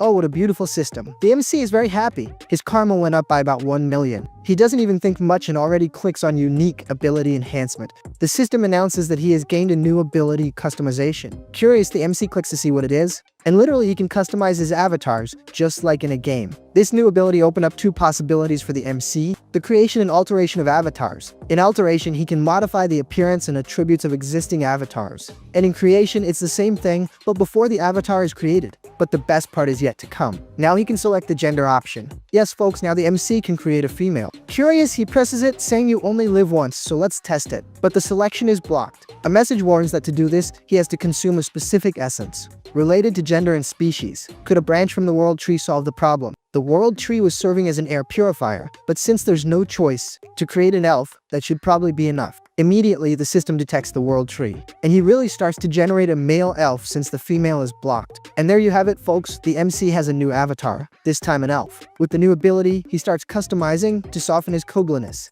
He's gonna make his arms and legs longer, something more elegant. Since elves are elemental, the most important stat distribution is nature affinity, which has to be maxed out. Finally, he is named Harris, having as his individual trait, Child of the World Tree. Here comes another OP avatar. Hansong is very happy with the new avatar, very well defined and beautiful. And then Harris comments that that is very unpleasant. Everyone glitches. Could Hans's dark magic be consuming Harris? The MC doesn't really get it, but to avoid problems, problems, he cancels the Bag of Bones summon. He realizes the Mind Core isn't working well. Could it be because of the elves' natural affinity? For a little bit, the MC almost lost his new avatar. With the problem avoided, he decides to leave Harris for later. Going to the bookshelf, he pulls out a book. This time, it's time for him to write the legend of the mercenary king. That's what our scene changes. We are taken to Harley, who looks just like Hercules. After the purchase, he leaves the store. Harley comments that Hubert found the perfect item for him. Speaking of which, he remembers the guys who were meddling in Hubert's store. Maybe he should go there and teach them a lesson. Passing by on the street, the guys mock the MC's clothes. Even as he walks past, the guy doesn't stop badmouthing him. That's when he turns to the guy, and the man realizes it's not worth getting into this mess. Harley asks who's insulting the South.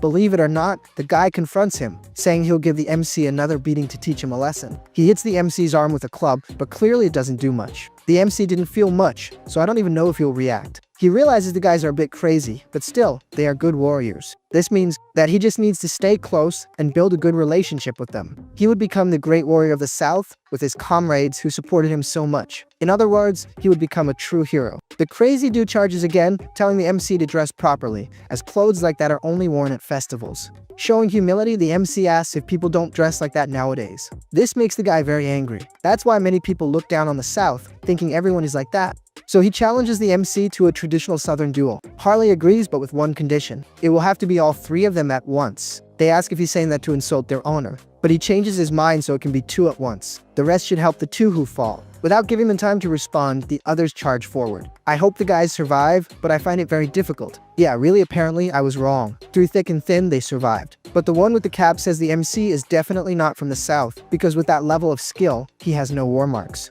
Our little MC didn't imagine something like that existed. And now, how is he going to justify this? He just says he's from the South and that there's a story behind having no marks. 20 years ago, there was a duel to elect the new chief of his tribe. His father, the best warrior, won with ease. He defeated his opponents without any effort. According to tradition, he would marry the Lord's daughter and receive a wish. But his father said the wish was already decided. He said he would not marry the Lord's daughter. The daughter was offended and asked why the absurd wish. And surely he had a valid reason. He and the lady were siblings. Angrily, she asked if her father would let someone talk such nonsense. But the father just apologized, saying it was true. She really wasn't his biological daughter. Angrily, she ordered the guards to eliminate the MC's fake father. His father said he would buy time while his mother fled. At that time, his mother was pregnant, so she couldn't help in the fight. His father fought bravely, but in the end, he fell. His mother hid in a remote cave where he was raised. Man, the guy lied so much he almost created a new manhwa. And the lie doesn't stop. He says his mother recently passed away from a terrible disease. That's the reason he's a warrior without any marks.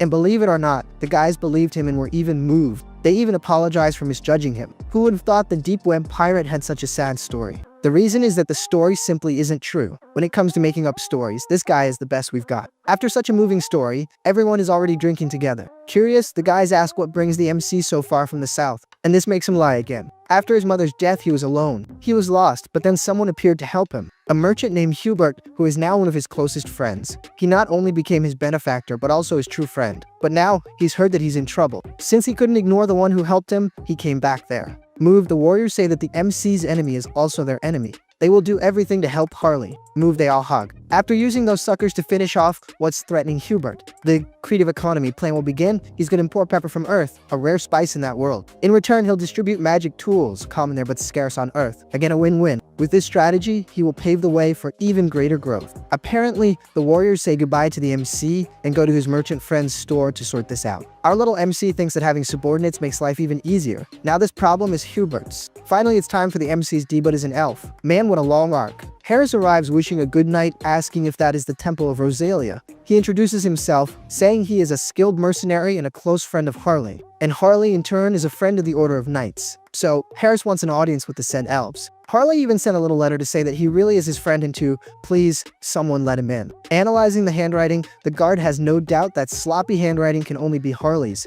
The guard invites him in, saying he'll show him the way to the elves' quarters. Sometime later, the guard announces that he has already spoken with Lord Lafori and that he can enter. So the MC goes to the quarters. Lafori introduces himself as a high elf, asks Harris to sit, and asks if he is really a friend of Harley. Harris thanks him and confirms that he is his friend. In reality, the MC is spacing out, finding all of this very fascinating. Looking through the elf's eyes, Lafori's eyes shine even brighter. And the more he looks, the more he feels drawn. There he goes again. Lafori comments that Harris must really be very close to Harley. He's even wearing the bracelet he gave as a gift. Harris says he's sorry and that he only accepted because it was from someone of his own kind, but if he's offended, he can take it off. Lafori says it's not necessary in that. In fact, he was happy about it. He also comments that he heard he wanted to ask something. Harris says he would like to learn about the power of nature and form contracts with spirits, since he never had the opportunity to grow because he spent most of his life alone. Lafori understands. He observes Harris' aptitude and has no doubt, but he stands up and asks if he would like to get some fresh air with him.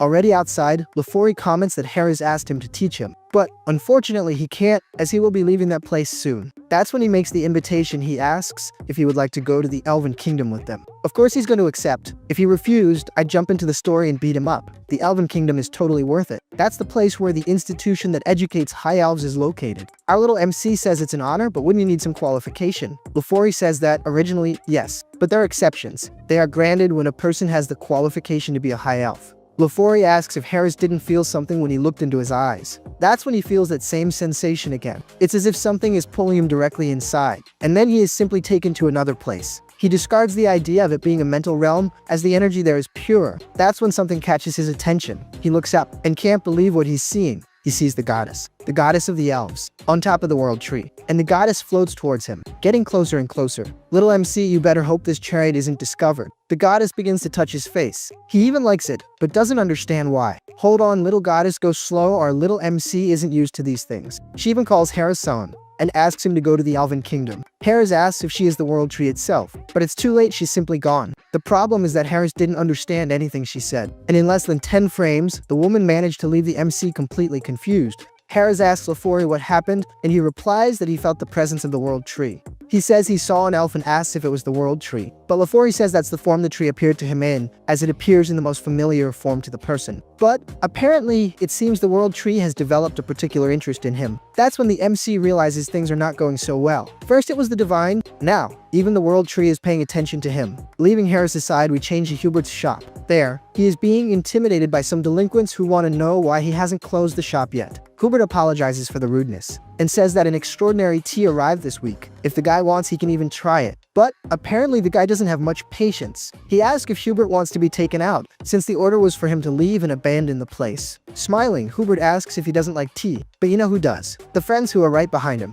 One was about to say something, but already took one to the chin, and that's the first one to be kicked out of the shop. Our little MC doesn't even need to do anything else, because the other two are already scared. But just to be sure, it's good to give these guys a beating too. A beating that would have been for 20, the two of them took alone. They're going to sleep with sore backs. Night falls and the mood is already calmer. Harley says that tonight the drinks are on him. Thanks to everyone there, Hubert is safe. The side character, whose name I still don't know, says he's convinced. He saw firsthand how Harley fights, and he definitely needs a mark. A mark just like his, the most fitting one for a warrior. Man, this thing is weird, kinda Masonic, kinda Illuminati, kinda like a triangle. He continues, saying he heard there's a southern shaman there in Taraki. The MC should definitely go there. That's when someone finally says his name, Luong. The MC grabs Luong and says, "It's now, my man, let's go." The problem is that Luong doesn't really like the idea. He hadn't even finished drinking yet. In the next scene, someone is cursing at an old woman. Can you believe those losers are messing up the old woman's table and demanding money? The guys simply haven't been beaten enough. The old woman says she warned that the amount of money was absurd, and how would she pay that fee? The problem is that the guy doesn't care. What he wants is money.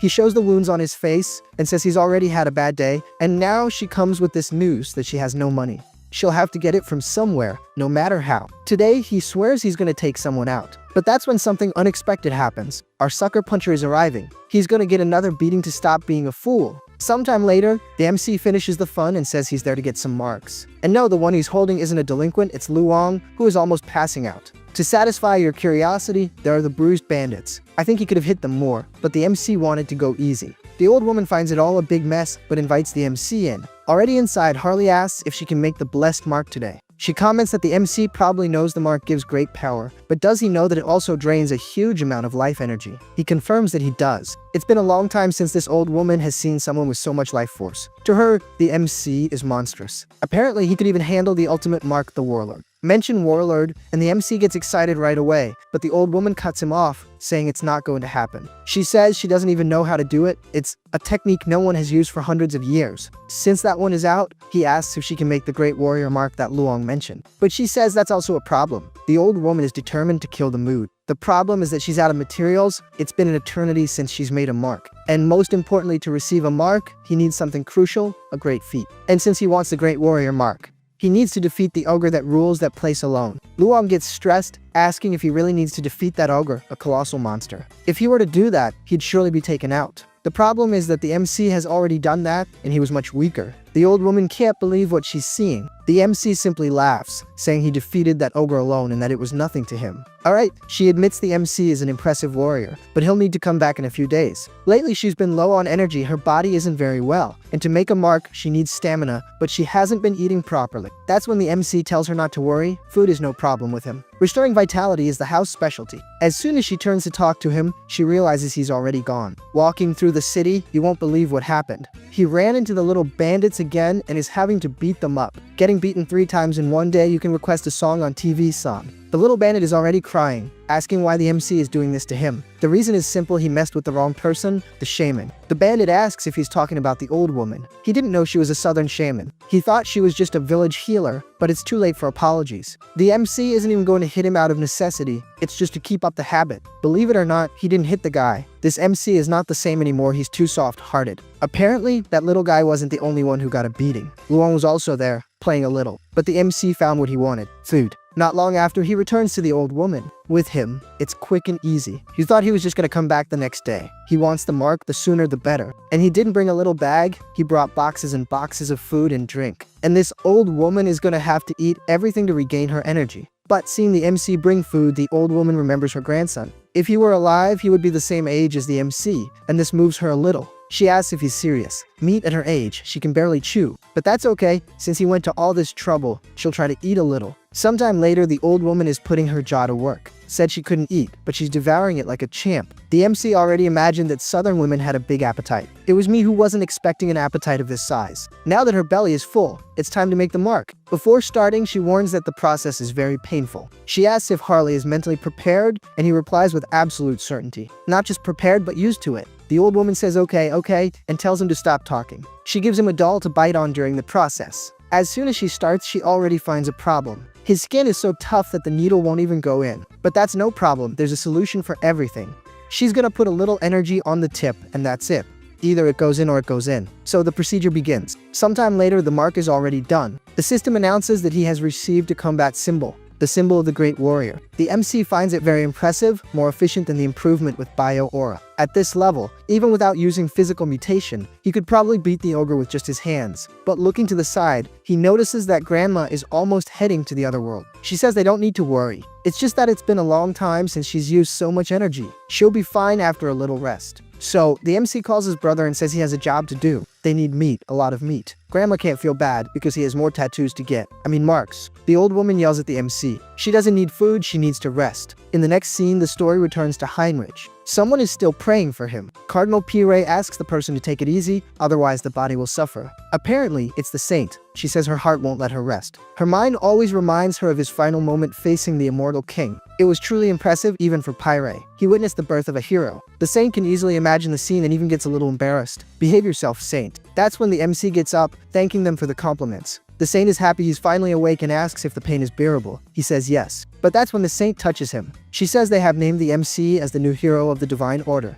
Yahello. The MC is extremely pleased with this news. Now, officially, the hero and the Immortal King have reached their main roles. In the next scene, we are with the Bag of Bones. With the improvement of his contagion, his eyes can go even further. He can see the filthy stain of the evildoers. You already know, right? Tonight is the night for beating up more little people. He says he's going to take everyone to the underworld. In the next scene, we already see nurses working. They were not happy at all that the skull mask appeared again. Sometime later, someone is analyzing a body. The man asks if he has any idea what's happening. But the department's dark mage says no. But one thing is certain, whoever did this is seriously dangerous. If the guy in the suit handles this the wrong way, he's doomed to be taken out. This level of pure dark magic is beyond human comprehension. That person's body is an empty shell, their soul has already been enslaved. Song Jin says that if he were caught by a monster like that, he'd rather not have been born. The MC said he was going to take him to the underworld, and he really did it. I didn't imagine it would be so literal. The guy in the suit doesn't like the news that his adversary is a high-level dark mage. But since it was the skull mask, Seong Jin will take a look at the curse. So, he touches the corpse's forehead, and immediately feels the monster's pressure. A strong and very suffocating sensation. The guy in the suit asks what's happening to him. The team leader asks if he found anything. but he just says he needs to log off from this world right now. Our little MC messed with the boy's head. He ended up seeing the MC. The boy thinks he's totally screwed as the skull mask noticed him. At this point, there's only one option left. If he logs off now, at least he can go peacefully to the great beyond. But that's when the leader pulls him, saying the skull mask only pursues villains. He'll be fine. Man, that makes the boy very relieved. Lying down, he feels his body relax a little and simply drop stiff. The leader starts yelling for the nurse. The bag of bones realizes that guy is a very capable dark mage. In the next scene, we return to the slacker, also known as Hansong, the one who never leaves the house. Looking on the internet, he realizes the bag of bones' popularity is getting out of control. But it's not like he's purely happy, as this could become a real problem. Hansong is feeling an extreme headache and wonders how he's going to operate from now on. But that's when someone knocks on the door. Opening the door, he wonders who is bothering him. That's when he's surprised. It's his longtime friend Kang Tae-san.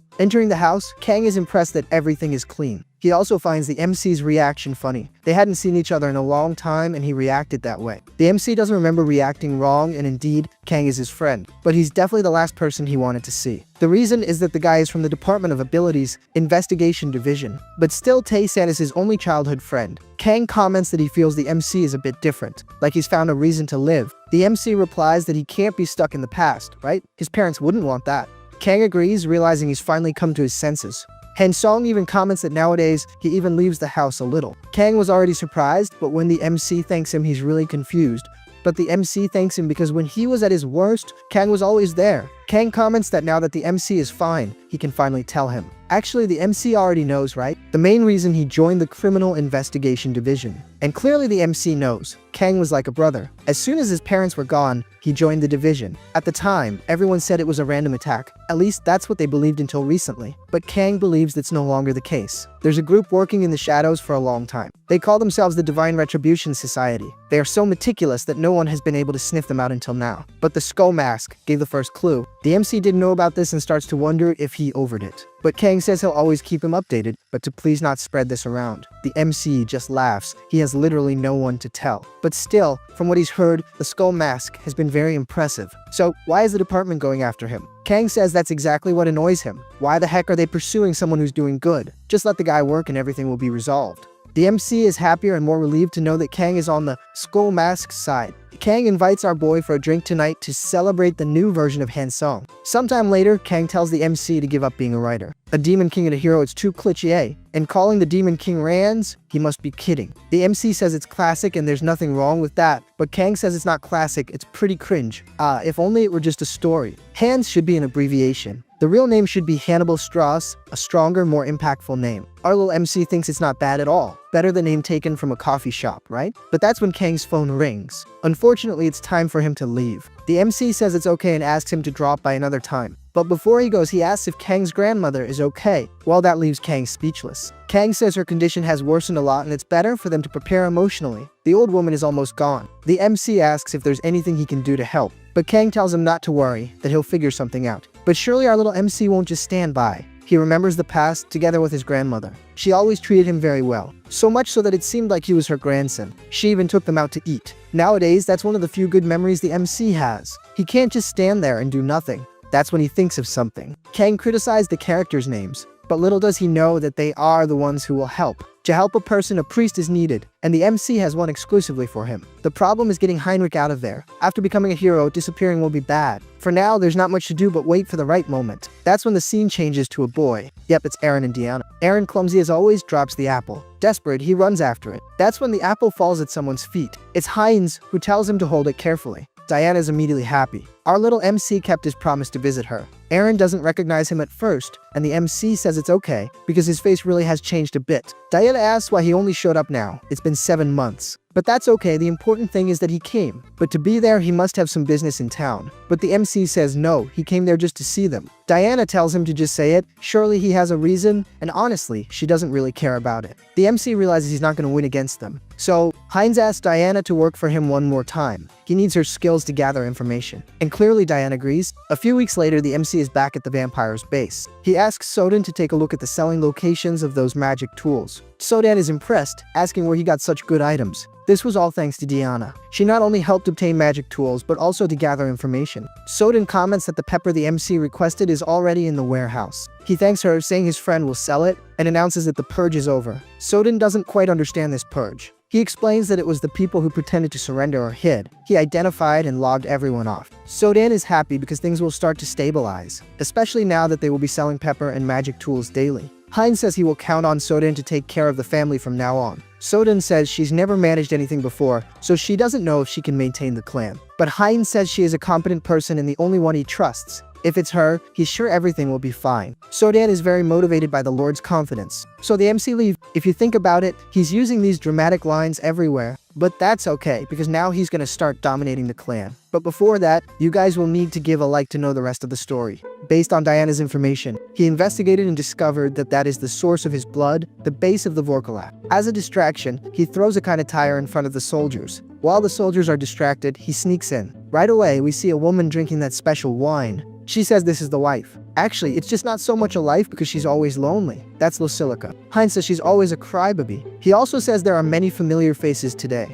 Lucilica stands up asking who he is, but the MC replies, "Why, I'm Hines, don't you remember?" Pouring a glass of wine, she apologizes, saying her memory is a bit bad, as she mixes her blood with the wine. She says that regardless, the MC is a guest, so she must show hospitality. She offers some blood, but he says he doesn't need it, he's fine. But, of course, he's already noticed there's something there. That's a high-level binding blood magic. Lucilica asks how he dares to invade the sanctuary of the Vorkalak. She doesn't know who he is, but she won't let it slide. Since she doesn't remember him, he'll have to do it the hard way. It's he who starts to control her blood. Lucilica doesn't understand how her own blood is attacking her. How can this darn guy freely manipulate someone else's blood? That is, at the very least, in the realm of true blood. She says this is Vorkalak territory, and the invasion of an outsider is a direct violation of the treaty. Our little MC replies that he is also of the indirect bloodline of the Vorkalak, and reflects that since she doesn't remember, he can use this to his advantage. Lucilica tells him to stop lying. But, now that she's thinking, she heard there was a clan that was persecuted in the past. Could it be real? Our little MC replies that yes, he is from that clan. Now she should cooperate, and he will lend his strength. Stubborn, the girl says no. Grabbing the girl's face, he apologizes. Apparently she misunderstood. This was never an option. Either you help willingly, or you take a beating and help unwillingly. Anyway, Lucilica is screaming. After a while, she asks what this strange feeling is. It seems like she's changed masters. Yeah, our little MC used the blood crystal to dominate her. He tells her to reveal everything she knows, and as much as she tries to hold back, she can't refuse. She says the true blood who oversees the place is Miss Frisia, and her strongest characteristic is being a user of demonic eyes. The butler asks Frisia if she's enjoying the human world again. She replies that yes, it's always interesting. Even with weak bodies, they fight to live every day. Hey, my girl, no need to humiliate, you know? The butler says he heard there are some so-called Protestants emerging. Frisia tells him to calm down. This kingdom already belongs to the Vorkalak disguised as nobility. Just a little pressure on the king and it's resolved. What she doesn't realize is that her butler has already gone F. It's surely our little MC who's there. He asks if she is the so-called Frisia. Turning around calmly, she says she's never seen his face before. He must surely be a pure blood, because he doesn't seem to be a true blood. The MC says he's more or less a branch blood. She says it's interesting,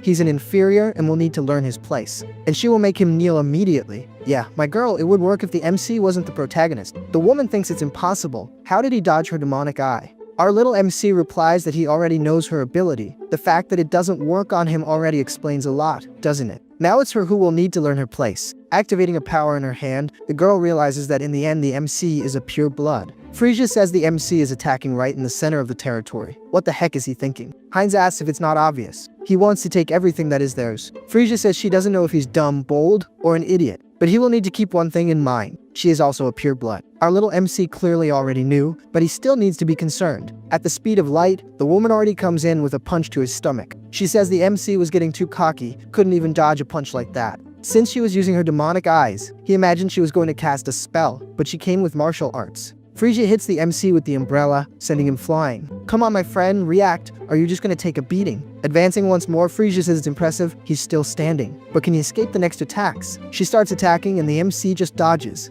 The problem is that that umbrella is not just an ornament. It really is like a sword. Activating a blood ability, Frisia says this will be the last attack. Our little MC realized it's an area attack, but with his blood manipulation, he can end it all. There's just one problem. The darn Frisia has disappeared. But where did this loser go? She appears elbowing the MC in the face. Unable to take the impact, he goes tumbling through the bushes. Frisia says it was a bit boring, and that she didn't want this to be the end. Our little MC gets up, saying it really isn't. Putting his head back on, he asks who said the fight was over. For him, it's just beginning. Frisia says it's strange. She's sure she played Lego with him. Yeah, Frisia, that's this darn guy's ability hybrid evolution. He heals at the speed of the flash. She says it's crazy. Besides the Lord, she can count on her fingers those who survived this attack. Our little MC says she's talented, but she still has some flaws. And extending his hand, he says he can make her stronger. She just needs to start following him. Frisia asks what kind of idiocy he's talking. How dare he insult her like that? Now she's gonna turn him into a chair. But no, because her body won't move anymore. Without seeing, she ended up surrounded by a magic circle. Our little MC says that if she doesn't want it the easy way, it's going to be the hard way. Frisia doesn't understand. It's one thing for him to have blood magic, but to take the blood that's on the ground. Our little MC says he's not a martial artist. He's more than a mage specializing in blood. That said, he starts to put a little ketchup on his fingertips. This time, he creates the blood crystal directly inside her body. Frisia starts screaming, saying it hurts like heck. The MC apologizes, but for a high-level vampire, a small dose wouldn't do. Then, a great explosion of mana happens. Finally, Frisia is on another level. She asks what happened without her permission and says she won't forgive it. Our little MC says she's complaining too much, can't she feel it? That's when the girl comes to her senses. Her strength, her reflexes, all her stats have evolved to a new level. The girl says this is excellent. Now she'll be able to finish off the MC once and for all. Oh, little MC, you didn't expect that, did you? The good thing is that no matter how hard she tries, she won't be able to. After all, our little MC is her new leader. Frisia doesn't understand. She can't move her own body. It feels like she's tied with chains. The MC says this is the power of blood domination. Now she will move as he says. Frisia says it can't be, not even the holy blood could. But our little MC replies that it's a shame for her, because he can. Now, he's gonna ask the important question, where is the clan's lord? Frisia starts screaming, asking if he thinks she'll talk easily. But that's when she answers that he's at Duke Brit's house. Dang, she didn't realize her mouth moved on its own. Our little MC gives her a pat, saying that was very good, that she was an obedient servant. He reflects that the clan chief has surely already sensed that one of his pure bloods has been captured. So, it's time to end this once and for all. Now at Duke Brit's mansion, Frisia is asking to enter, saying she has something important to say. The Lord then authorizes her. Soon after, the girl enters the room. The Lord tells her to be direct. Before Frisia answers, he says to forget it, he's already understood everything. It's surely because of the unexpected guest behind her. Our little MC appears, saying it's as expected of a lord. It would be a shame if the clan leader didn't notice at least that. To welcome the guest properly, the Lord closes the book. But soon after, he says he's disappointed in Frisia. In the end, she became a traitor. Man, it's not like she had much choice. Betraying was bad enough, but serving another master makes things worse. She tries to explain, saying it's a mistake, but the Lord says there's no mistake. He lived with her for 100 years, so he easily noticed when her scent changed. So, he charges at her to eliminate the traitor. Of course, our little MC steps in front, saying it's not gonna happen. The Lord can't believe he managed to block the attack with just his hand. Hines says he hoped to resolve this peacefully, but the Lord says no. The MC has the face of a scoundrel who would stab him in the back. Summoning a circle, he says he'll resolve this quickly. That's when he starts to summon all his subordinates. He gives the order for everyone to advance and eat and drink as they please. Frisia already pulls out her umbrella and starts attacking. But the Lord notices something is wrong. There are only about 12 people there. It's not possible that all his subordinates have disappeared. He asks Frisia what she did with the capital. The girl apologizes, but most are now subordinates of Lord Hines. Lord Murag asks if she's saying his subordinates accepted a new blood without resisting. This is the same as cannibalism of one's own kind, but this scoundrel is saying this while summoning a little power. The Lord warns that cannibalism drives everyone crazy, but Frisia replies that it's possible because Lord Hines is from a collateral bloodline of the Vorkalak. The Lord says it's ridiculous. Do they really expect him to believe that? Murag starts to activate the magic he was doing. Our little MC realizes he's summoning a barrier. Along with this, a part of the environment has become his domain. That's why our little MC is covering his nose. His head feels like it's being crushed and his body 10 times heavier. The Lord says it's too early to be surprised, and that no matter where they are, his subordinates will answer his call. That's when he starts to summon the so-called Ober. Ober already appears with his hand on his head. Surely he's gonna complain. He asks what the Lord needs. But looking ahead, he also wonders what's happening. The Lord says it's not time to discuss. They'll talk later. Now he needs to deal with that. Scratching his ear, Ober says he understands. It's funny that Ober is practically a child, but at least he's fast because he's already on their backs. Our little MC says he already imagined he was that fast. He is a pure blood of the assassin type. Since he can't afford to fall behind, he activates the acceleration ability. And soon after, he manages to grab the kid. I confess I thought it would be harder, but he's already been captured. Taking the opportunity, the MC charges at the Lord. But Ober asks if he's going somewhere, and he's already going with the side of the straight to the MC's neck. With little alternative, our boy dodges upwards and fails to eliminate the Lord. This makes him a little stressed because the Lord was right in front of him.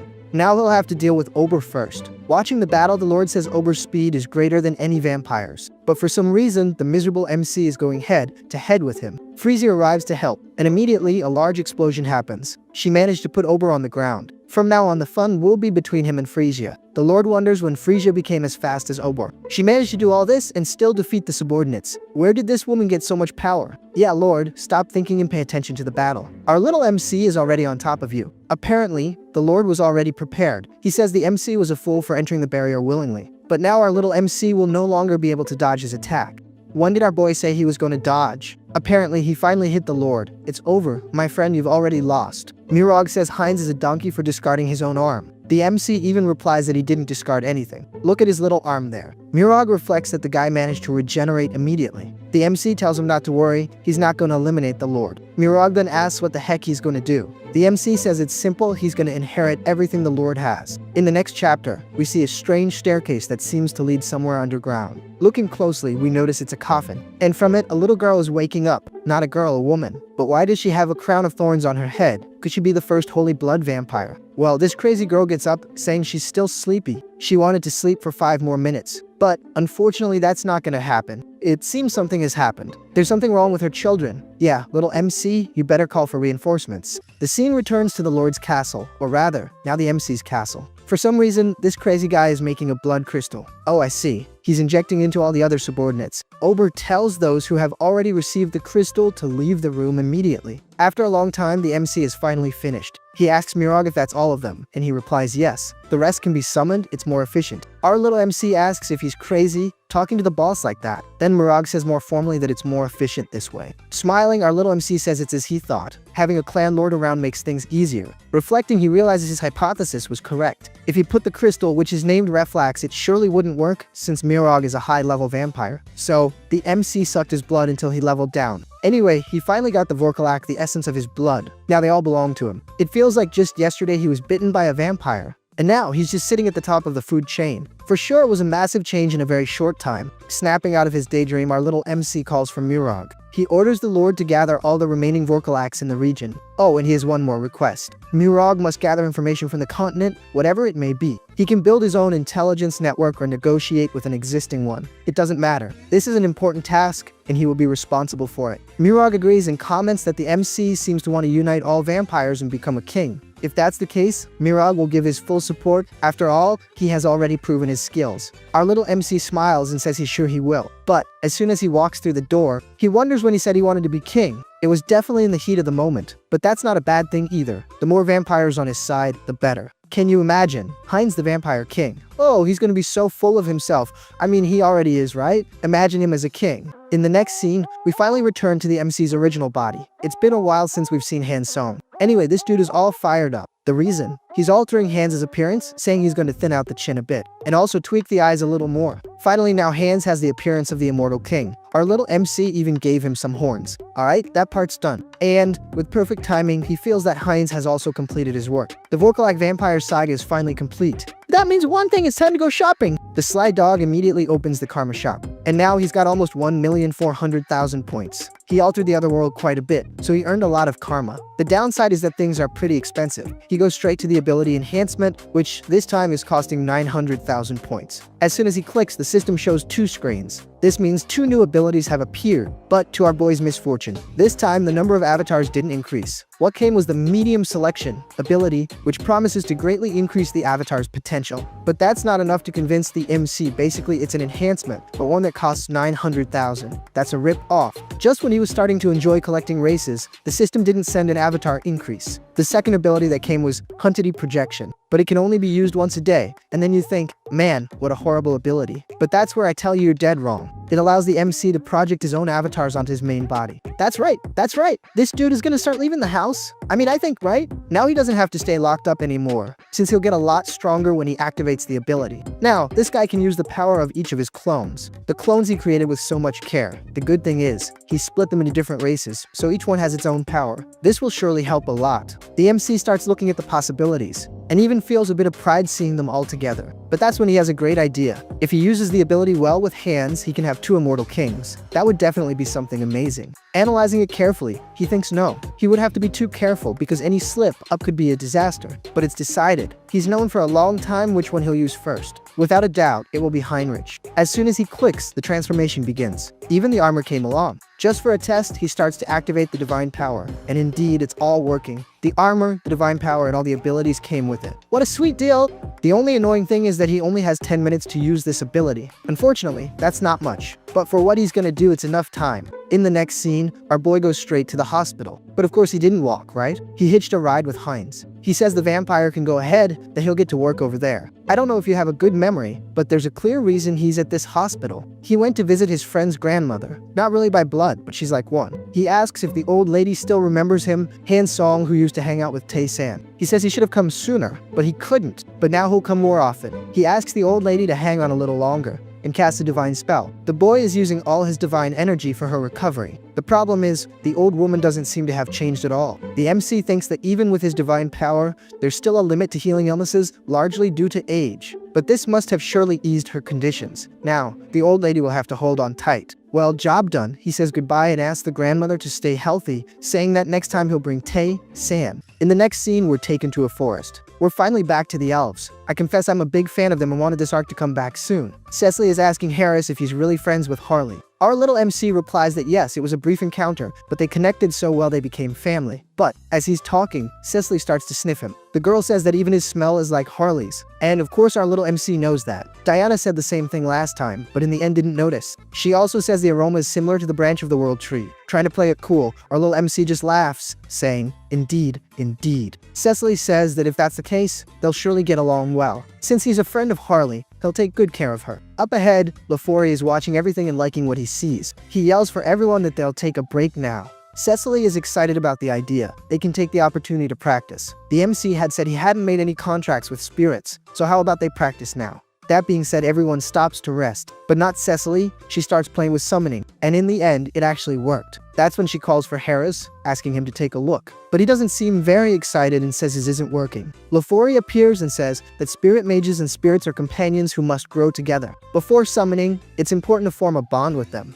Our little MC needs to use the power of nature to show himself to the spirit. That's when the fool realizes he was doing it backwards, summoning and then trying to form the bond. Lucky he joined the elves, otherwise it would have been much more complicated. First, he's going to focus entirely on affinity and overflow with the power of nature. Just by doing that, things started to work out. Oh, smart cookie! Cecily says it's unfair. Why is he so good? This is the first time it wasn't supposed to be like this. LaForey says he just got the hang of it quickly. What can you do? Soon after, Harry starts to feel something, and in his hands appears a Pokemon. The system announces that through training, the spirit has achieved enlightenment, and that the MC has obtained the spirit magic ability. Seeing the scene, LaForey says that if he continues like this, he'll soon be at Cecily's level. Smiling, our boy thanks him, knowing that he's one step closer to spirit magic. Not forgetting the little creature, since it looks a lot like it, its name will now be Pikachu. I mean, it doesn't look that much like it, but the tail does. And it also looks like a Pokemon, come on. While the group continues walking through the forest. But from here on, they'll have to forge a path. LaForey explains that all forests are connected with a bond to the Great Mother Tree. Among them, the High Elves are the closest to nature. So, they are able to go to any forest, opening a portal that connects them. Since Cecily is also a High Elf, he says she'll be able to do it too, but she doesn't seem confident at all. The group continues walking, and the MC thinks about this interconnected forest story. He knows that, in other words, this is a mass teleportation network. Better than the Grand Divine Orders, which needs facilities. LaForey says they finally arrived. And right away, our little MC's eyes go wide, that there is the real world tree. Tiny, thank goodness. Looking, the MC thinks it's definitely bigger than he imagined. He asks Cecily if it's his first time seeing it too, but the girl is spacing out and doesn't even answer. Whoa, she started to fly. LaForey says it's Harris's first time seeing this marvel. This is the eye awakening ceremony of a high elf, something that even other elves don't get to see easily. The MC doesn't quite understand this ceremony thing, but he can see that some things are growing around. An impressive force of nature is coming from somewhere. And to impress even more, Cecily is holding a fruit from the world tree. Oh, lucky girl. Too bad she only takes a little mouse bite. The last time a woman bit a fruit, we were kicked out of paradise. Now indeed, Cecily is becoming a high-level elf. But that's when this fool realizes it's not the time to stand still. He can't let this pure energy be wasted, so he's going to take as much as his body can handle. Of course, this doesn't go unnoticed by LaForey. He can feel the flow of energy. The system informs the MC that he has once again achieved enlightenment and gained the nature affinity ability. Now he can get stronger just by absorbing the energy of nature. Our little MC tries to play it cool, but Lafori tells him to look to the side. It seems the world tree has taken an interest in him. Our little MC asks if that's really for him, and Lafori says yes. He also says the sacred relics like this are only given during the Eye Awakening ceremony. It's a rare thing that can be used to make an accessory or weapon. Our little MC thinks a bit about this accessory story, and asks if the accessory he gave Harley was his relic, but Lafori says no. His real relic was used to make a ring, which he used to propose to his wife, but now his daughter wears it. The MC says Lafori is a true romantic. Looking to the side, he says the ceremony is finally over. Cecily will rest for a while to stabilize the great energy she received. Good thing she awakened, now he can retire. But the MC doesn't like the idea. Lafori says he won't do it now. He can't, they're short-staffed. The MC isn't talking about retiring. He's saying the guy is too young to want to retire. Well, some time passes and we are in the capital of the Elven Kingdom, Dracha. After the ceremony, the MC managed to get into the academy, thanks to Lafori, but the atmosphere is very different from what he thought. He imagined that elves lived like fairies in the middle of the forest in harmony, but it's very different. The girls are making a lot of noise, asking about the human world. They say humans were really brutish and captured Cecily. The MC says it's all true and very dangerous, but he had good companions, so he managed to be okay. The noise irritated a crazy girl in the front, who isn't able to concentrate, so she tells everyone to shut up. This is Miss Shapiran. The girls were scared and backed away. This was excellent for our boy, who finally has some peace. He was even going to thank her, but the girl calls him mediocre. She calls the MC trashy mercenary. This breaks the MC a little, who doesn't even know why she's angry. Continue, we see a kind of palace. Lafori is finishing his report, saying he's spread information about the new immortal king. The woman in front says that an immortal king capable of moving freely is indeed dangerous. Lafori says it's true, but at least Cecily has awakened. So, isn't it time for your majesty to consider retiring? The queen says that, actually thanks to her, one of their biggest worries has returned. She heard that, along with Cecily, came someone talented. Lafori replies that yes, that he has even caught the attention of the world tree. His talent is exceptional and his growth is rapid. With the right education, he will surely achieve great things. The queen smiles, saying that Lafori is very excited about this. He replies that he is completing his training at the academy. Hopefully, he'll do well. If he's that good boy, Harris will be of great help to the queen. But in what sense? I'm sure it's not just about power. Speaking of the academy, we return there. Our unfortunate MC is already there, super sleepy. Looking up, he realizes the day is beautiful thanks to the world tree. The weather is great and the air refreshing. Plus, the elves singing is perfect. Maybe he should give up everything and just live as Harris. But that's when someone screams and throws a bunch of books at him. The screaming part, okay, but the book was unnecessary. Of course, it's that feisty girl saying he doesn't have the luxury of sitting around, getting high on the world tree. She says that, since he's a trashy mercenary, he probably doesn't know the basics. Elves with high sensitivity to nature are more likely to get high on it. Yes, high. You know, trippin', seeing monkeys on lampposts, red eyes. Shapiran screams, asking if he's paying attention. She's gonna lend him her own book, which she made sure to organize so that even a slowpoke like him could understand. So, if the class average drops because of him, you know what'll happen, right? The girl turns away stressed, but we know it's just drama. In the end, she'll fall for the blonde boy's charm. But looking a little closer, he can see a ring with the energy of the world tree. Plus, the girl looks familiar. Yep, for sure, she's Lafori's darn daughter. Because, of all people, this schizophrenic girl had to be his daughter. Man, if she were cool, it would be fine. But the chick is stressed and feisty. To him, this is ridiculous. Not even their personalities are similar. But alright, better to just let it go. At least the explanation in the book makes sense. She put in the effort to get everything ready. After reading a little, he says it's time for the practical lesson. With great ease, he starts to make fire and water. No, he was summoning spirits of fire and water. Both low level, but still spirits. The fire one is Kali and the water one Pascal. Now that he knows the essence, it became easy to summon. Even the Pikachu he summoned at first is already in the low ranking. Well, our little MC just says he grew up really fast. After practicing, he already knows what he's gonna do, keep his head down without bothering anyone. As long as he doesn't run into Chaperone, it's all good. At least that's what he thought. The scene returns to 10 minutes ago. There's the teacher explaining about spirits, saying there's a secret way to maximize the connection, which is through dance and music. She says there will soon be a festival to honor the new high elf, Cecily. On that same day, they will rent a stage for the evaluations. The MC thinks it's been a while since he's been to something like this. Should he show his cool side? Man MC, with all due respect, don't do it. The teacher says that, as everyone knows, they have a new transfer student, so they'll do a project for him. Each group will have to create their own presentation, and the spirits have to be connected, and it will be presented on the day of the evaluation. Yeah, little MC, you've gotten yourself into a well-organized mess. Some time passes and the room is already empty. He can't believe this happened. The boy introduces himself as Kufen and says it's cool to work with two celebrities. The girl says she's Kuri. The feisty girl says something has to come out of this, so it's good for everyone to help each other. She asks if anyone knows how to dance or sing. Kofen says he doesn't know anything, but he's in. Kuri says the same. A bit awkwardly, the MC says they are being so lazy that he's starting to get excited. But from what he's heard, as long as it helps connect with the spirits, it doesn't have to be an elven song or dance. So, he's gonna get to work. The darn guy stands up, all formal, thanking them. He says he used to sing a song from his hometown. Kofen says that if it's from his hometown, it must be from the other continent. The MC replies that yes, that his parents used to sing it when he was little. The feisty girl says the MC is very confident, and he confirms. Even though he's lived locked up for a long time, there was a time he went to Karak a lot, and his scores always passed 80. Shapiran doesn't like the idea and is suspicious. What would a trashy mercenary know about elven music? Someone like him shouldn't be receiving teachings from her father and the world tree. She will never accept that. Standing up, she says alright, they'll see, but if it's trash, the responsibility is all his. Our little MC says that's fine, but with one condition. Oh, he didn't ask what I expected. The fool just says that if it goes well, she'll have to teach him about elven culture. A bit awkwardly, she replies that's fine, but only if it's really good. Sometime later, our boy is already singing, enchanting everyone. The system announces that due to the number of attempts, he has gained the Melody of Harmony ability. This ability makes the MC's life a little bit easier. His voice is now more stable, as if nature is in his vocal cords. Kofen says he loved the music. It's the first time he's heard something like it, besides the instrument.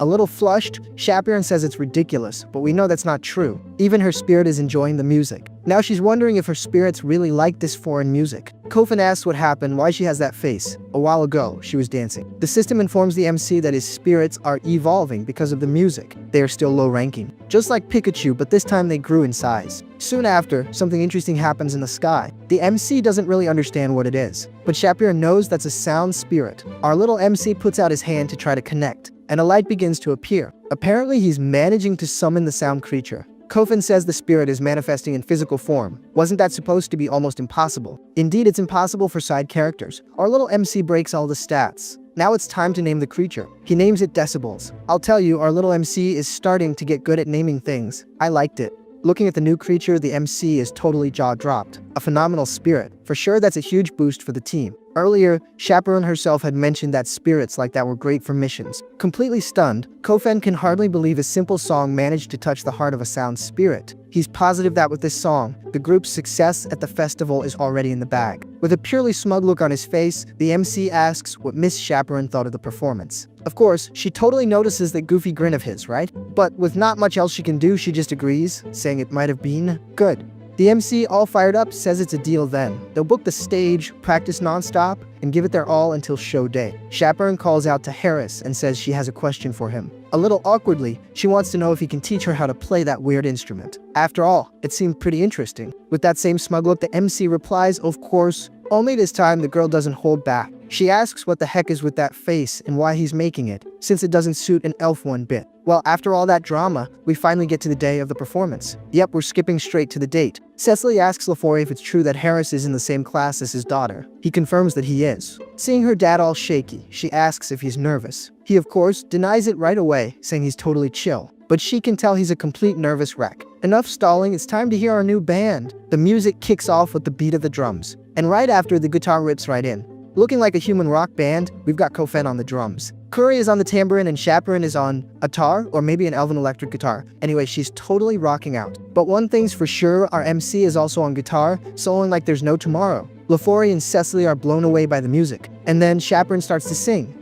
Cecily comments that it's the first time she's ever heard this song, and her heart already feels so warm. The sound is just wonderful. Watching his daughter's excitement. LaFoy wonders if Chaperone really knew how to make such happy expressions. The crowd is going wild too. They think the music is perfect. Even though it's the first time many of them are hearing it, everyone thinks it's incredible. An elf even comments that despite her sensitive ears, that music is just too good. Cecily nudges LaFoy and tells him to pay attention. They're using spirits to sing? That's definitely impressive. What Cecily doesn't notice is that LaFoy isn't by her side anymore. Now, where did that goofball run off to? Looking ahead, she sees her proud papa, yelling to the crowd that that's his daughter up there. What a doting dad! The MC, meanwhile, is up there, singing and playing, but never stopped plotting his schemes. He admits that Chaperone was a huge help, especially with the stage production and tuning the melodies. As expected of a high elf, she really knows her stuff when it comes to spirits, even though she was a total pain at the beginning. Now, it looks like she's having a pretty good time. The two even jump in perfect sync. The sound of the drums marks the rhythm. And finally the song comes to an end. The crowd goes crazy applauding nonstop. Everyone loved it. But they weren't the only ones. It seems the world tree itself dug the sound. Chaperone thinks to herself that her breathing was more stable than usual, and the sound flowed with incredible smoothness. Looks like she was completely lost in the music. But in reality, it was all because of that nifty little skill of the MC's melody of harmony. He reflects that apparently the skill works on others too. It was more effective than he'd imagined. Glancing forward, Chaperone gets a little embarrassed seeing her father in the audience. But at the same time, she's really happy he's there. Thrilled by everyone's reaction, the MC asks Chaperone what she thought. Bowing to Harris, she admits she misjudged him. She apologizes for being such a jerk and acknowledges that she lost the bet. From the audience, Lafori comments that listening to that soothes the soul. The music was incredible and moved everyone. He's certain that Harris is going to cause a huge stir in the elven world. Leaving the elves aside, we head back to the Grand Temple, where the Saint Poor Thing is working non-stop. Hearing a knock on the door, she realizes it's Heinrich and that he's finally arrived. She invites him in. As soon as the MC enters, she welcomes him, but he's noticing something else, a book on the shelf titled The Saint and the Hero's Adventure. Uh-oh, Saintly, you better watch out, that stuff is pure trouble. You're gonna stray from the path, girl. Heinrich decides to pretend he didn't see anything to avoid making things awkward. The Saint asks him to sit down, as she called him to discuss a very important matter. She asks if he's ever heard of the Holy Sword. The Holy Sword, the most powerful weapon used by the first hero, is practically a legend, something you only hear about in fairy tales. Playing dumb, the MC says he knows a little, just the basic stuff everyone talks about. The Saint reveals that a decree was passed by all members of the church. The decree orders Heinrich to face the path of the Holy Sword. Yep, our hero is about to set off on a new adventure. He even acts all humble, asking if he's worthy of such an opportunity. But on the inside, he's dying to go not just for the adventure, but yet even stronger. Remember, our boy is greedy for power. The Saint explains that the meeting was held in a hurry because of the immortal king's return, and no one objected. After all, Heinrich is the new hero of the Grand Divine Order. There's no one more worthy than him. The path will take place at the Grand Temple of Pico. It's in the western part of the continent. I'd like to say this got him excited, but from the look on his face, the news wasn't the best. 300 years ago, the Selby Empire was destroyed by the second immortal king. After that, 4 nations claimed to be descendants of the empire and formed an alliance of kingdoms. The Grand Temple of Pickle was built in the southernmost kingdom Leska, exactly where the immortal king was defeated by the hero. The former hero defeated the immortal king, but couldn't completely destroy his heart. Because of this, an abyss of dark energy spread, corrupting the land. It was only after the hero plunged his sword into the ground that the place was purified. The temple was built right on top, with the sword inside so that only someone truly worthy could find it. The MC, being a smarty pants, asks if pulling the sword won't break the seal on the abyss. The Saint says no, it's been 300 years, so the land should be completely purified by now. Besides, it's time for him to inherit the weapon of heroes. Full of confidence, the MC tells her to leave it to him. He then asks when he's leaving. The Saint replies,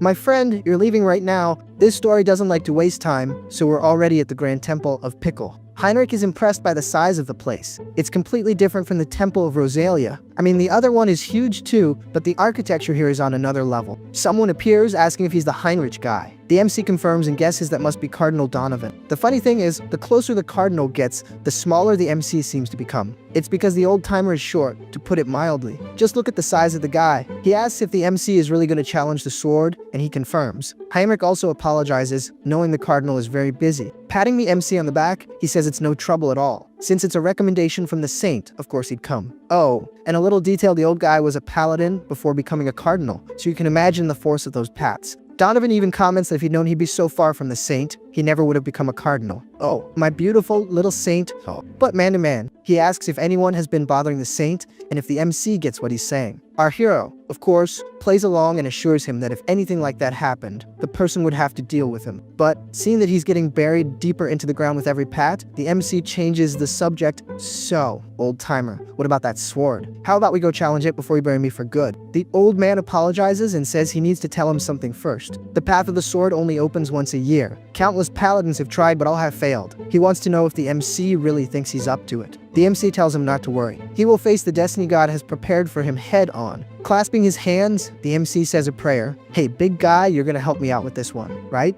Don't give me that look, my friend. Tell me you'll help me. In the next scene, already inside the temple, the MC notices he's going deeper than he expected. The old timer asks if he knows anything about the path of the sword, and the MC says yes, the saint told him. She said that, depending on the person, the challenge can be different. The old man confirms. Some finish in hours, others take weeks. That's why he can't give any advice. But anyway, they finally arrive. If the young man wants to turn back, now's the time. Our boy just smiles. He says he won't fail to wield the holy sword. The old man says that if that's the case, then fine. As soon as he enters, the trial begins. So good luck. Outside, he will pray for the MC's success, for him to become the true wielder of the hero's weapons.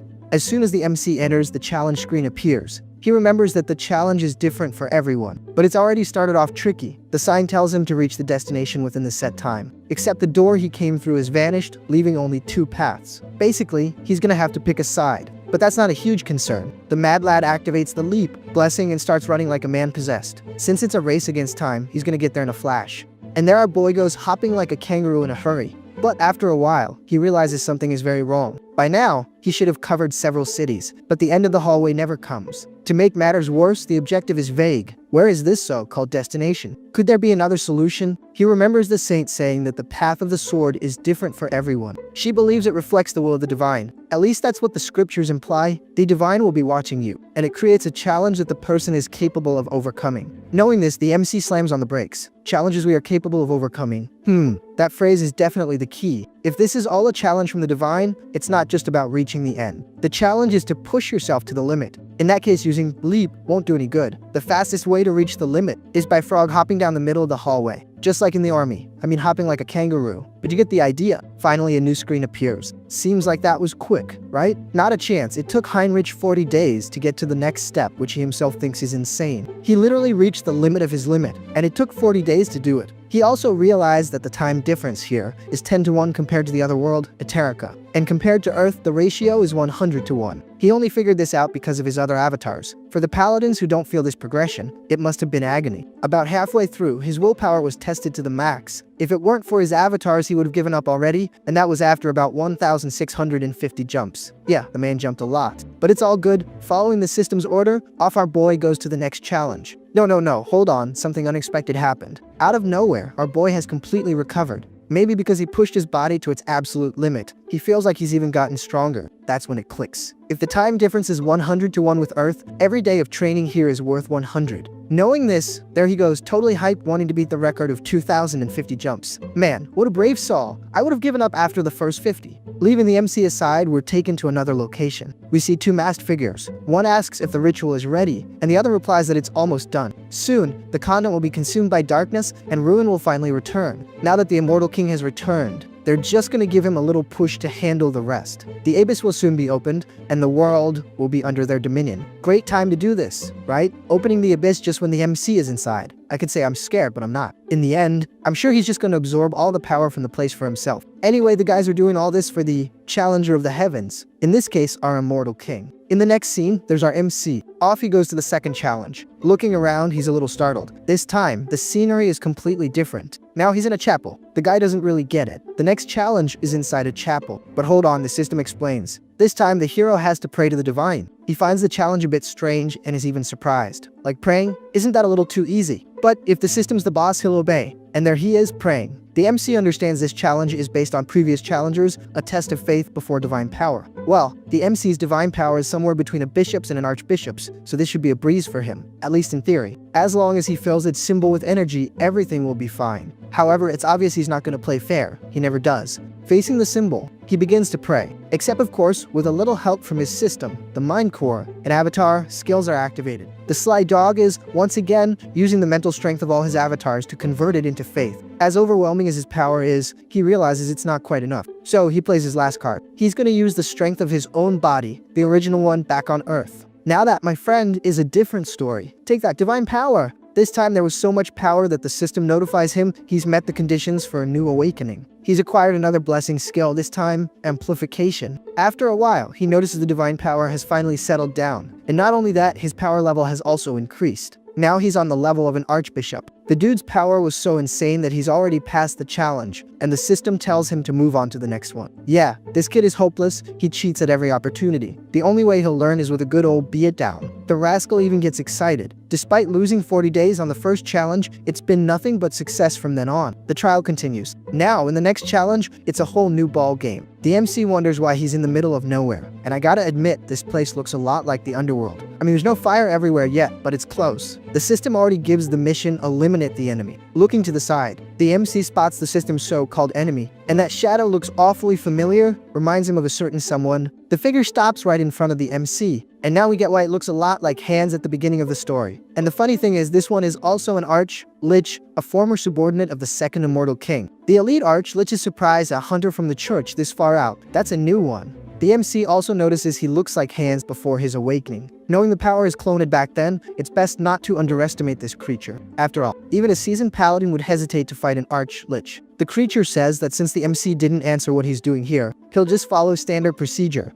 Eliminate the scumbags from the church until not a single one is left. There we go. If the situation wasn't bad enough, imagine it now. The arch Lich has summoned an army of the undead. The MC thinks that the Lich alone would be a problem, but an army this size makes things a bit more complicated. Actually, that's the reaction he was supposed to have, right? But for our MC, the game is a little different. The arch Lich questions, why is this idiot talking to himself? Well, it takes all kinds. His little game of talking to himself ends here. He orders his subordinates to advance. However, the MC gives a little tap here, a little dodge there, a little misstep, and boom, he dodged and even knocked down some chump. The arch Lich is getting stressed. How is this punk dodging everything? Come on, my crew, finish him already. Seeing the pathetic display, the MC taunts him, saying the arch Lich should know he can do more than just dodge. Now, the game is about to get a little more interesting. Drawing his sword, the MC wipes out everyone. Seeing the situation, the arch Lich even questions if the MC is an archbishop, since his divine power is so high. Heinrich replies, well, so you're scared. The creature denies the nonsense.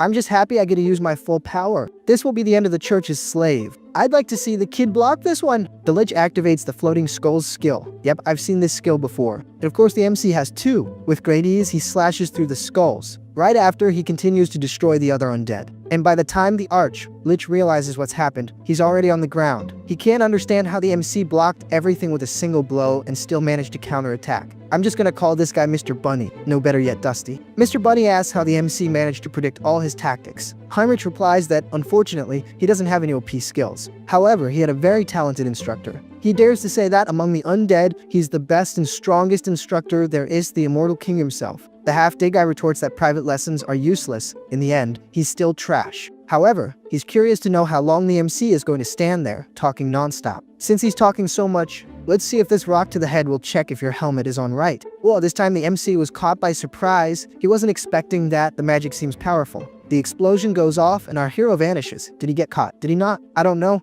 But I do know that Mr. Bunny is laughing. He says it's impossible to dodge his secret technique. But from the great beyond, the MC asks, how was that your special technique? The skeleton questions how this punk is still alive, and the MC replies it's just the basics, you know? The basics. Simply put, he didn't land a single hit. Mr. Bunny says it makes no sense. A mere holy knight defending against that technique is impossible. There's just no way. The MC reflects that for the Lich, it really doesn't make sense. Even with the type advantage, it's still very difficult to block those attacks completely. But with the knowledge he has from hands, the sly dog can see every single weak point. Done with the chit-chat, the MC charges forward and attacks. This time, we can pretty much say it's over. Once upon a time, there was a Mr. Bunny. As he fades away, he tells the MC that wasn't half bad. But he'll never be completely eliminated. As long as the kid can't destroy his core, he'll keep coming back forever. Returning to his hideout, he thinks that the Order has indeed created an impressive knight. But that knight is going to feel the heat when he returns. And look, I'm not making this up. Those are the half-dead guy's words. He swears he'll get the MC no matter what. But that's when the MC appears right in front of his core, asking for the blessing. Oh, looks like Mr. Bunny is in deep trouble. The MC says he radiates way too much dark energy. It was pretty easy to find the place. The half-dead guy even asks the MC to wait a sec, that they can talk it out, but our hero is already drawing his sword. Yep, this time it's for real. There goes Mr. Bunny. After that, the system announces that the third challenge has been completed. Now, he must go to the door where the Holy Sword resides. Heinrich thinks everything is going as expected. He defeats monsters and gets rewards. Yeah, that's fair. Walking through the door, the MC actually arrives in the sword's chamber. I imagined there'd be a nice, dangerous path to get there, but nope, he came face to face with the sword right away. The place where the sword rests is the abyss created by the immortal king, so imagine the dark energy of the location. The abyss's system tells the MC to draw the sword and be recognized as its master. As soon as he starts to pull, an intense, sacred light begins to shine. But there's something about this light that catches the MC's attention. He starts to see the fights of the former heroes. Actually, he's seeing the ways to hold the sword, tricks to maintain its energy, and even how to deal with special monsters. It seems to be the knowledge of all the previous users of the Holy Sword. However, besides the techniques, he also feels the emotion of each one of them. The sword's energy and the emotions are trying to overload him. It's an amount of information that could drive him crazy. But the mind core skill has already been activated. Our boy thinks that others might fail, but not him. And this whole game has gone on long enough. It's time to yank this sword out, and it better not dare to resist. From now on, it will be his new partner. Our system announces that the MC has fulfilled the condition and achieved enlightenment. Now he's gained another blessing, the blessing of the Holy Sword. With that, a symbol appears on his hand, and the sword begins to dissolve. Interesting. Looks like it's a sort of subspace. The MC can summon and dismiss the sword whenever he wants. The system repeats itself, saying the MC has achieved enlightenment. Now, the paladin combat technique and weapon comprehension skills have merged. The two together have formed the skill, Theology of War. To give the sword a little test run, the MC summons it again. He does a few twirls here, a few spins there, a few swings at the air, and there you have it, test complete. Indeed, the sword is incredible, and not just in its appearance. Plus, gaining the combat techniques of the other heroes was the best possible bonus. Just with the enlightenment, his power got stronger and his movements more precise. Finally, he got the Holy Sword. With that, we can leave our hero aside and go to the west of the continent of in the mountainous area between the kingdom of Talia and Leska, where he is. And finally, we return to our bag of bones. He's interrogating a dark mage from the mountain and asks him his name. The guy identifies himself as Victor Nolan. The MC tells Victor his name is Hannibal Strauss, but says he's sure he already knows that. Victor says of course, he's the immortal king and will do whatever he wants, just as long as his life is spared. And listen up, folks, this whole Hannibal Strauss thing is a total lie. He just pulled that name from that conversation with his buddy to give the lame name he made up some extra flair. While Hines came here to recruit talent, but he doesn't get why the guy is so nervous, he's even speaking calmly. At that moment, the Eyes of Shadow skill activates. And that most definitely gets the MC's attention.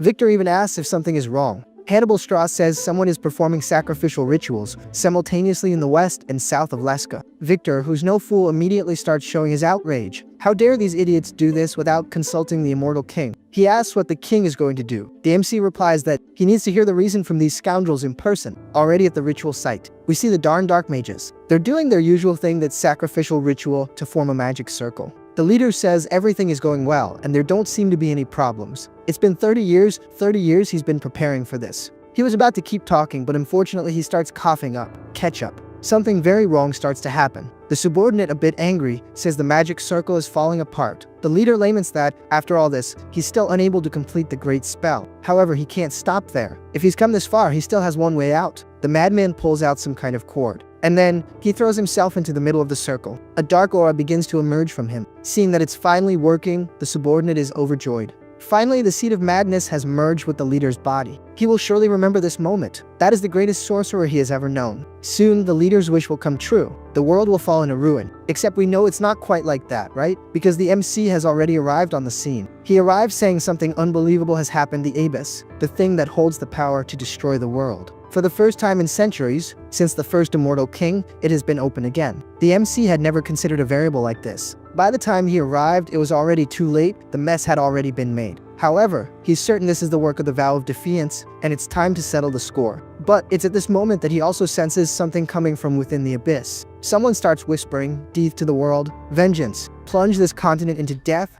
erase all forms of life." Hines understands that these voices are from the former immortal kings. They are their leftover thoughts from when they once lived in the abyss. Suddenly, an apparition asks the MC what he's doing. The little ghost invites him to join him, to plunge the world into despair together. However, the MC says that a ghost from the past can't influence him. And of course, the ghost is a little surprised by the answer. Hines says he has no intention of being a loser. Yeah, my friend, he really hit a nerve there. The good thing is that the first immortal king doesn't get angry. In fact, he finds it amusing. He says that, apparently, the MC managed to escape death. Even after becoming the immortal king, he still possesses his own consciousness. Yeah, looks like this rookie is pretty good. The ghost says he's so envious his blood is boiling. He and the other kings are still chained by death. At first, the MC didn't quite get this chained business. But after thinking about it a bit, he understands.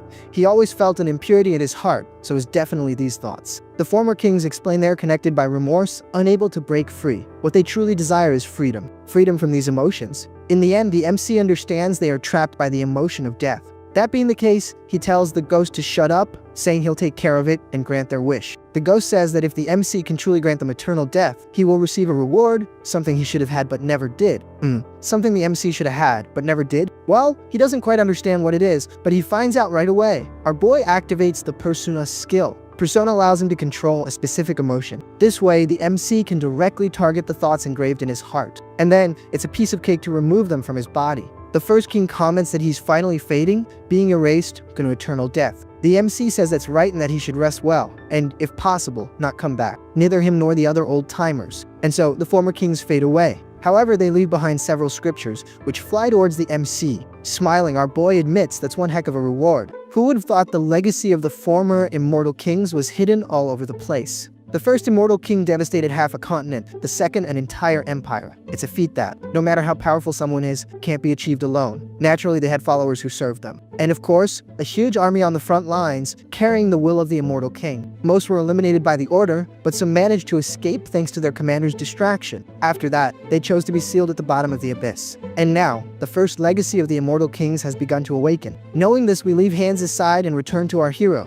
He was just about to leave when he notices something different. The crack in the abyss started to grow, and out came the Immortal King's royal guard. Again, that arch Lich. I think it's the same one. He looks pretty similar. He comes out cursing the church and the order, saying that now that he's back in the world, things will be different. At least that's what he was hoping for until he realizes the MC is there face to face with him again. The MC even asks if they've met before. We have, yes, most definitely. Just to keep with tradition, the arch Lich gets a free massage to the face. The MC even comments that it was just his bad luck to return to the world of the living right now. At least he got to be here for about 10 seconds. After defeating the Arch Lich, surprisingly he doesn't disappear. This time he drops a crystal. Heinrich notices things were a little different. Instead of being absorbed by the Holy Sword or the Abyss, the crystal just stayed there, in the middle. Normally he would have destroyed it on the spot.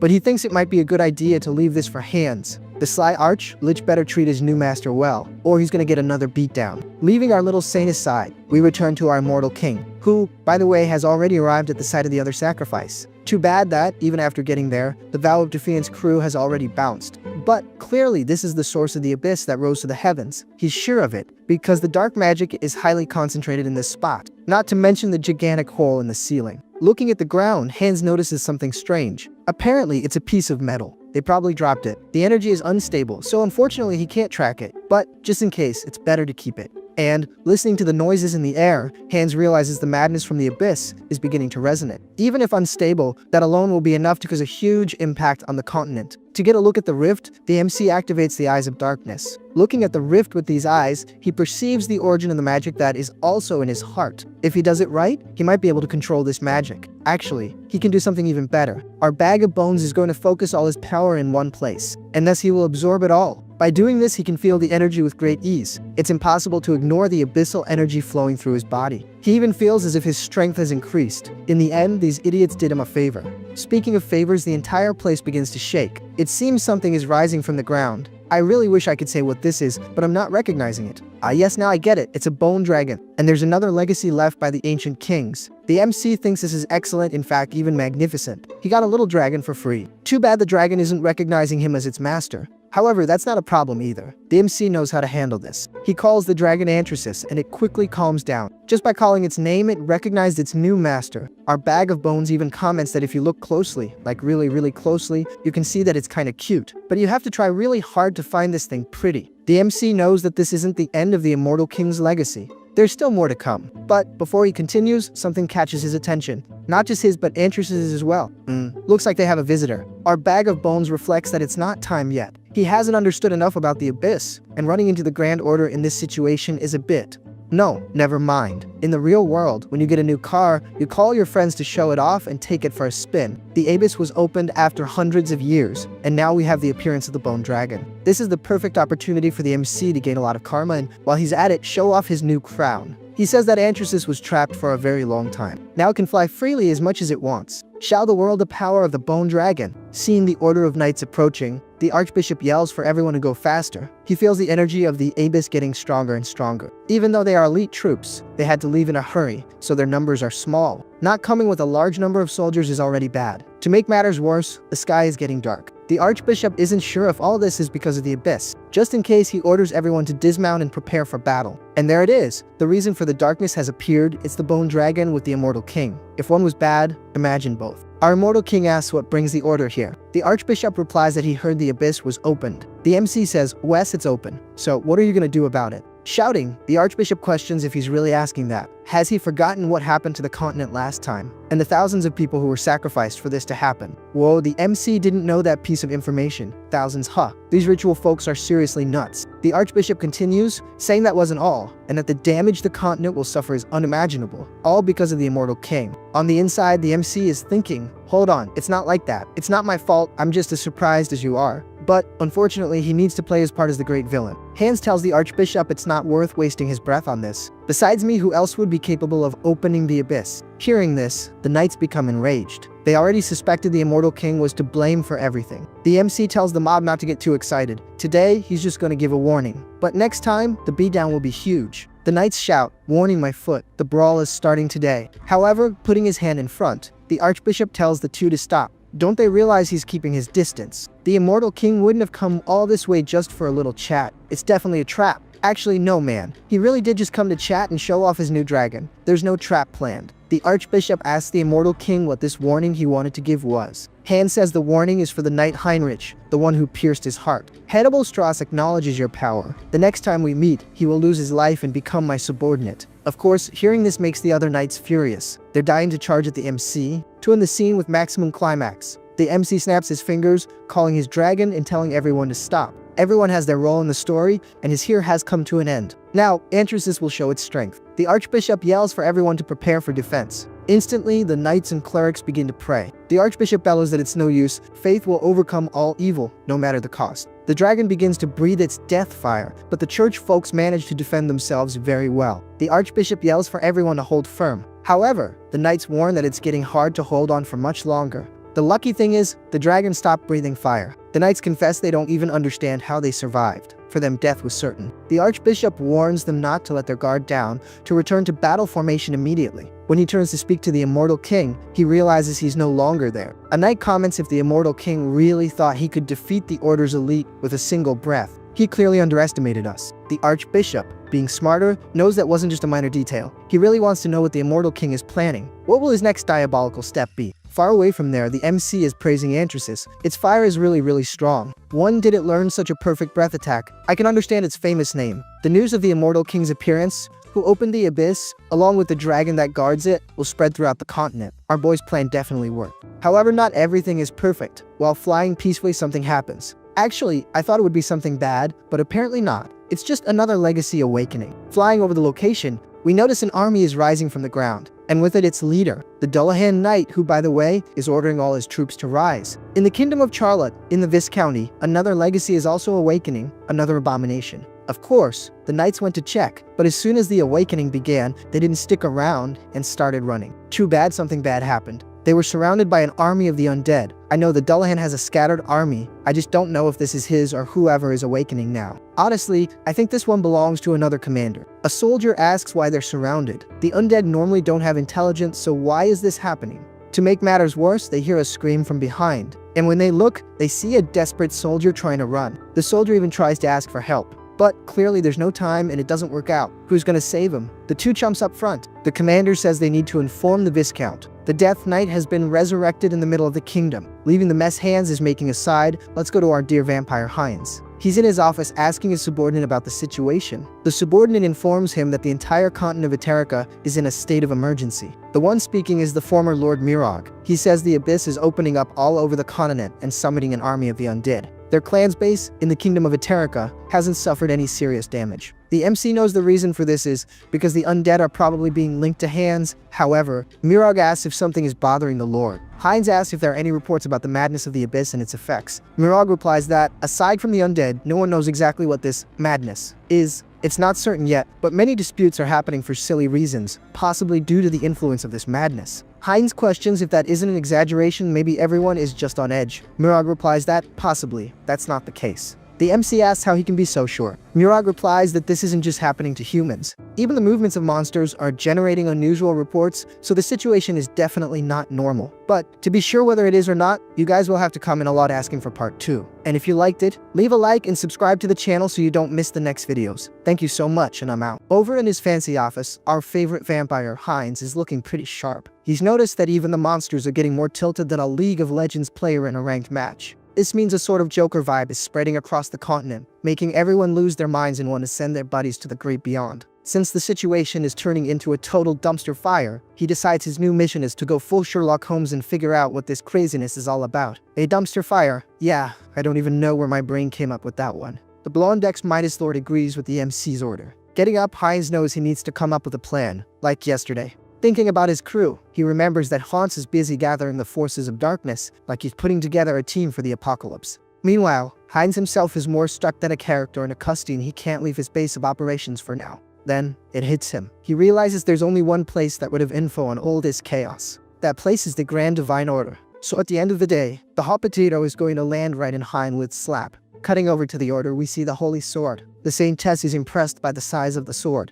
Our knight Heinrich is there offering the super shiny sword to her. This Saintess gives a little I knew it smirk, and he, all humble, says he's just happy he didn't let the boss down. Switching gears to something more serious, the guy mentions he heard some rumors that things got real messy while he was away. At that, the Saintess's face gets serious, and she tells him something super bizarre decided to show up, straight out of the abyss. This is the real deal. What came out of there was madness itself. She explains that this madness is extremely unstable, and that's what makes it so dangerous, because nobody knows what to expect. Heinleith, full of confidence, flashes a smile and offers to go take care of the problem. She even tries to tell him to take a nap, but the knight is ready for more, saying he's even stronger now with the Holy Sword. Even though Heinleith is smiling, the Saintess doesn't seem too keen on sending him out right away. But with a sigh, the girl gives a slight smile, thinking this guy is as stubborn as they come. In the end, the Saintess gives him the mission, and the knight, all serious, promises he'll solve this crazy mystery. She says that's fine, but before he goes, there's one more little event on the agenda. She explains that there's a mandatory ritual now that he's got the legendary sword.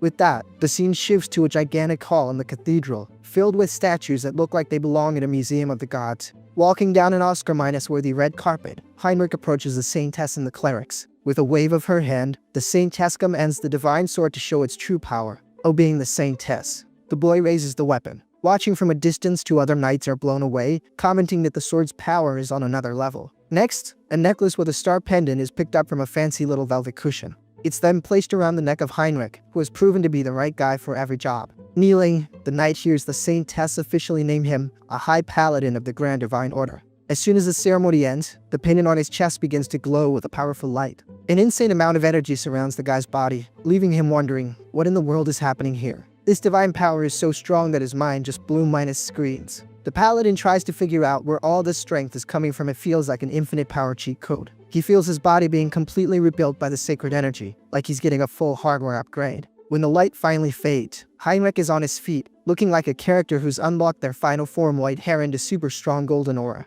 The Saintess smiles, totally thrilled with the result, and says this is a divine blessing being bestowed upon him. A system window pops up, announcing he has achieved enlightenment and gained the special ability, Great Blessing Knight of Light. Surprised, the guy touches his now minus white hair and realizes he's glowing with the same aura as the Saintess. Giving a bow, the Saintess greets him all formally, leaving Heinrich even more confused. She starts to call him Saint Heinrich Landguard, but quickly corrects herself, saying that's not quite it. With a smile, the girl calls him the Hallowed One, and the knight just glitches out, thinking, is she talking to me? The Saintess then explains that the great blessing is only granted by the will of the divine, making it the clearest sign that the guy is a Satan, the chosen one. Our boy processes this, wondering if he has the same status as her now, while our Aister asks for something to be brought over. Standing there in the middle of the hall, the paladin still has a look on his face like he hasn't understood a thing until two people approach him. With his face lit up, a light reflects in his eyes. Before him, a full set of armor called the Guardian of Glory appears, a top-steer set forged by the Order's best blacksmiths.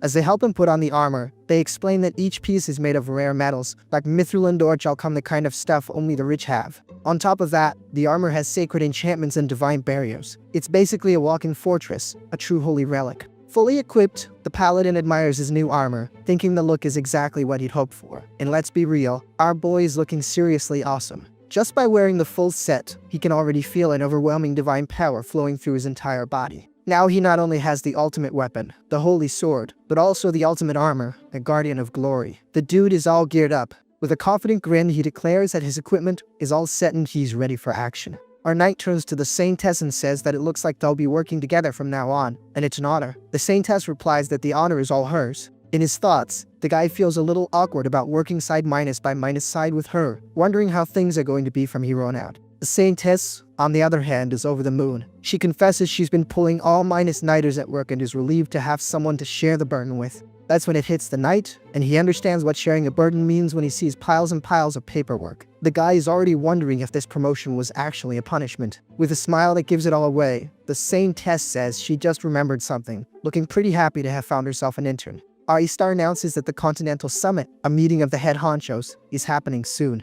At this meeting, they'll discuss how to put an end to the undead. If she says she'll be counting on his help, the knight accepts the mission with determination. A ray of sunlight streams through the cathedral windows, marking the beginning of a new and very busy phase for our paladin. Now alone, Heinrich looks outside with a determined expression and thinks to himself that everything's fine. His thoughts connect with Hans, the immortal king, and the knight decides they'll both give it their all until the big meeting happens. In another corner of the continent, the situation is pure chaos. An entire city is on fire under a red sky. In the middle of the destruction, a knight walks across a floor soaked in red liquid, a real mess. This is Kerem, a knight in horned armor who's making fun of his fallen enemies, calling them weaklings. Someone says that the tables can be turned if the kingdoms unite to become stronger. Kerem uses a dark ability, and his sinister purple energy begins to erupt with force. Looking at the humans with pure contempt, the knight calls them arrogant. With a battle cry, he orders them all to become his subjects. From the shadows, the soldiers rise. His skeleton servants advance across the battlefield, accompanied by a terrifying purple mist.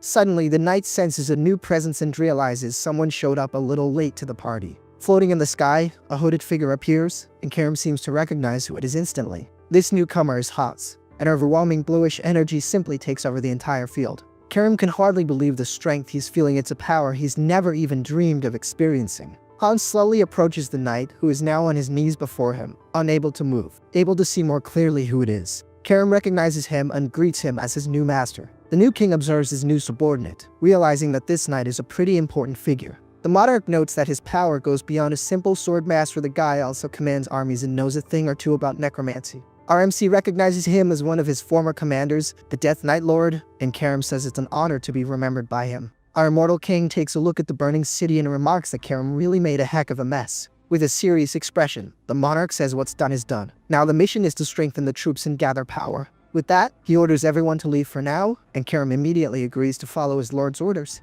The knight and his soldiers begin to dissolve into shadows, vanishing from the scene faster than a steam sail. After they're gone, the immortal king raises his hand, looking like he's preparing to do something big. Surveying the scene of destruction, the monarch gets pensive, needing to calculate the extent of the damage. The entire city is completely in flames, and he concludes that the damage was severe and the whole area is a total loss. Looking at the fire, he decides he can't just leave things like this and that he needs to take action. He remembers that the Continental Summit is happening soon, but with his forces all scattered, it's going to be tough to get the gang together in time. Faced with this problem, his hand begins to glow with a dark energy. It looks like he's found a very risky solution. The purple aura on his arm intensifies, and he thinks that he wanted to avoid this method because of the heavy side effects. Despite the risks, he sees no other way. The immortal king clenches his fist tightly, ready to act. His eyes glow with power as he prepares an invocation, shouting for his children to hear him. And, wouldn't you know it, the boss's call worked. In a place far, far away, two demonic creatures hear the summons and instantly recognize their master's voice.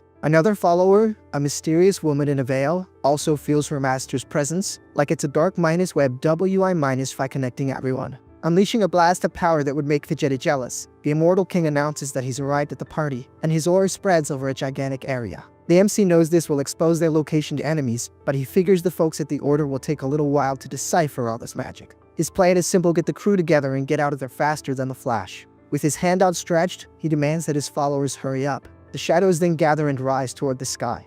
Through dark portals, the immortal king's followers begin to emerge, with several skeletons answering the call. Suddenly, the MC feels a disturbance in the force. It seems one of his generals has gotten into some trouble. Before their lord, the generals all bow in unison, declaring total loyalty to the absolute being. One of them immediately reports that he will march with the troops from the southwest, while another guarantees he's bringing the crew from the southwest, everyone hyped for battle. Our immortal king is thoroughly pleased with his army's loyalty, promising to guide them all to a glorious and unprecedented future. With his arms wide open and surrounded by his generals, our guy Hans lets out that classic evil villain laugh, because his plans are finally kicking into gear. Now, the scene cuts to a dark forest where two guys are walking with a torch. One of the guys, Mike, gets nudged by his friend, who heard some rumors that indeed have been popping up like mushrooms. His friend, though, couldn't care less about gossip and tells him to focus on the job, saying it's all just talk. Out of absolutely nowhere, a shadow zips past them in the darkness. With a sigh, Mike calls him a coward and points to a little white rabbit, saying it was obviously just a woodland creature. But his scaredy-minded scat friend turns white as a sheet and points behind Mike, who gets annoyed and asks what it is this time. Before he can finish his sentence, he turns around and freezes in shock. There really was something right behind him. Wow, a gigantic creature with glowing eyes appears at his back end. Well, it's over for him. His friend can only stutter a minus monster as he watches his partner get taken out. With a very pretty face, looking like he just got a makeover, the gray minus skin monster stares down the survivor. An aura of dark energy explodes, revealing even more creatures. See why you can't walk through the forest at night, kids. A larger group of people further back also spots the creatures, and an old man wonders what in the world those things are. One of the creatures comments that they were supposed to be hiding in the mountains, wondering why they decided to take a stroll around here. The guy who saw his friend get attacked is completely frozen in fear, unable to process the terrifying scene. Shaking all over, he stammers that he's never heard of anything like this, and that the situation is completely bizarre and terrifying. Yeah, buddy, you're about to have a really bad day. In front of the Huber Trading Company, our MC seems shocked by some news he just received. Inside his office, he reads the newspaper, and the headline says that monsters from the northern mountains have attacked a caravan. Putting a hand to his head, Hubert gets worried. If things keep up like this, the neighboring town of Terrakay is going to have a huge problem. He thinks that he's already secured food and war supplies, but he realizes now is not the time to be thinking about profit. Getting up from his chair, the guy reflects on a saying small minus time merchants chase coins, but the great ones win hearts. It's all about synergy. It's all about growth. It's all about business. Looking at a map on the wall, he decides on his next move. In times of crisis like these, the best thing to do is offer help.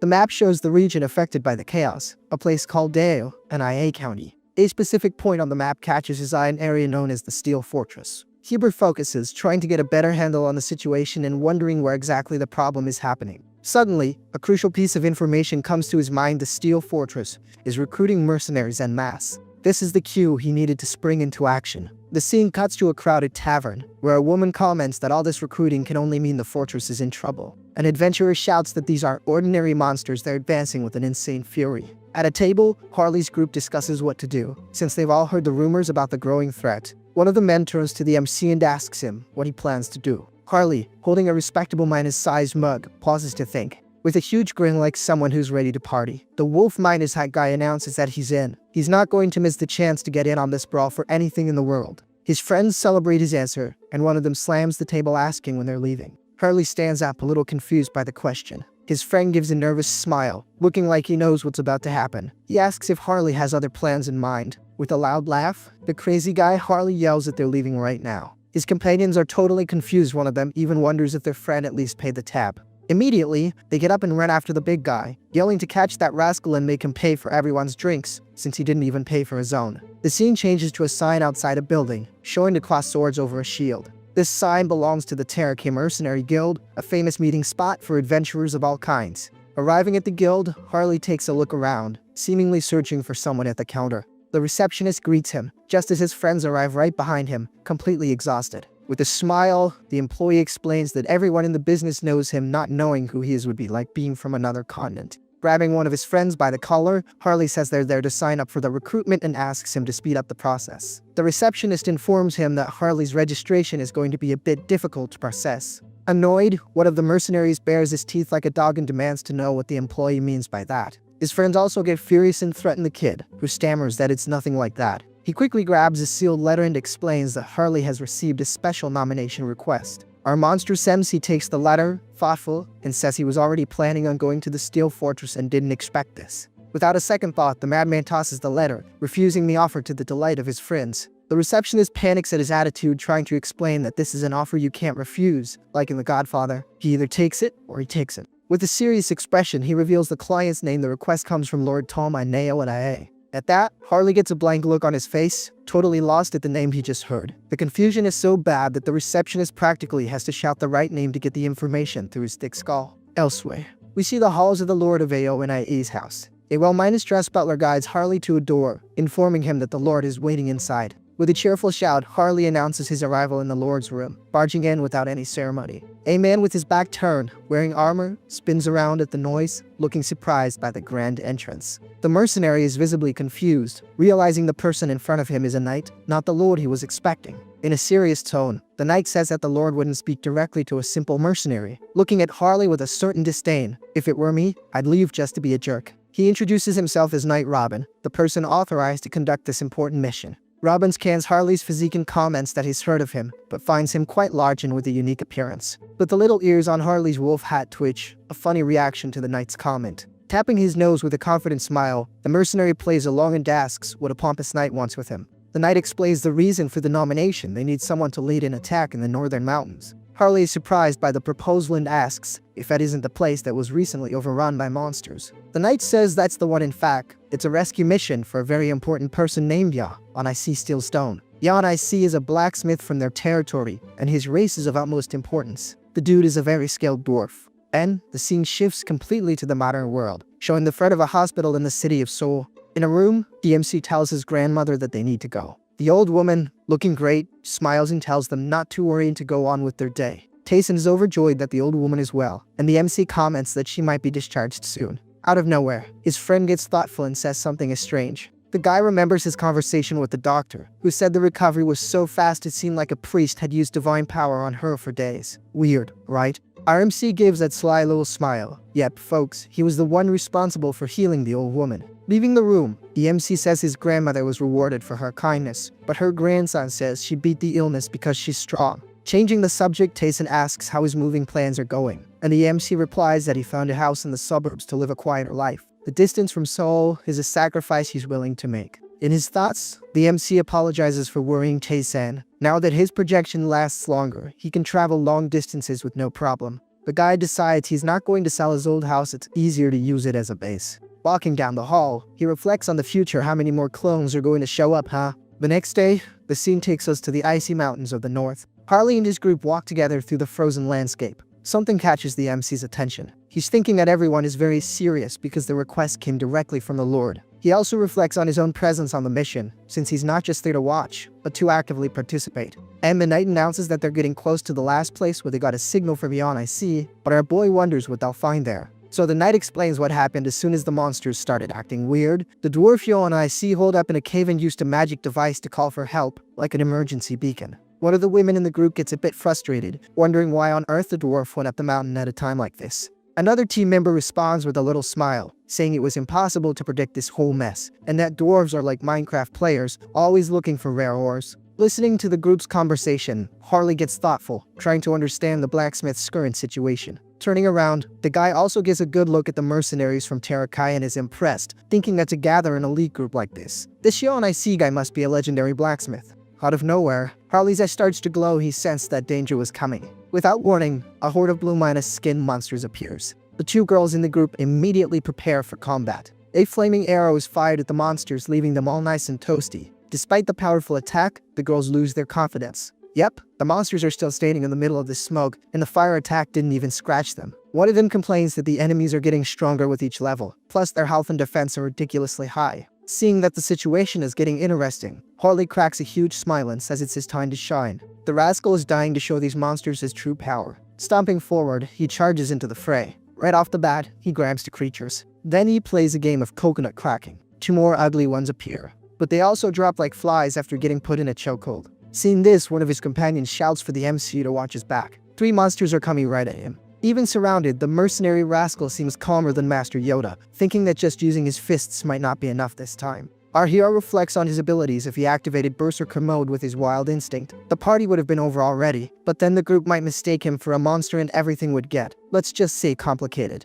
With that in mind, he decides to use a different approach. Leaping into the air, Harley flies towards the enemies. He says now he's gonna play Superman. With incredible speed, the kid hands out free punches to everyone, clasping his hands together. The dude looks like he wants to deliver the final blow. The girl is impressed with our MC. She can't even understand how he sent three of them flying at once. Looks like there won't be a finishing blow after all. The dude already sent everyone on a free trip across the landscape. Not even Bowen offers a flight that beautiful. Suddenly, the knight calls out the MC's name, as he sees him doing something very strange on the ground. Our MC, all embarrassed, apologizes and says he was really hungry, and ended up tasting the monster's broth and heart out of pure habit. What a bizarre habit, huh? The knight questions this strange habit, and Harley explains that it's a secret magic of his tribe.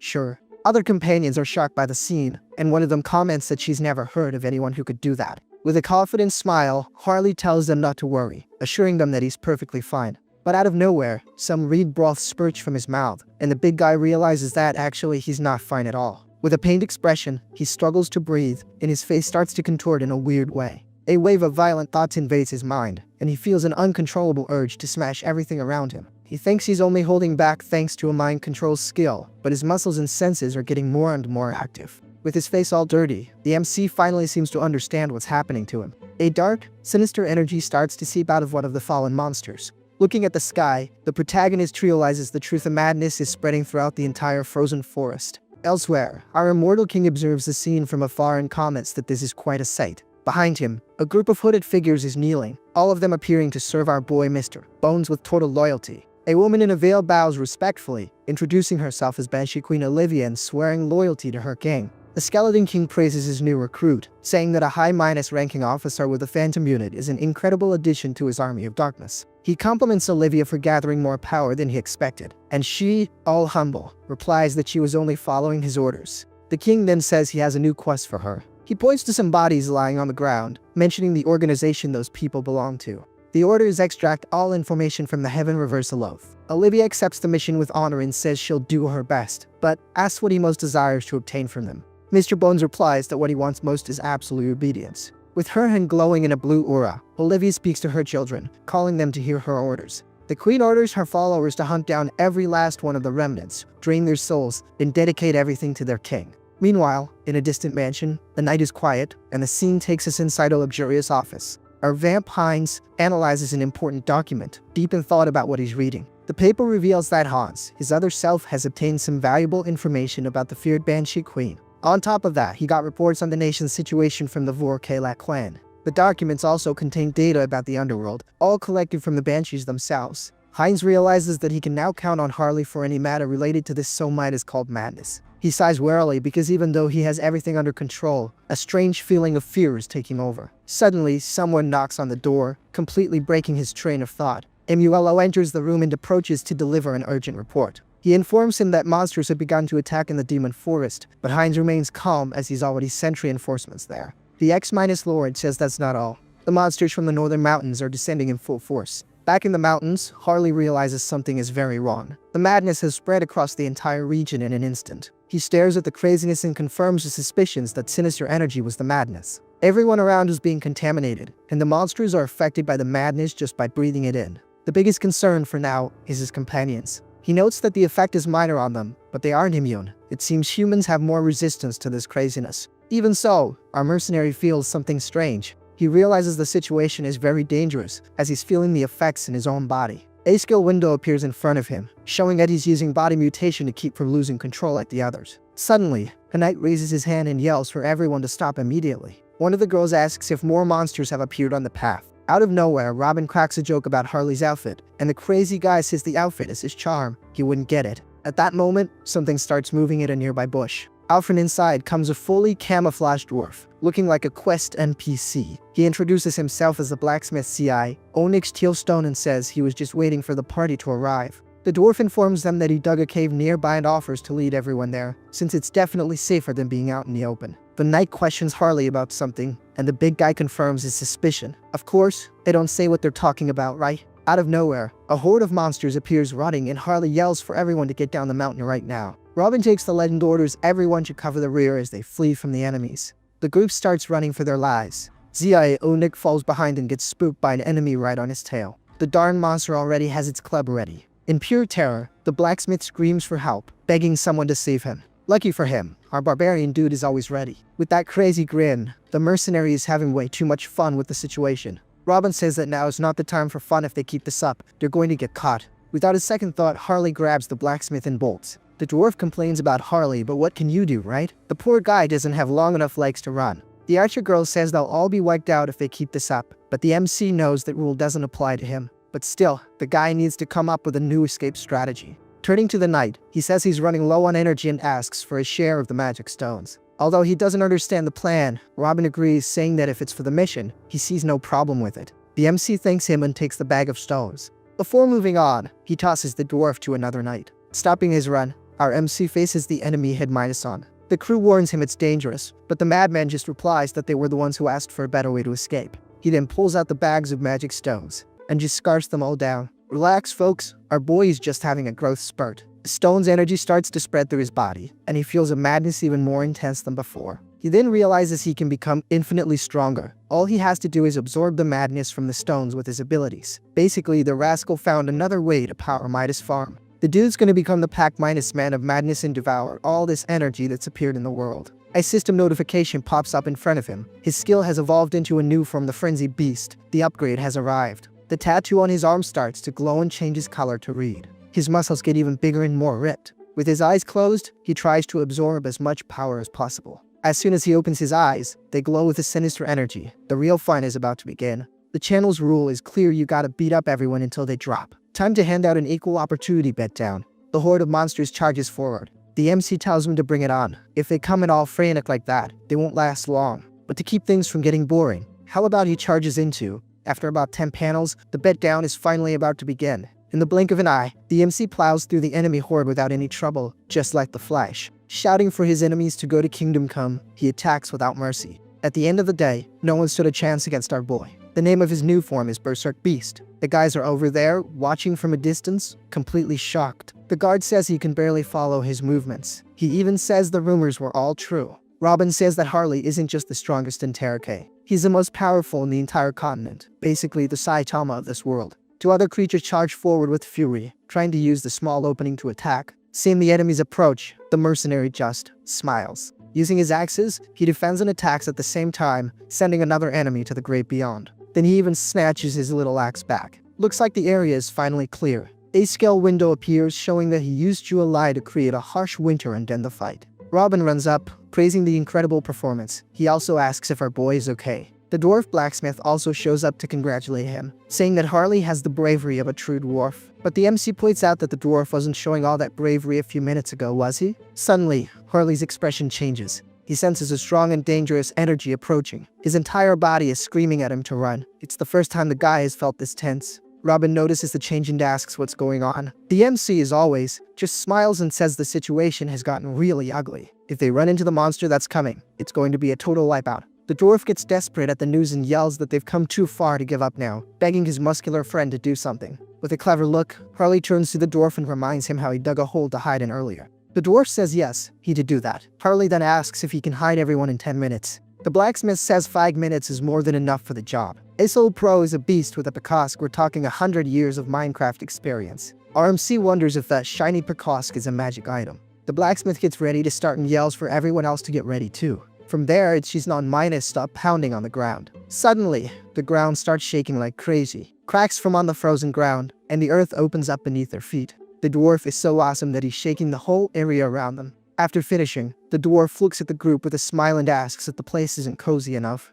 Look at the cave the mad lad made. Then again, with a diamond piece gets easy. Harley looks at the blacksmith with an admiring little smile. Suddenly, a system notification pops up, announcing that a usable medium for skill customization has been discovered. RMC is totally confused. He wonders if there's an item here as powerful as the branch from the world tree. The system window reveals the Elin Pakosk, a magic tool that carries 20 years of Master Zia Onyx artisan soul. Seeing the Pakosk's power, Harley makes a decision and with that look on his face, says he's going to farm that item one way or another. Suddenly, a loud noise comes from above. The knight gets startled and asks if that's the monster the mercenary mentioned earlier. Robin analyzes the presence and confirms their suspicions, saying the creature probably sat down above them to eat the bodies. Another member suggests they run while the monster is distracted, but Robin says that's a terrible idea, as they'd be caught quickly. As always, the Matman Harley starts laughing loudly, leaving everyone confused. The mercenary says he's had a great idea and proposes to lure the monster away and take care of the problem. The knight questions this, saying it could cost him his life, but Harley says he's going to risk it anyway. The other companions get worried and ask if the big guy is sure about what he's doing.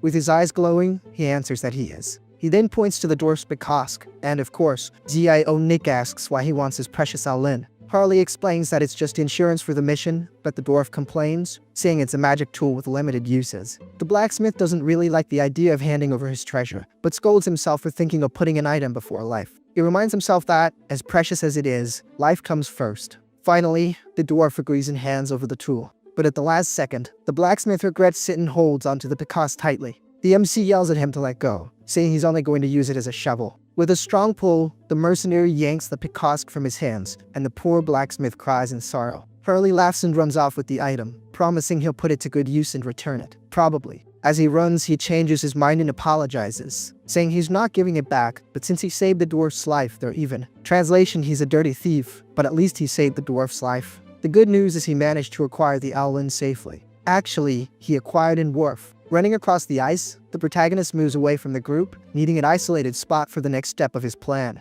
Finally outside, the mercenary comments on how good the fresh air feels, much better than being stuck underground. But it's time to introduce one monster to another. Before him, a huge Terminus-headed creature appears. The ogre lets out a roar, but our barbarian dude stays cool and collected. The mercenary realizes that even a strong species like this can go mad. The creature must have devoured a lot of magic stones. The monster's head stare at the MC with a look that just screams, "Let's fight." Carly wonders what the monster is doing. The two-headed ogre starts to charge. A possibility crosses the MC's mind. Maybe the creature smelled the magic stones he ate. This isn't entirely bad to save his dwarf friend. He needs to get out of there with the monster. So, the mercenary starts running, yelling for the giant ogre to come after him. After running for a while, he stops at a more remote location. This should be good, no one will see what's about to happen. The two-headed monster catches up to him quickly, even letting out a sinister laugh as it runs. Time to fight for real. Two skills are activated: mutation and physical transformation. The MC says this time it's going to be a monster versus monster fight. Let's see what the ogre's got.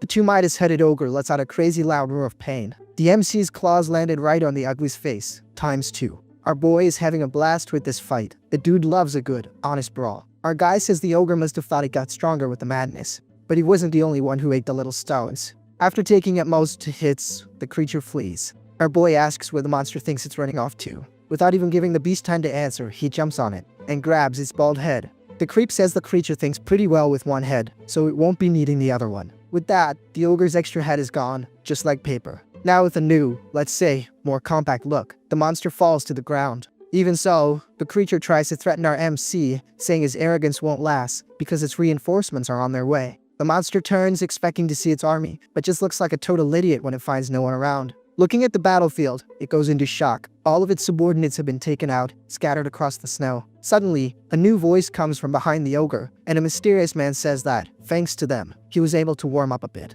The person says he was just running an errand nearby. The rascal Hines says he's bored. He then manipulates blood that forms in his hand, concentrating it all into a single point. Our boy creates a piercing bullet that not even Superman could stop. And there goes Mr. Ogre. With the enemy finally defeated, Hurley stands up, looking pretty satisfied with the outcome of the fight. He then approaches Hines and comments that, as expected, the duo works much better than a solo act. It's like the Batman and Robin of Darkness, but I'll let you guys figure out who's Robin. With a smile, our MC reveals that his other self was there for another reason. Apparently, he had other plans for his companion. Hines holds up the magic Picasso with a smile, saying that Mr. Zionnik's gift will be very useful. Harley starts drooling, wondering how strong he'd get if he devoured it. With a wild look, the protagonist simply bites his companion's shoulder. Yeah, he's clearly affected by the madness. But since he can't eat the weapon, he'll just have to go for that monster. Slowly, Hines touches the broth on the ground and says he wants to taste a bit of this so Midas called madness too. Suddenly, they both feel a strange energy in the air. Something big and dangerous seems to be approaching.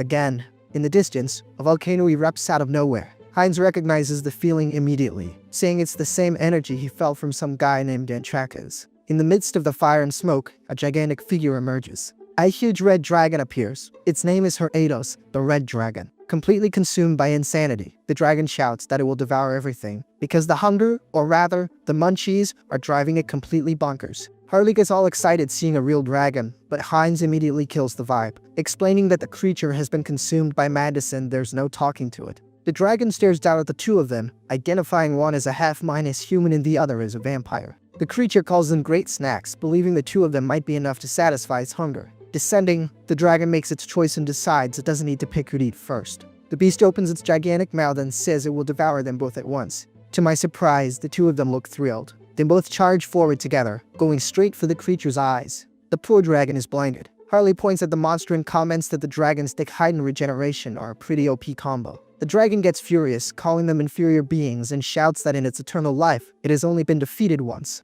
Hines is intrigued by the bold declaration and asks who the giant creature lost to. The beast remembers its greatest enemy with a certain reed, the final boss who sentenced it in the past the King of Immortality. Harley repeats the title in surprise, not getting the reference, and the dragon confirms that was exactly who it was. But enough talk, it unleashes a fire attack, shouting that the king is long gone and its curse is finally over. But that's when the dragon gets confused seeing the two of them laughing, and Hines explains that they called a friend, since just the two of them might not be enough. Our little vamp apologizes in advance for the trauma, and the giant beast gets even more confused. Suddenly, the dragon's eyes widen in pure shock. It feels a familiar and terrifying presence approaching. A hooded figure emerges from the shadows behind it, and the dragon recognizes him, becoming completely frozen in fear. The one who's arrived to play is our dear Hines, the third immortal king. With a smile, he says the dragon will be an excellent test subject. The gigantic dragon stares at the trio with pure fury in its yellowish eyes. With his back to the scene, the skeleton faces the creature and says that a dragon consumed by madness is just perfect. Hines comments that the beast will be a great specimen for his experiments. Turning its head to the side, the dragon wonders what the heck is going on here. After a year, the giant creature finally recognizes him, and shouts that the immortal king has returned to this place. Hines lets out a mocking laugh, saying he can see the monster through the previous king's memories. The skeleton remembers the sleeping dragon and questions how the beast could awaken when he couldn't. Still angry, the winged monster lets out a pained grunt. Suddenly, the creature feels something strange on its tail and turns to see what happened. Mr. Bones warns the beast not to even think about trying to escape. As it tries to fly up, the dragon ends up hitting its head on an invisible barrier. A huge purple dome now surrounds the entire area, and Hines explains that its wings won't take it anywhere. The voices in the creature's head scream for it to finish off the king. Completely possessed, the dragon starts to move. A powerful energy begins to completely envelop its body. Harley watches the scene with a smile on his face, commenting that the monster is absorbing all the madness from the air. The energy intensifies more and more, and the MC admits that not even he could do something like that. An overwhelming power erupts from the dragon's body. With its eyes glowing, the creature screams, vowing to erase the immortal king from existence. Hines glances to the side with a bored expression and just grumbles that this is messing up his plans. Suddenly, the dragon notices a swift movement. Hines has moved away from it. The skeleton lets out a mocking laugh, and the dragon wonders if the so-called acclaimed immortal king is running away in fear. The creature calls him a scoundrel and charges with everything it has. Hines has a new idea. He says if they're not on the same level, then he should just play on the dragon's level. A dark energy begins to rise around Hines, and the giant creature is confused by what it's seen. Mr. Bones gives the order for his summon to appear. A white dragon skull emerges from the ground its track is. Now the playing field is even. Let's see if the fire dragon can handle our little bone dragon. The dragon wonders if that's even a real dragon. Hines gives an order to his creature, telling it to remove the enemy's curses and rot before the fight. Antrakis charges forward, and immediately grabs the big red guy by the neck. Hines prepares for the next stage of the plan, saying he's going to begin the analysis on how to slice up the enemy.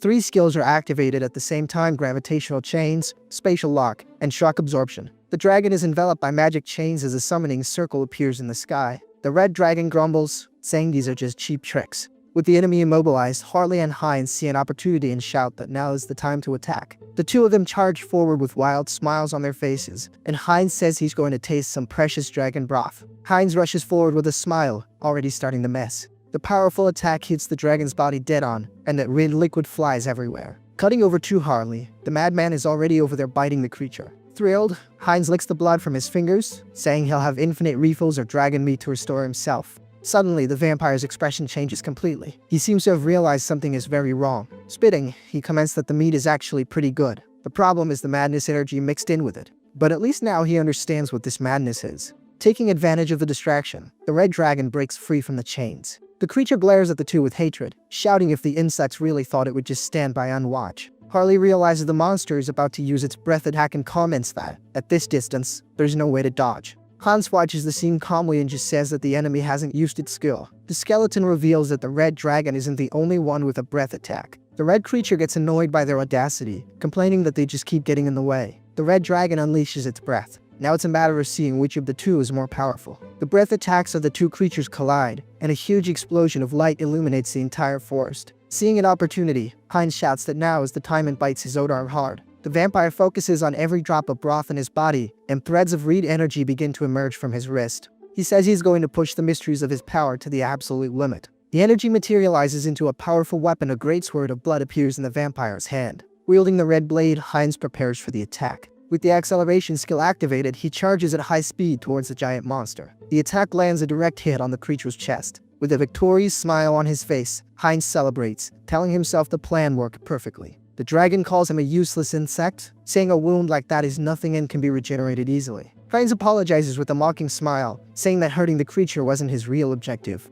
The vampire agrees that insect is the perfect word for the situation. Suddenly, the dragon feels something strange at its chest, wondering what's happening inside. Are we seeing Harley inside the dragon? Hines explains that the accumulated madness seemed very appetizing. So he placed a parasite inside the enemy's body, one that's so vicious not even dewormer medicine would work on it. With a savage grin, Harley eats a piece of the dragon, commenting that the texture isn't half bad. Getting back to the action, we're still inside the big red lizard's belly. Harley's living the good life, a nibble here, a little walk there, another bite over yonder, and the deeper he goes into the guts, the more juiced up the big beast gets. However, out of nowhere, something happens that the MC just can't handle. Suddenly, the muscular walls contract with full force and end up squashing the kid. Outraged, Harley starts cursing the dragon's entire ancestry because he realizes the scumbag decided to compact the trash right when he was inside and just between us. If HES being squeezed out, did the poor guy end up in the beast's intestines? Unfortunately, the guy doesn't confirm our porcelain throne theory, but he warns that if this squeezing keeps up, HES gonna turn into barbarian mashed potatoes. But we know HES the main character, right? Obviously, the story wasn't going to end like this. Wasting no time, the kid grabs the first organ he sees in front of him and delivers a nasty bite, gripping out a chunk with pure brutality. Immediately, a system notification pops up, warning that the creature's regeneration has crossed all acceptable limits. Thanks to that, our hero's skill levels up. What was once just regeneration has now evolved into the powerful ultra regeneration. Surprised, the MC thinks, man, look at this big gift falling from the sky just like that for free. The problem is that the situation is tight literally, so he asks for a little space just to read the system window properly. Deep in thought, the kid analyzes this so-called ultra regeneration. The question remains, was this the dragon's passive skill and he ended up stealing it for himself? Meanwhile, on the outside, the big lizard starts screaming, calling the MC a pathetic insect and swearing that these tricks won't work, since his regeneration is too advanced to take any real damage. Little does he know that another system window appears on our side, informing us that Harley has met the requirements for yet another evolution. With that, the old skill Devour has just evolved into the special skill Gluttony. Since Harley isn't exactly known for his smarts, being a bit slow on the uptake, HES left wondering what on earth this gluttony thing is. At this moment, my friends, the real transformation begins. Looking at his own arm, he notices a shiny red scale popping up. No mistake about it, that right there has to be a scale from the dragon itself. Immediately, Harley gets super hyped about the news. Finally, it clicks from now on. Just by eating, he can steal enemies' characteristics, meaning this dude is never gonna stop chewing again. Outside, the red dragon starts hearing some weird noises coming from his own belly. Desperate, the monster starts screaming, telling the wretch to get out of there or he'll rip him out by force. The creature was about to tear itself apart to remove the intruder, but Hines, our immortal king, steps in asking what the heck he thinks HES doing. Under the Lich's command, the bone dragon,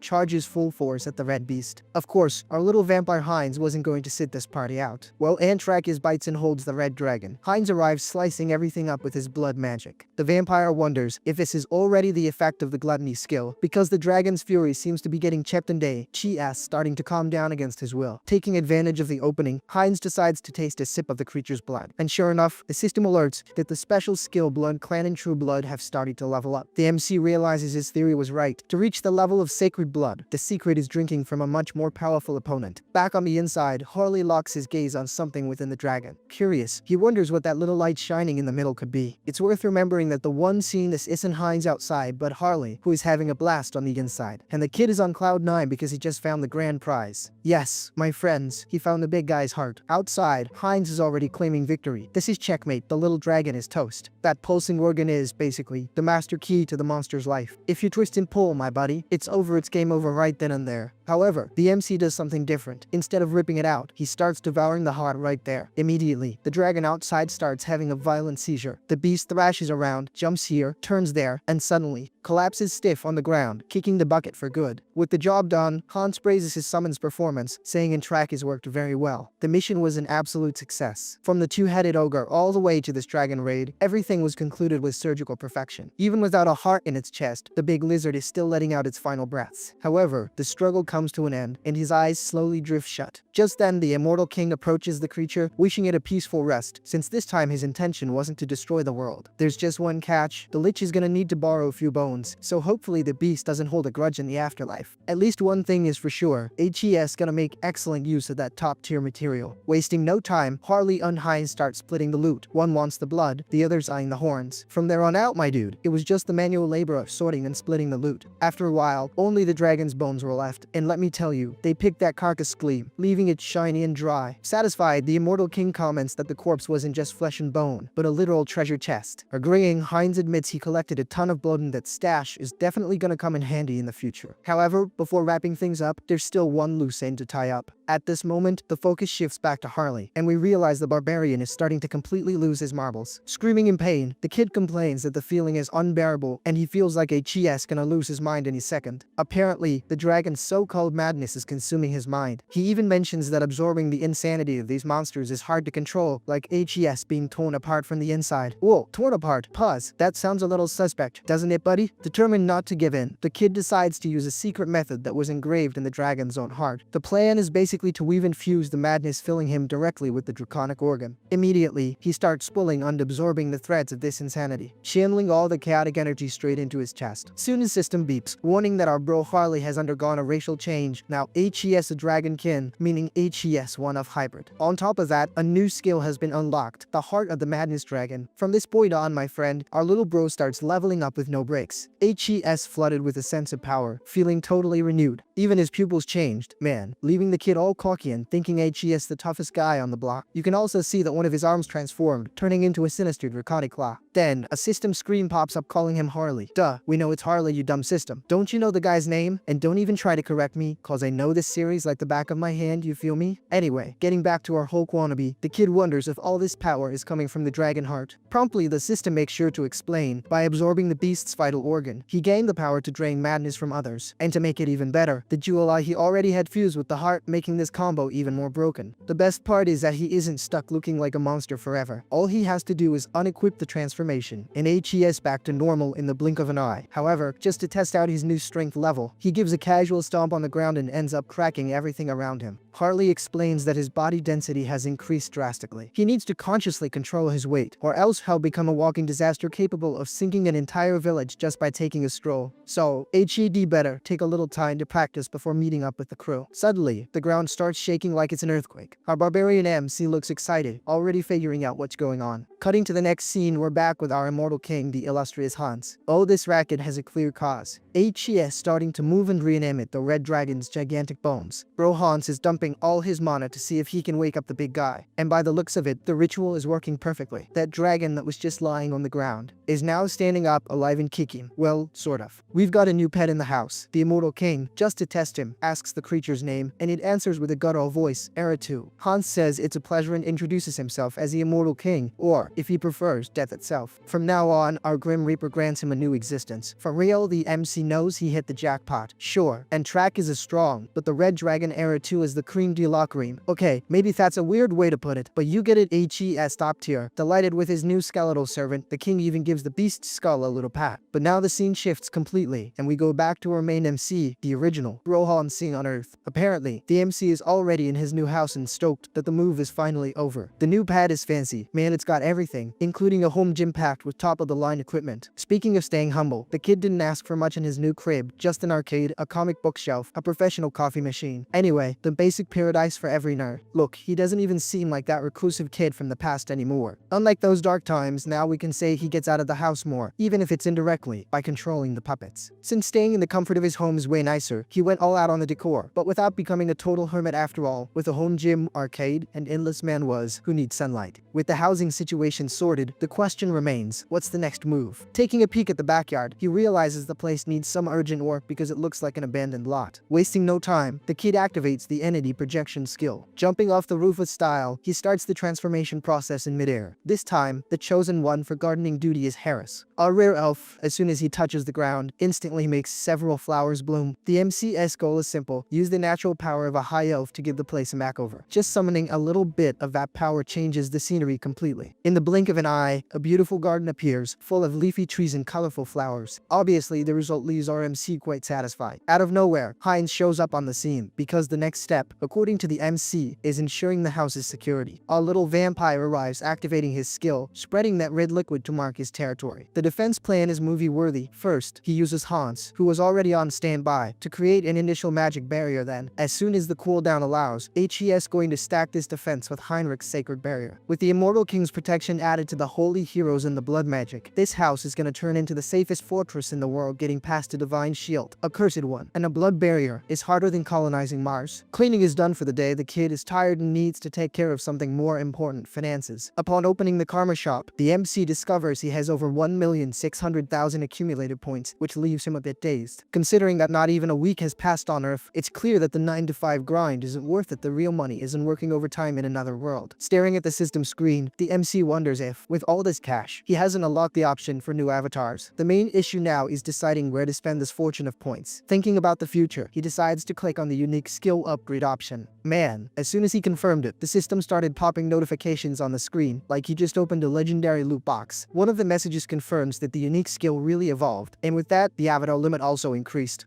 In other words, another puppet is coming to the collection, guys. Furthermore, the system warns that the avatar potential has gone up, improving the learning capacity of all of them. Basically, the clones got smarter. Another thing that improved was the cognitive connection between them. Grinning from ear to ear, the MC comments that it makes sense now, because he felt the mental energy flowing better to the clones. He just hopes the system takes it slow, or else the original body is gonna end up turning into a vegetable by comparison. Can you imagine that situation? The clones become geniuses and the main body just sits there, drooling in the living room. That wouldn't be cool at all. He quickly pushes that paranoia away, remembering that I am the clone and the clone is me, so in the end, it's all the same. Getting back to the system screens, the evolution of the unique skill opened up a range of new possibilities. The kid unlocked the avatar cloud skill. This so-called cloud works basically like a shared subspace backpack, where all avatars have access to the same inventory. Amazed, the MC realizes this is perfect, because now he can send items between dimensions instantly. The little vampire loved the idea. As HES already thinking about the food deliveries from Earth he'll be able to order. Just to test out the new feature, Hines pulls out his little axe and tries to store the item in this so-called storage cloud. Sure enough, the test works and the item appears in the inventory for both him and the MC on Earth. Hines thinks this is genius because he can expand trade with Huberton, even transfer those rare items Heinrich got straight into the vampire's hands. Wielding a Pekosk, the MC decides it's time for the main event. Using the customization tool, he starts designing something special. To be more specific, we're talking about a dwarf. Yes, the family is getting a dwarf avatar. As soon as he confirms the creation, an explosion happens in the room. Relax, it wasn't enough to bring the house down, just a thick curtain of smoke indicating the process worked in the dwarf is materializing. In the MC's mind, the expectation is a ripped, bearded, and burly clone, like a compact version of Arnold Schwarzenegger. Finally, the figure starts to emerge from the smoke. However, the MC's reaction is anything but happy upon seeing the result. The beard is there, it is indeed a dwarf, but the physique, my friend, left a lot to be desired. Desperate, both the MC and the dwarf himself try to understand where the system got this unique look from. The MC wastes no time and says at least it's fixable. He's gonna customize the puppet right now. The MC's first move is to tweak the height, of course staying within the maximum limit for a dwarf, so he won't be a giant, but he'll be a respectable dwarf. Plus, he gives the face a little rejuvenation. The beard also gets a makeover to look more stylish, and obviously, he removes that indecent beard belly from the body. After messing with the sliders for a while, our boy sighs in relief because he finally got a cool look. Check out the result of the new avatar. Now that's way better, right? He looks like a legit blacksmith dwarf. The MC was satisfied with the appearance, and the dwarf himself seemed to dig it too. But you know what I noticed? HES missing a name. Oh snap, as soon as I said it, the MC already thought of one. From now on, the dwarf's name is Howard. The MC greets Howard, saying it's a pleasure to meet him and welcoming him to the family. Analyzing the stats, you guys already know the name, but the key difference here is the species. HES dwarf and his main trait is the craftsman spirit. Yeah, my friend, the old guy is an expert at handling hard iron. Pause. That sounded a little suspect, didn't it? The system informs us that this is the 8th avatar, born from the craftsman's Pekosk. Because of that, the passive skill is going to give an insane bonus to everything he crafts. The MC thinks it turned out perfect, exactly how he wanted. Also, the system warns that Howard is a bit moody if the MC gets a little sad. The dwarf goes into deep depression if the MC gets happy. The dwarf gets euphoric. The dude has zero chill, guys. However, the MC reflects that if he had to point out a flaw, there is one tiny detail. Just like what happened with our elf Harris, this new clone has absolutely no basic knowledge about his field. Looks like HES gonna need outside help, but since the north of the continent is in chaos, seeking knowledge there will have to wait. Actually, the kid has a better idea, but for that to happen, Hines is gonna have to step up. Without thinking twice, our vampire whips out his phone back on Earth. As soon as the person on the other end picks up, he asks if everything is okay, mentions it's been a while, and asks how she's doing. Oh snap, it's our little vampire girl from the beginning. If I'm not mistaken, that's Jin's Oren. I'm pretty sure. Surprised, the girl asks what Lord Hines needs and if something serious happened for him to call out of the blue like that. The MC, through Hines, says he has a favor to ask, and the girl replies to just shoot. Whatever he asks, she'll handle it. He then orders her to prepare all kinds of educational material on engineering, specifically modern metallurgy. The amount doesn't matter, she can bring everything that's useful, and they'll figure it out. Howard's plan is already set. HES gonna use the info from Earth to study the theory, then set up a workshop right here and finally practice for real over in Erika. But now, let's lay the Earth core aside and focus on the one we love so much. For her, it's him alright. Our beloved immortal king Hines. Digging into the avatar cloud, he pulls out an unknown crystal. Mr. Bones notes that this is super efficient. He got this gift from Hines the cloud. Easy peasy, without even needing physical contact. Anyway, enough stalling. Now he can use this power source directly. Starting to release his mana, the crystal begins to crack, and out of it comes a familiar creature. To be more specific, it's Malcolm, that Lich the Immortal King captured a while back. He comes out all pumped up, saying HES gonna wreck shop, and even asks who dared to summon the Grand Strategist. Little does he know that standing right in front of him is the Immortal King himself. Realizing the blunder, Malcolm drops to his knees instantly. He apologizes 1,000 times, saying he thought it was that hero Heinrich who had deleted him. But the reality is way more incredible. He is standing before his true master. Isn't that wonderful? The newly arrived Lich swears eternal loyalty to Hans, the one and true sovereign. Hans, watching the scene, recalls from the ancient Immortal King's memories that Malcolm was a top-tier strategist. That's great, because the more capable people on the team, the better. Suddenly, another figure appears. It's Olivia, that kinda crazy banshee, you know. She arrives bowing and paying homage to the new king. The Immortal King asks why she showed up out of the blue, and she replies that she came to deliver the report on the mission he ordered. The MC remembers that's right. He had sent the ghost to investigate the whereabouts of the challenge vow and extract any info. And when I say any info, I mean everything: combat strength, power, number of members. The MC sent Olivia because her wall-phasing skills are perfect for espionage. Since they didn't find many results at first, the operation expanded to the west of the continent and also to the Central Empire region. Olivia reports that she found a very suspicious place, a key fortress to be exact. The Immortal King celebrates, praising her work. Olivia, all humble, says it was nothing and promises to dedicate herself body and soul to her master. But that body and soul talk leaves Malcolm a bit bugged out. He thinks, how is Olivia gonna dedicate herself body and soul if she doesn't even have a body, let alone a soul? The problem is that the idiot, instead of just thinking it, ended up saying that gem out loud. And let's just say Olivia didn't appreciate hearing that little wisecrack one bit. The Immortal King, trying to save his new servant's skin, says he needs Malcolm to do something immediately. Hunt's order is for him to help Olivia with the mission, except that ends up leaving Malcolm, let's say, terrified. He even thinks, I don't know if the king sees it, but if you look at her face right now, you can tell she's gonna beat the living daylights out of me. But what can you do? Boing. He says he'll follow the Immortal King's order. That is, if he stays alive until then, right? Because with that partner, the risk of kicking the bucket is high. Turning to Olivia, the MC orders her to force everyone into submission, and if she needs backup, she can take Malcolm along, but only as a last resort, right? Because the Lich is way too OP,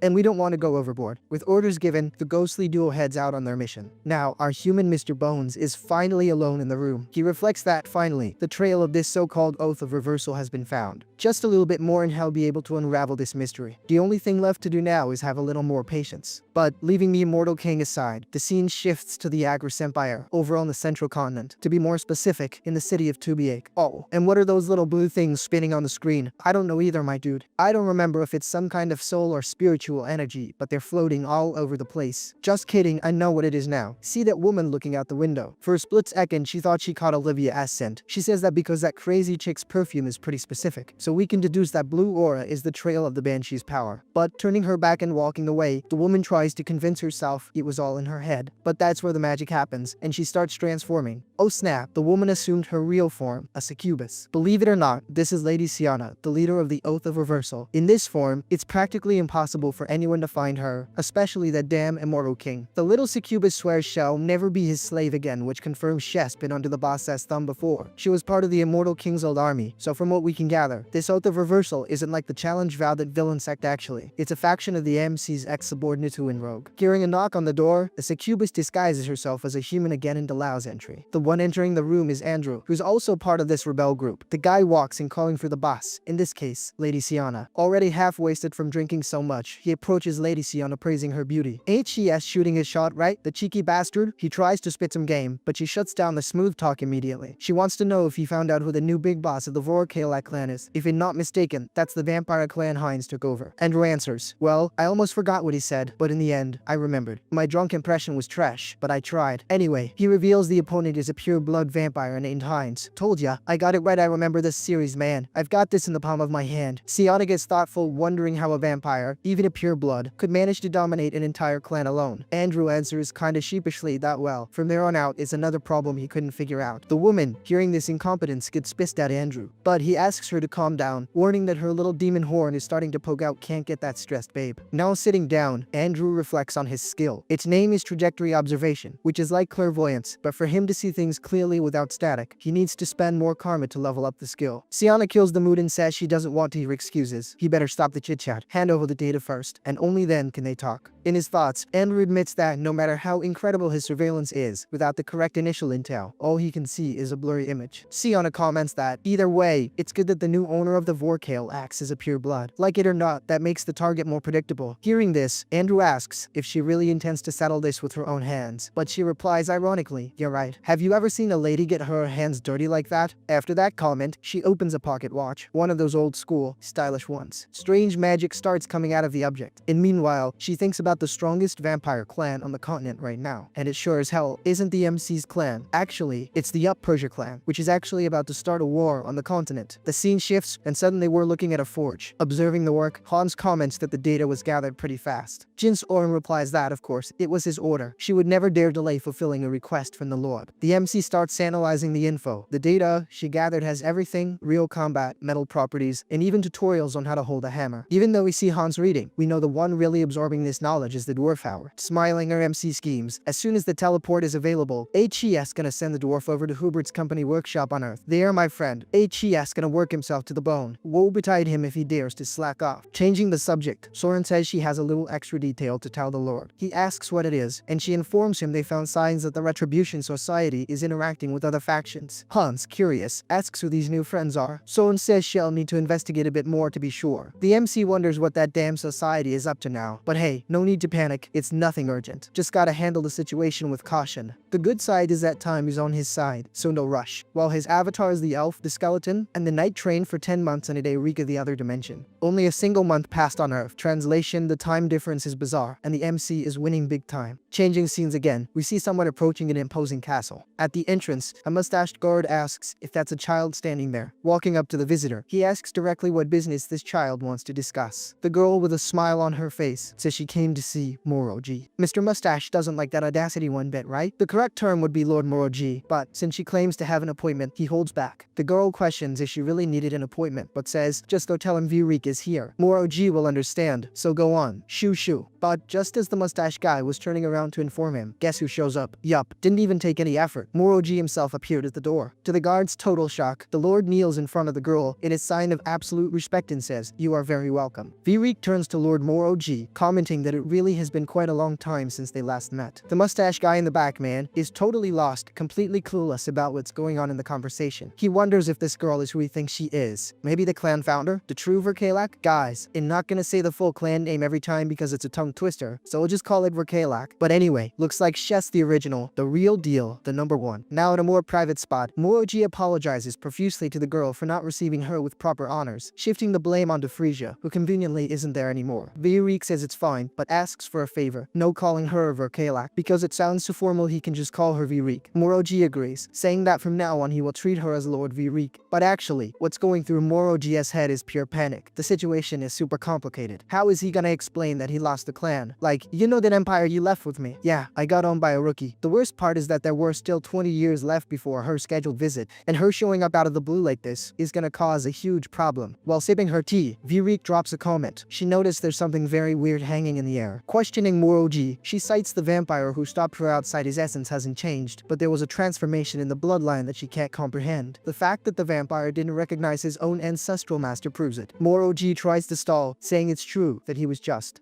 Boy. He didn't even have time to finish his flimsy excuse. Virik shoots him a look that pierces right through his soul, telling him to spill the beans and stop beating around the bush. Moroji knows that fighting Lord Virik is suicide, and to be honest, he has zero desire to turn into dust right now. But man, what a tricky situation, huh? Did this have to happen exactly when Lord Hines is AFK? If only he were here to settle this mess with her the hard way. Virik comments that for sure, someone intervened. After all, how could a common vampire change so much? But, well, anyway, where is the person responsible for this drastic change? Moroji is sweating bullets thinking, oh man, why does this kind of drama always land in my lap? Is this how his life ends? Going from a lord to becoming a past tense verb? He replies that the person Chess looking for is, unfortunately, absent. Virik then asks if she can wait there, since he didn't prepare a place for her to rest. Cornered, he answers yes, of course. That's when she focuses and starts staring deeply at Moroji. It's a really sinister stare, the kind that analyzes your DNA. In her thoughts, V-Reek reflects that her goal was to strengthen the bloodline through evolution to create a superior race. She believed that, if this were possible, vampires could finally step out of the shadows and chill under the sunlight. The issue is that when she woke up from her long slumber, someone had already turned that theory into reality. It must definitely be this person Moroji is hiding. Well, the only thing left to do is wait and see. It must be a truly admirable descendant to pull off such a feat. But our beloved scene changes again, this time to a place covered in snow. The focus is now on Harley, who for some reason is smiling from ear to ear. He jumps and screams to the group, saying everyone can come out of hiding now. This ends up giving the squad a scare. The dwarf, named Wire Nick, starts complaining that all this noise wasn't necessary, but admits that, apparently, the barbarian won the battle against the dragon. The MC confirms, saying the fight was tough, but he secured the victory. The dwarf looks him in the face and thinks, man, this dude isn't even tired. Actually, HCS got more energy than before. The knight accompanying the group starts looking at the MCS. Armand notices a red scale popping up there. Harley tries to play it cool, since that was supposed to be hidden, but the cat's out of the bag now. The best move is to get out of there immediately, because no one knows when another monster might show up or if the cave is gonna collapse. He then grabs everyone, my friend, and activates turbo mode on the run. While being carried, the dwarf Wire Nick tries to say something, but with the wind in his face, the MC pretends not to hear. The dwarf then speaks louder, stating that Harley is incredibly stronger, like he came back on a whole new level. Harley agrees, saying it's true. Y or Nick says that's fine, glad HES strong and all, but there's a pending issue. Where is my precious Ellen? Where is my legendary sword? The dwarf misses his masterpiece. Where is she? Where is it? Did you manage to protect it? Don't tell me an accident happened and it just broke? The MC looks with a very serious expression, thinking the time has come to, maybe, tell the truth, or not. The problem is he wants to use Wire Nick to handle the education of his new avatar Howard. So he can't just say, whoops, I broke it and complicate the friendship. Answering the dwarf, he says he has a very sad and heroic story to tell. The title of the story is The Great Adventure of Harley. According to him, one of his first challenges was facing a gigantic troll, except, unfortunately, things got a little complicated during the fight. He ended up getting surrounded and the only thing that crossed his mind was, how am I gonna get out of this mess alive? While he was beating down the smaller goblins, someone threw a powerful weapon in his direction. The kid, in that dramatic moment, had already accepted death. Really, it seemed like he wouldn't be able to stop that final blow without sacrificing something. But that's when the plot armor kicked in. The fatal blow just didn't land. When he opened his eyes, he saw the enemy's weapon had been destroyed in midair. However, looking at the ground, he found his broken Pekosk, his beloved Ellen. He even tried to piece the fragments together to save her, but unfortunately, it was too late. She had already turned into scrap metal. Except, even while he was mourning the Pekosk, the monsters gave no quarter and kept coming at him, and they got the MC to a colossal level of rage. It was at that moment he got stronger, exploding with pure savage energy. And now, taken by this fury and with power overflowing, he laid the smackdown on all the monsters, avenging the death of his beloved Ellen. Back to the present, we see the dwarf Wire Nick with eyes full of tears, listening to Harley say that it was in this peak of emotion that it clicked. The kid makes up a story that he discovered he has dragon blood running through his veins thanks to Ellen's sacrifice, meaning the fight that awakened this wasn't the dragon one just now, but that supposed battle against the troll in the past. Just then, a member of the group that usual know-it-all girl theorizes that, if that's the case, Harley must have a draconic ancestor from about 300 years ago, whose lineage was lost after the Great War. The MC gives a thumbs up and agrees right away. That's it, you nailed it. In reality, he just liked the perfect excuse the woman came up with for him. Another warrior woman comments that awakening dragon blood in a moment of despair is legendary stuff, worthy of hero tales. Another companion, all hyped up, says he always felt Harley had absurd hidden potential. Lu Wang or someone more skeptical looks a bit suspicious, thinking, does this story really hold water? People will believe anything. Anyway, Harley shouts and tells everyone to pay attention to the path. Looking ahead, we see the landscape covered in snow, but the good news is that the Iron Fortress is just past that mountain range. After walking for a while, one of the knights asks why Harley stopped out of nowhere. Our boy warns them to look carefully at what's ahead. Reaching the top, my friend, the view is total destruction. The battlefield is littered with fallen bodies, both monsters and humans, and if they pay a little more attention to the horizon, they'll realize the squad down there is facing a gigantic minotaur. The crew comments that the beast managed to reach the gates of the Iron Fortress, and if they don't hurry, the defense is done for. Drooling with hunger thanks to gluttony, the MC says, alright, time to eat. No wait, not eat, save the people, play it cool. He corrects himself quickly before the hunger speaks louder than the heroism. Apparently, the giant minotaur isn't coming towards the group, but is focused on bringing down the fortress. The soldiers inside, who are already beaten to a pulp, say that miserable animal already finished off the priests of the Sacred Order, and even the mages from the tower, the mercenaries outside, probably won't even tickle it. But that's when someone screams in panic and hope, HES arrived. HES here. At first, nobody understands who the heck arrived. Even the creature looks back, confused, trying to understand where all this shouting is coming from. Now it becomes clear they're talking about Harley, who, by the way, just crash landed right on the monster's head. The soldiers start cheering, screaming that the monster of Terrake has finally arrived to save the day. The MC chuckles upon hearing the title, Monster of Terrake. I like it. Is that the nickname I got now? But enough talk. Now HES gonna show what being a real monster is all about. The scoundrel grabs the creature's horn and starts pulling with inhuman strength, making the bones start to crack. Exerting a little more force, he literally rips out one of the horns with pure brutality. And he even drops a mockery. There, I lightened the load on your noggin. Must be tough living with such big horns, right, big guy? The monster gets super salty, thinking, man, hit me, curse at me, but disrespecting my horns in front of the squad is just a low blow. But since he wants a fight, the brawl is about to pop off for real. The two charge for a direct clash. The impact was so violent that ketchup flew everywhere. The question remains, whose blood is all that? Oh snap. Looking at the Minotaur, HES missing both horns and, to top it off, lost an entire arm. The blow Harley delivered simply obliterated the creature's defense. Harley comments with an air of superiority that the beast was actually kinda strong. Except unfortunately for him, HES still way below the barbarian's level. Seeing this, the soldiers go into total ecstasy. Everyone starts celebrating wildly, cheering that Harley secured the victory and humiliated the monster. Not being a fool or anything, the MC immediately stashes the Minotaur's horn in the cloud, thinking that Howard can forge some stylish gear with that later. However, the real prize of this battle is something else. It's that red core, the crystal ball he can devour to his heart's content. Immediately, a system window warns that the skill madness control is containing the insanity that just invaded his body. Satisfied, the MC realizes this is incredible. Besides now being able to eat anything, he is also absorbing the Minotaur's genetics and strength. Oh boy, check out the MC's legs changing. Let me tell you right now, from the waist down, things got massive and powerful. In the meantime, the soldiers run toward him to celebrate the victory. That soldier I mistook for someone important and who definitely isn't says the victory was thanks to the MC and that the performance was incredible. Harley just smiles, dropping a nah, no biggie. Seizing the moment, a knight announces that Lord Tarmia, the owner of AONIA County, is present and would like to see the hero. Thoughtful, the MC understands that this time the big boss really called in this case, the local lord, not himself. Suggesting a break, the knight says maybe it's better for him to rest a little first, since the fight was intense. However, when the man blinks, the MC has already disappeared. Perplexed, the knight wonders if the rascal just took off, just like that. Apparently, yes, he dipped except, actually, he ran straight to meet the lord. Moments later, he is already infiltrating the depths of the fortress, quickly arriving at the door of the noble's quarters. However, he gets barred at the entrance, and the guard knight asks him to chill out for a second. Basically, the lord already knows Harley is a bit rough around the edges, since the knight explained the situation, but the MC better have a little caution of course. The barbarian understands nothing and asks what the problem is. Explaining better, the guard says he needs to be more subtle. Don't just go kicking the door and screaming sup lord. He needs to have some manners. Chill as ever. The MC looks at him and says, oh, is that all boss? I got you, but the knight already foresees the disaster about to happen. Without ceremony, Harley kicks the door wide open and enters the hall. Inside, Lord Tarmia finally appears and says,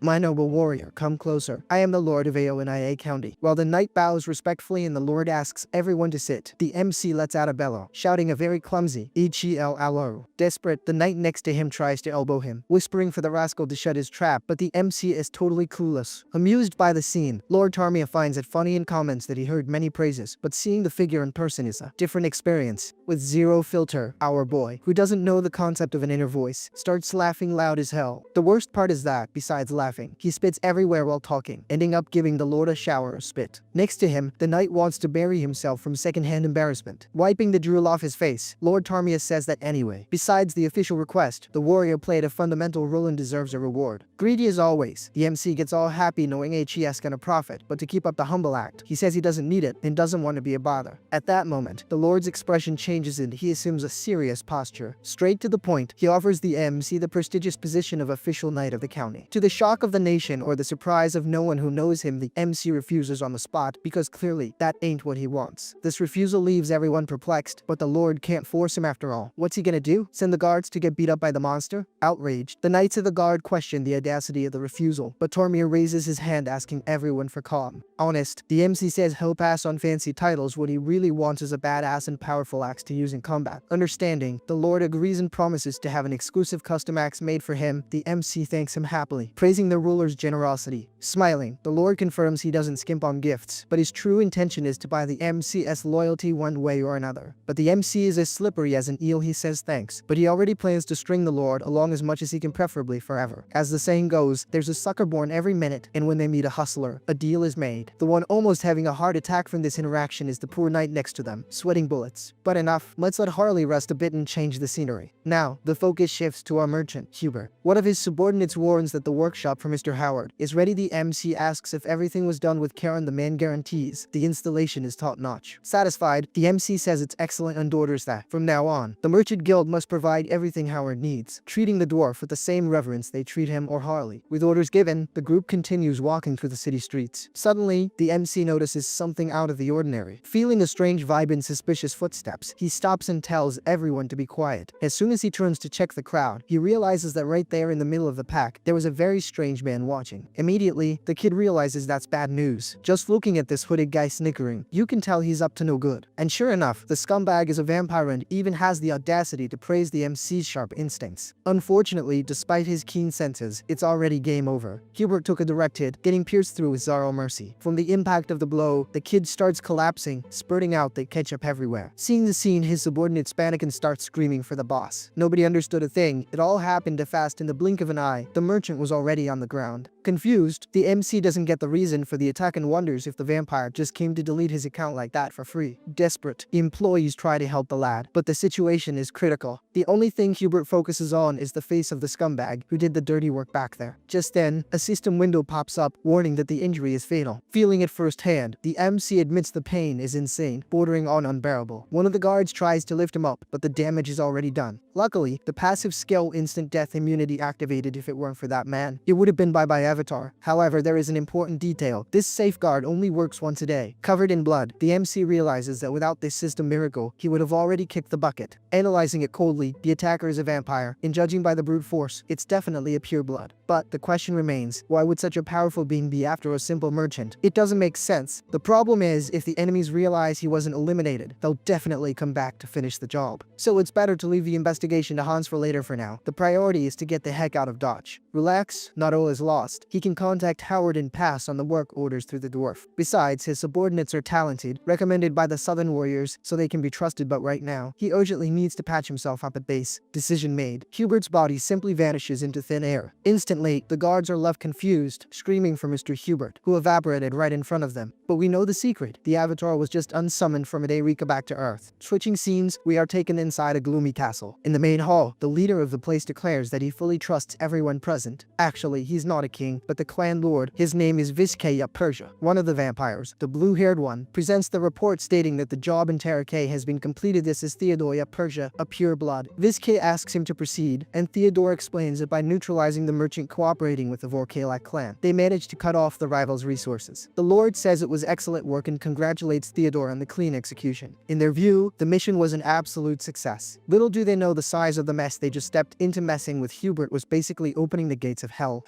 War, my friends, is officially declared. But to see the SHT hit the fan, you guys are gonna have to comment a lot asking for the continuation and smash that like button. That stuck-up pale dude, already smirking sideways, congratulates this plain guy for the job, and the man thinks he's the master of the world. The redhead tries to act humble, saying the master is exaggerating and the gig was a piece of cake. This dude is slick, bro. But he lets out a mocking little laugh, his red eyes already glowing. You can tell this guy isn't worth a plugged nickel. Then the big boss comments that time is on their side, and they've finished checking the intel on the challenge pact. Things are getting serious. The pale guy, looking like he's planning some major wickedness, gets thoughtful because their plan seems to be running smooth as silk. Then the four eyes with blue hair jumps into the convo, all hyped up, and warns that the news doesn't stop there. Here comes a bombshell. Out of nowhere, a creepy giant red portal appears in the middle of the room, and the guys finally completed the blood gate. Way too OP. The Lord wants to know if the coordinates are right, and the underling confirms the plan is to make a pit stop in Rapella before marching to Teleria in half a day. The pale guy stands there, hand on his chin, doing that villain charm pose that loves a mystery. He's definitely plotting something. Then comes the news that a mysterious vampire has taken over Brokosla, and the mood gets heavy while the guy's shadow appears in the window. Instead of being worried, the villain MC, with a smirk on his face, confesses he's dying to throw hands with this stranger. Then the big guy gets up from his throne, full of swagger, and tells everyone to get ready. It's about to go down, and his outfit is impeccable. He turns sideways, surrounded by a glowing blue aura, and announces the next destination is Teleria. The dude is radiating power, bro. The scene shifts to the night sky, and someone is already complaining they're gonna press F from working so hard. HR in this fantasy world must be a mess. A chick looking stylish and floating upside down complains about the double shift of tracking the pact and finding who sent Hubert to the lobby. She shows that her spooks are watching the entire continent, but warns they haven't found a single trace of the culprits. The lady decides to take one last look near Rapella, but gets a massive jump scare when she senses something strange in the air. Suddenly, in the middle of the dark forest, a red flash explodes, tearing up the sky. Looks like the package arrived early. Then the blood portal opens right in front of the vampire crew, putting everyone on alert. The invasion started without warning. The chick, letting out an evil giggle, realizes the kids have arrived. Now the berry juice is gonna spill, my friend. The lady with the veil, looking all serious, says she needs to gossip the news to the undead king right now. Shit just got crazy. Meanwhile, Big Skull is chilling, enjoying the night view, and thinking about life. Looks like the weather is gonna get chilly on the mountain. The skeleton realizes the drama is an invasion by another vampire clan, and the attack on Hubert was just to scatter the crew. He starts analyzing the board and remembers there are 3 giant clans, citing the folks from the east and the Yapersia clan. The skeleton concludes that the Yapersia clan is the most broken of them all. Things are gonna get ugly if these guys decide to step into the ring. Big Skull decides his current power can't tank the heat, and he needs to send reinforcements to Brokosla ASAP. Meanwhile, the pointy-eared blondie is buried in paperwork, living the corporate dream in a fantasy world. Out of nowhere, he hears a call and makes a face like he left the stove on. Someone is interrupting his shift. A brunette with a crown of thorns kicks the door open and says she's just passing through. The girl has zero manners, man. The blondie bows and welcomes Lady Bricky, but the chick is already looking like she's in a bad mood. She cuts straight to the chase and orders him to prepare for combat immediately. Her patience is shorter than a pig's kick. The poor guy asks what battle she's talking about since nothing happened, but she says it's just a gut feeling. The guy is totally lost. The chick, now actually mad, tells him to stop yapping and asks if she looks like someone who talks nonsense. The blondie stands there processing the info, finding it hard to believe he needs to fight out of the blue. People come up with the craziest things. The girl, looking all imposing, warns that the instinct of the sacred blood is law and never fails. Her eye is even glowing. Then the lad realizes that Hines isn't in the area, and he'll have to make do with what he's got at the moment. The castle shines in the middle of the night as the order to reinforce defenses is given to everyone. Peace is now just a memory. The sky is clear and starry, but we all know it's just the calm before the storm of red cool aid. The gang gathers, and the report points out that 4 royals and 4 pure bloods have already arrived for the event. The leader warns that this is the elite of the elite and they'll sweep Brokosla in the blink of an eye, skipping long speeches. The stuck-up pale guy gives the order to march to Teleria right now, before anyone notices the movement. Suddenly, the dude feels a chill and his eyes almost pop out. His danger sensor is beeping loud. He turns his neck, all stiff, and his subordinate wants to know if something went wrong. The confidence vibe just wavered. The camera focuses on the night sky looking beautiful, but we know the author is just setting the stage for chaos. The villain tries to convince himself it's all in his head, and they're just dealing with nobodies without sacred blood. He takes a firm step and decides it's nothing. Show must go on. The objective is still standing. The system introduces the pretty boy as Viskia Persia, the clan lord and owner of the sacred blood. The guy, with a big grin like he's up to no good, announces he's gonna wipe Brokoslack off the map by the end of the day. Meanwhile, Big Skull is doing a slick jump over the trees. The skeleton is more agile than most MCs. The skeleton whispers like someone just watching the playground burn, finding it all very interesting. He activates the Eye of the Abyss skill and realizes the bloodsuckers have finally started to move. Big Skull thinks facing a sacred blood is gonna be rough and Hines' summoning is still counting down. He concludes that if he steps in himself, it'll draw too much attention, so the plan is to lay low. The image focuses on Heinrich, and the system warns that the blondie can't leave the Holy Land either. The skeleton decides the best option is to send that mercenary who's out for blood because of Hubert. He flies off and tells Harley to hurry up and get to the fight. The MC needs to show up to save the day. At the city entrance, the guards panic and order the arrest of that suspicious ogre who appeared out of nowhere. The soldiers, all trembling, scream that a creature of that size can't possibly be human. The MC, already out of patience, flashes the order's badge and yells he isn't any ogre, but the guard doesn't want to hear it. Then, in his cute form and already annoyed, the kid complains he's lost count of how many times he's been confused with a monster. A blue cape with fine details flaps at the top of the hill, while the wind blows hard. The mystery vibe is heavy. Lord Visk, with that villain grin, comments that things have finally gotten interesting. The stuck-up pale guy, looking unfriendly, confesses he was sensing a very bad vibe in the air. He remembers Brokosla and thinks her ghost decided to come back from the beyond to haunt the playground. The subordinate goes into total shock and stammers, asking if it's serious that the owner of the sacred blood Brokosla is in the area. Visk, looking with disdain, asks what the drama is about and says he is there, which should be enough.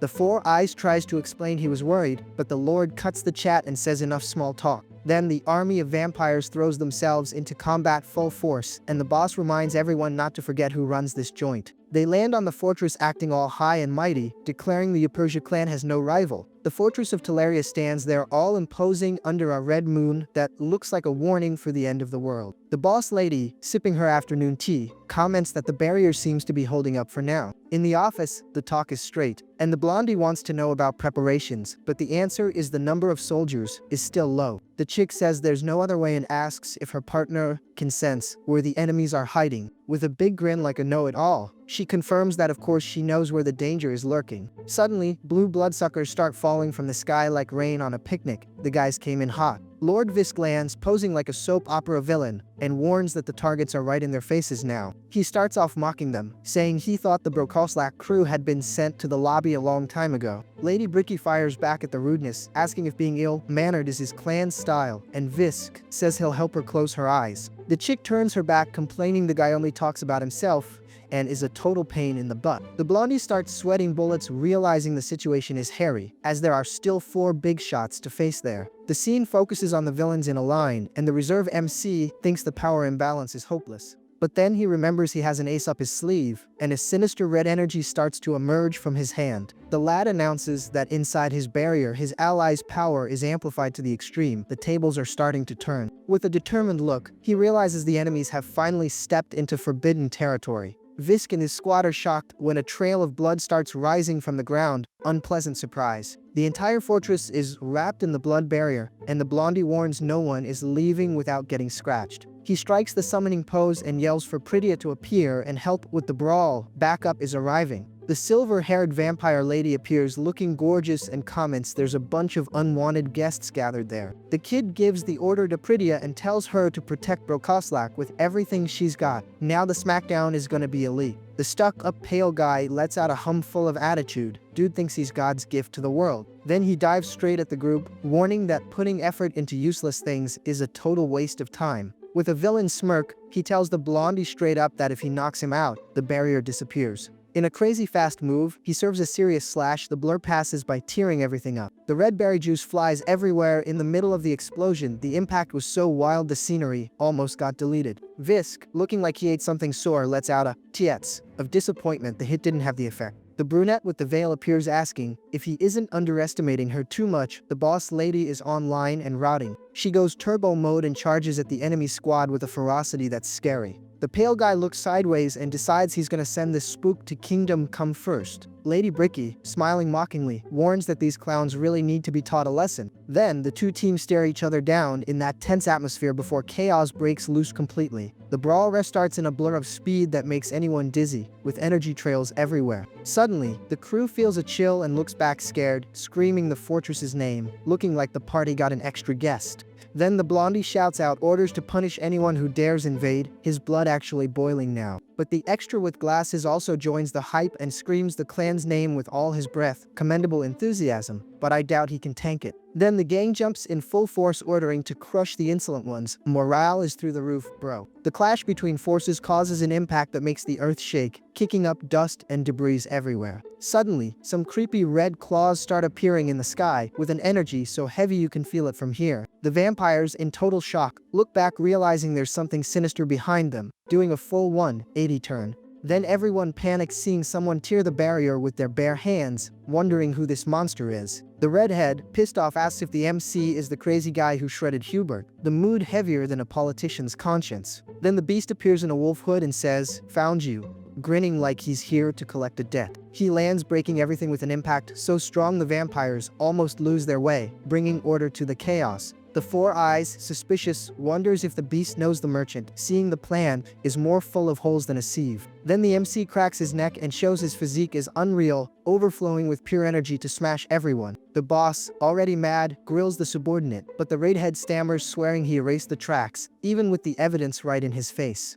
Then, the Lord humiliates the lackey, asking if he's gonna deny the mistake, while the babe with the veil appears from behind with a cheeky question. She doesn't waste time and serves a hit that sends four eyes flying, guaranteeing the knight's red juice spill. But the guy recovers on pure hatred and orders the other pure bloods to be called to hold the girl, totally desperate. Then the beast hears it, and grinning ear to ear, says if a pure blood is coming that's even better, addicted to adrenaline. With his eyes shining differently, he warns he was dying to test his new power, laughing like a villain with a hero's heart. Suddenly, the system beeps, warning that the biological aura and madness have combusted, fusing scales and tattoos. The villains, in panic, ask what kind of monster that is, realizing they messed with the wrong person. Then the MC, out for blood, screams he's gonna make everyone regret touching Hubert. He takes a giant leap and brings his hand down on a vampire, making the ground shake, serving a knuckle sandwich to the face without mercy. Lady Bricky, mocking them, laughs seeing the henchmen get massacred, while Lord Visk gets furious, wanting to know who the kid is. But the boss lady doesn't even care and says she owes no explanation, having more fun than a kid at a park. The pale guy, trying to keep his cool, says his subordinates are competent, refusing to accept he's losing control. The blondie, shocked in the VIP section, admits he can't even see the movements because the level went past 100%.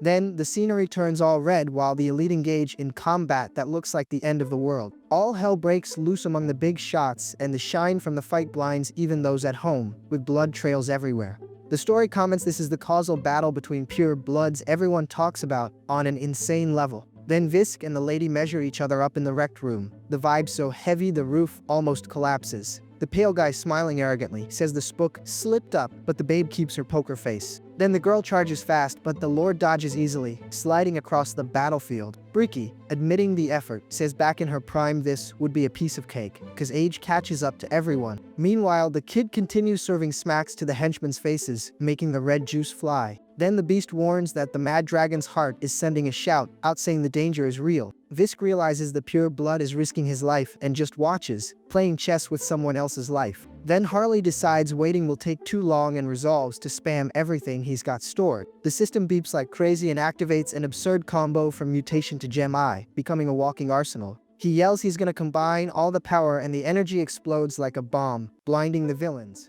The subordinates, desperate, stammer, not understanding the weirdness, their morale going down the drain. Then the beast emerges transformed into a giant monster with horns and scales, radiating power that makes the fortress tremble. The vampires, in total shock, ask what monster that is, thinking he turned into a chimer from another world. The MC, mocking them, confesses the mad dragon's power is pure cheese, feeling like the owner of the server. He shows his sharp teeth in a horror movie smile, thirsty for trouble. Then the beast prepares for takeoff, warning the fun is about to start. With a physique so insane the ground begs for mercy. With eyes glowing in heterochromia vibes, he drops a "no we're talking" that sends shivers down the spine. Then the kid turns into a blur of fire and yells for everyone to cover him, flying higher than an electric bill. The guards, in panic, realize the crazy guy is going straight for Lord Visk full force. But one of the clowns tries to react and realizes the situation is hairy, harder than beating an impossible game. People wonder how to join this mess, because the fight level went over 9,000 a long time ago. The MC dives at the big boss, looking like he's gonna collect rent with a slap. Then the clash of claws with the barrier makes the electronic berry juice fry, almost glitching reality. He notices the scales getting destroyed by the causality domain and clicks his tongue, seeing the Lord isn't a beta. But the little MC is slick and connects the dragon heart with the gem eye, making the system work double time. With a charismatic psycho look, he warns there's no barrier he can't punch through. Then the kid lets out a war cry that makes Erdrum scream for help, overflowing with fury.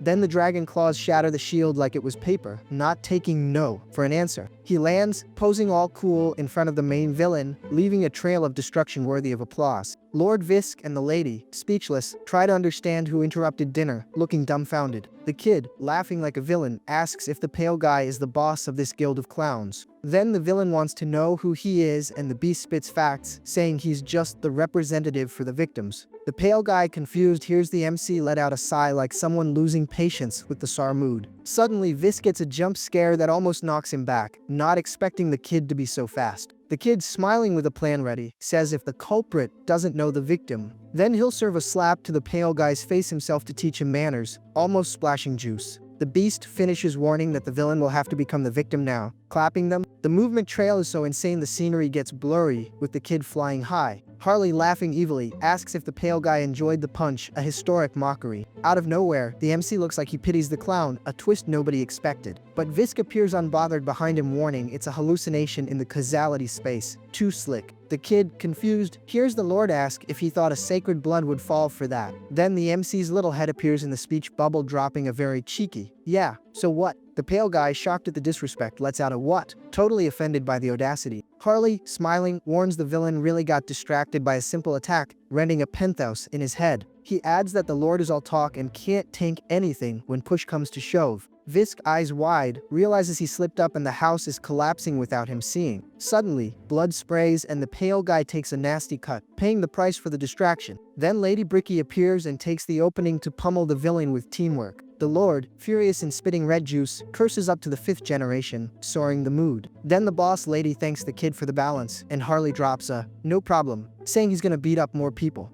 Then the big monster dashes towards the extras to continue the hammer party. The vampires, revolted, scream the MC won't get near the Lord, thinking they have clout. The beast, calm, warns that getting surrounded was exactly what he wanted, leaving everyone in the dust. He, smiling, warns there's another person scheduled to send the boss to the lobby, playing for the team. Then the scene shows the extras thrown around like sacks of potatoes, with red juice shining in the dust. The blondie Heinrich, shocked holding the sphere, wonders if the Brokoslak folks are always this broken. Then the redhead realizes the MC's gang is crushing everyone even at a disadvantage, and panic sets in. Sweating bullets, he thinks he's gonna become a memory if he doesn't find a miraculous exit, with his back against the wall. Out of nowhere, a dark energy wraps around the redhead, giving him a "something went wrong" look with the sorcery. The guy, panicking in a bizarre void, notices the isolated space, more lost than a colorblind person at a traffic light. Suddenly, a shadow appears behind him and says, "It's you," making his heart skip a beat. The redhead, frozen, turns his neck asking who the intruder is, in the freezing atmosphere.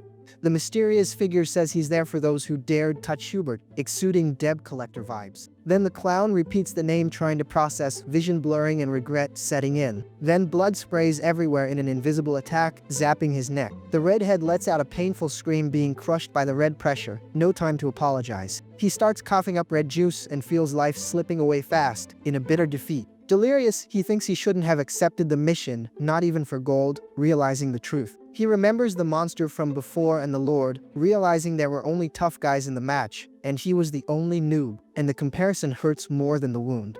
Almost checking out, the guy wonders what kind of human this Hubert is to have such sinister protectors. Then, the dude goes to F with a flea in his ear. Meanwhile, the mysterious executioner stands there, elegant, observing the job well done, while the war zone continues to burn. The dude is there with his tongue out, looking totally evil, and warns that this is too obvious, bro. Then the guy brags he's the big shot who's gonna run commerce for the entire continent in the future, ego bigger than a credit card bill, man. The system beeps, warning it's collecting a new vampire factor, showing the MC is getting more broken by the minute, my friend. A notification pops up that, because of the mixed blood skill, the kid's physical stats leveled up, so now things are getting real. He thinks it's the first time he's tasting the red juice of a vampire that isn't from Brokoslak, hyped about the new flavor. Soon the system confirms the activation of invisibility and stealth skills. Then the beast vanished off the map and nobody saw where. The guy walks, full of swagger, and asks if they can go confirm the victory already. In such a rush he didn't even wait for coffee. Then the combat restarts and blurs past, tearing everything up, proving the animation today has the pure juice of speed, bro. The chick appears, looking like she's gonna cause trouble, and the glint in her eyes warns the danger level went up to 1000%. She serves a slap so fierce the opponent doesn't even see where it came from, a total zap in the middle of the fight. The Four Eyes, desperate, complains everything went off his plan, looking like the math ain't mathing. Then the crowd wonders if the guy is the second in command of the clan, mystery running wild and nobody knowing anything. The vampiress, all jitty, celebrates that her master finally arrived for the event, with a joy that's a total flex.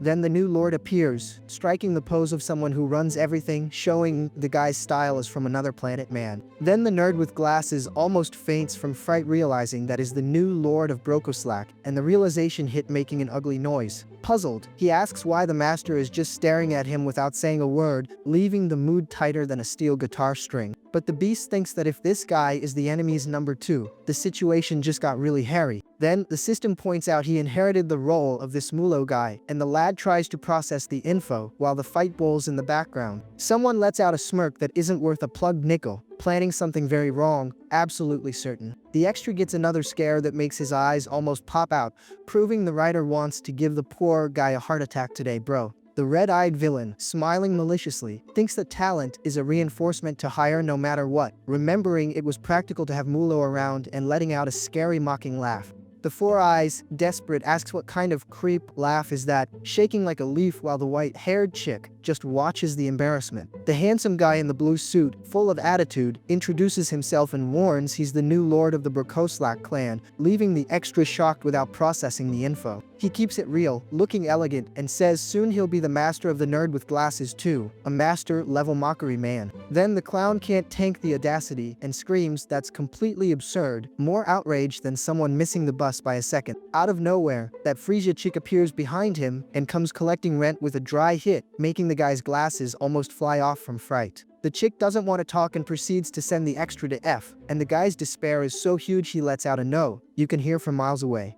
Then the new lord gets close to give that ironic little wave, and satisfied, proves evil won this round, bro. The red juice sprays everywhere while the guy lets out his last scream, going to F with no right to tears or a candle.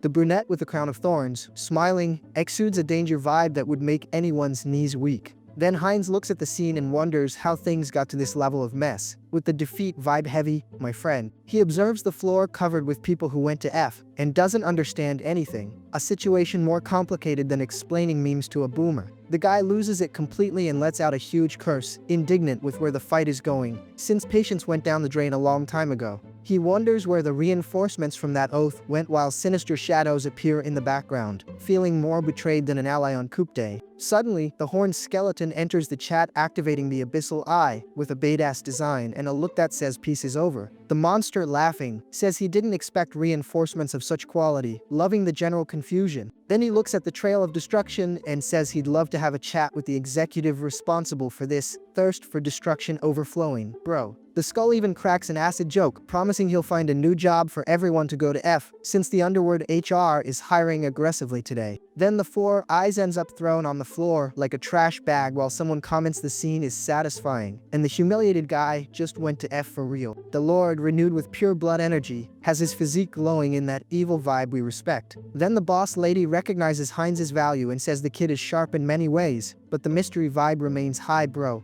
The sinister brunette gives it to him straight and says she prefers to be called Bricky, and mocking him shows she's not here to play today, bro. Hines and the MC in monster mode crack up at the villain's face, thinking the old-timer is too slow and the show is just beginning. The pale-caped guy, pissed at being mocked to his face, asks how the kids dare make fun of him like that right in the middle of his lecture. With eyes injected with hate, the villain says he won't let anyone leave alive, looking uglier than slapping your mom on Christmas. Then the clown activates the red juice power, making his claws shine in an impact so brutal the air around seems to fry. He charges full force, asking what kind of suckers the kids think he is, posing like a big boss to try and recover his morale. But Hines is too slick and dodges the hit like he's dancing, reflexes on point and not even sweating to escape the slap. The fight gets frantic with blurs everywhere. With so many sparks, the writer is struggling to describe this sinister brawl. Attacks collide, making a noise that sounds like the castle will turn to dust, while the guys exchange affection via punches and claws. The kid holds the blood sword steady and prepares for the counterattack, realizing the enemy left an opening and he won't forgive. Then Hines lands a clean cut in the middle of the villain's chest, and the red trail shows the berry juice wants to spray everywhere.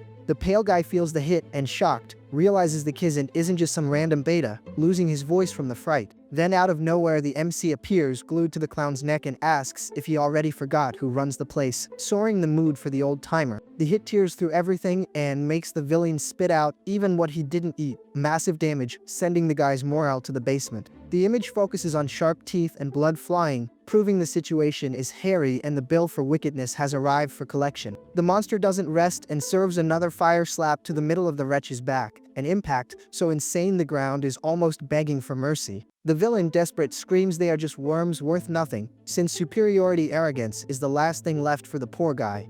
Bricky joins the dance again elegant and asks if the villain's coward friends already ran home. The final clash between the two makes the whole scene shake, with the combat speed so insane the viewer needs 4 eyes to keep up. The pale guy lets out a no, desperate, realizing the house has collapsed for good and the destiny now is to go to F without crying, my friend. The pale villain, shocked, screams he was born to be king of all vampires, refusing to accept he went to F so early in the match. But Hines doesn't want to hear small talk and says he'll carry that legacy, then bites the clown's neck and serves the zap without mercy. The bald guy, pissed, calls the new lord arrogant for trying to steal the sacred blood, not tanking that the kid is resorting to clan cannibalism. The villain curses that Hines will be cursed and destroyed, but the beast just drops a, who knows, loving the chaos. Then, the red juice sprays everywhere while the hare finishes the job, in a brutal scene showing Hines didn't come to play house. The old-timer, spinning out, realizes the impossible is happening in front of him, and the realization hit making a noise uglier than a bike crash. He wonders if the kid can inherit the sacred blood, while Hines stares at the corpse, looking like he won the lottery. The new master of the place dispatches the body, and warns the clan will stand strong under his command, with a final disrespect and a light shove.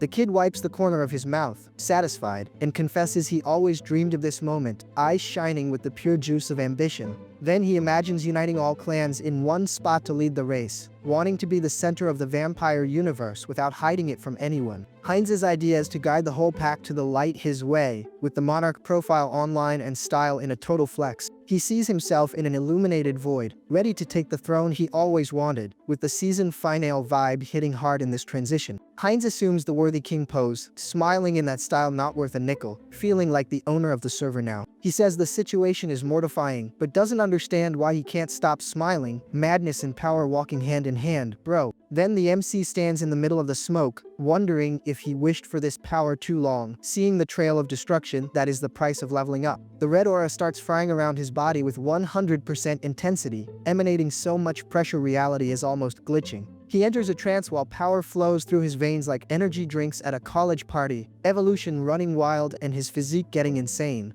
The Auterica crowd, shocked, observes the weirdness happening, never having seen anything like this sinister awakening. Bricky warns a new sacred blood is being born in front of them, impressed with the level of brokenness the alley reached. Then the system beeps the final notification warning that the true blood skill evolved to sacred blood, making Hines the supreme badass. Hines, looking sideways, has the red aura frying everything around his face, exuding pure danger. The system beeps warning the individual hit the goals and the boy's growth is out of control, pure juice of evolution, bro. The stealth and invisibility skills fuse to become the maximum cheese, existence negation, turning the kid into a badass ghost. The official notification confirms Hines II is now of the sacred blood vampire race, status rising more than gas prices at the end of the year. In the notes, the system explains he forced the inheritance through mixed blood, so the kid now runs the Yupershu lineage and even pulls the strings of causality. Already perceiving through space and time, Hines feels like the owner of the multiverse, and the body's limits went down the drain. Then he extends his hand to the light and feels the flow of causality running through his fingers, transcending nicely and feeling the universe in the palm of his hand. The beast clenches his fist, smiling, and wonders if this is the true power of the sacred blood, ego bigger than the whole castle, man. He keeps it real with Bricky and says he wouldn't have won this fight without the chick's help, knowing how to recognize who stuck with him for the zap. The chick stands there, looking dumbfounded, not understanding this sudden gratitude talk, bro. Harley, super happy, laughs like a villain and thanks the MC for showing something so rare to see. Then the brute warns revenge is paid and he's going back to the job he left, cause the guy is a partner, but the grind never stops. He says goodbye, warning he's returning to Tarak, smiling for completing the mission, physique in a total flex, my friend. The guy opens his wings and takes off like a jet, leaving Bricky down there just watching the trail. Then the dragon bounced to the good side of the story. The chick gets thoughtful, looking suspicious even of her own shadow, not swallowing this sudden exit of the alley very well. She asks if it's okay to let the guy leave like that, since he's full of suspicious points, but Hines reassures the girl and says he already checked everything. Bricky lets out a sigh and accepts it, saying if the MC trusts him, that's that. The trust between them is 100%.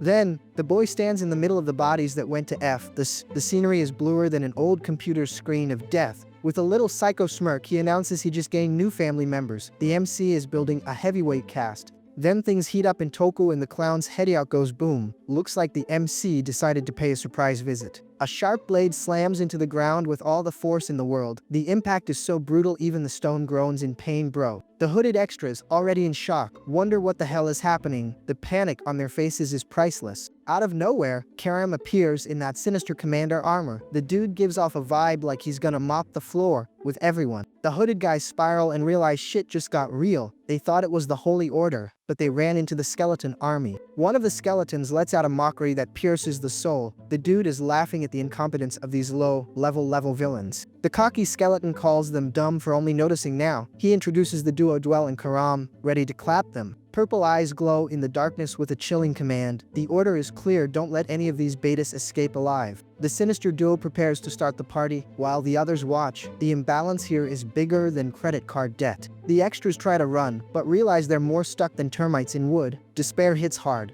The generals say they'll obey the king's orders at all costs. The loyalty of these undead is a total flex. The horned big skull, striking a thinker pose, analyzes the situation slyly. The creature is planning some major wickedness. A ghostly chick appears floating and asks if the king called. The harem from the beyond is getting weirder by the minute. The big boss points to the prisoners and warns that this trash tried to infiltrate Teleria. The audacity of these clowns knows no bounds. He realizes there's even a big shot among this pile of losers. The creature wants them all interrogated to find out where the master is hiding.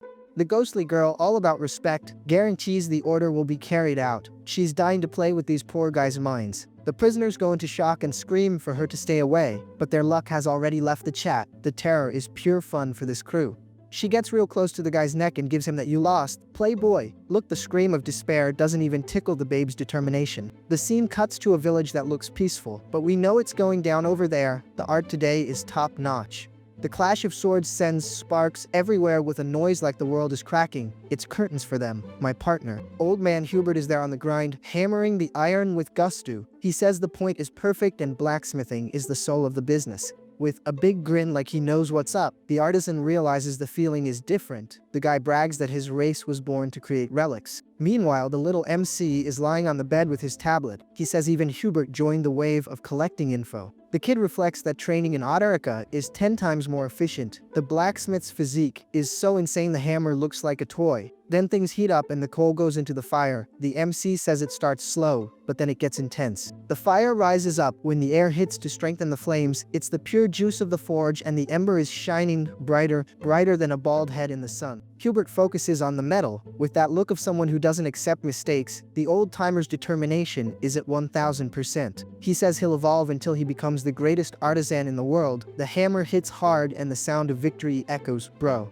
The scene cuts to the modern building and the MC realizes his recovery is flying. The kid is more intact than a fresh $100 bill. He feels the combo between the holy law and hyper recovery is pure cheese. The system even got confused, it was so fast. The beast thinks he could send the alley back as soon as the teleport appears. The big blue ghost is just chilling there. Suddenly, the little MC freezes and rethinks the strategy. He wonders if it's really worth dispatching the blacksmith right now. He panics just imagining he'd have to study metallurgy alone. The kid runs from books faster than the devil runs from the cross. The boy stares at the ally in that tense silence. His mind is working harder than a next-gen processor. He walks down the hallway and decides he can't leave things as they are. The plan is changing routes faster than a crazy GPS. The kid activates the system, looking like he's about to spend it all. His hand glows, ready for the investment. The karma shop opens and the balance is looking good. With over $1 million, the MC thanks Hines for filling his pockets again. He focuses on the option to improve unique skills that costs exactly $1 million. It's do or die time. The boy reflects that the upgrade cost went way up.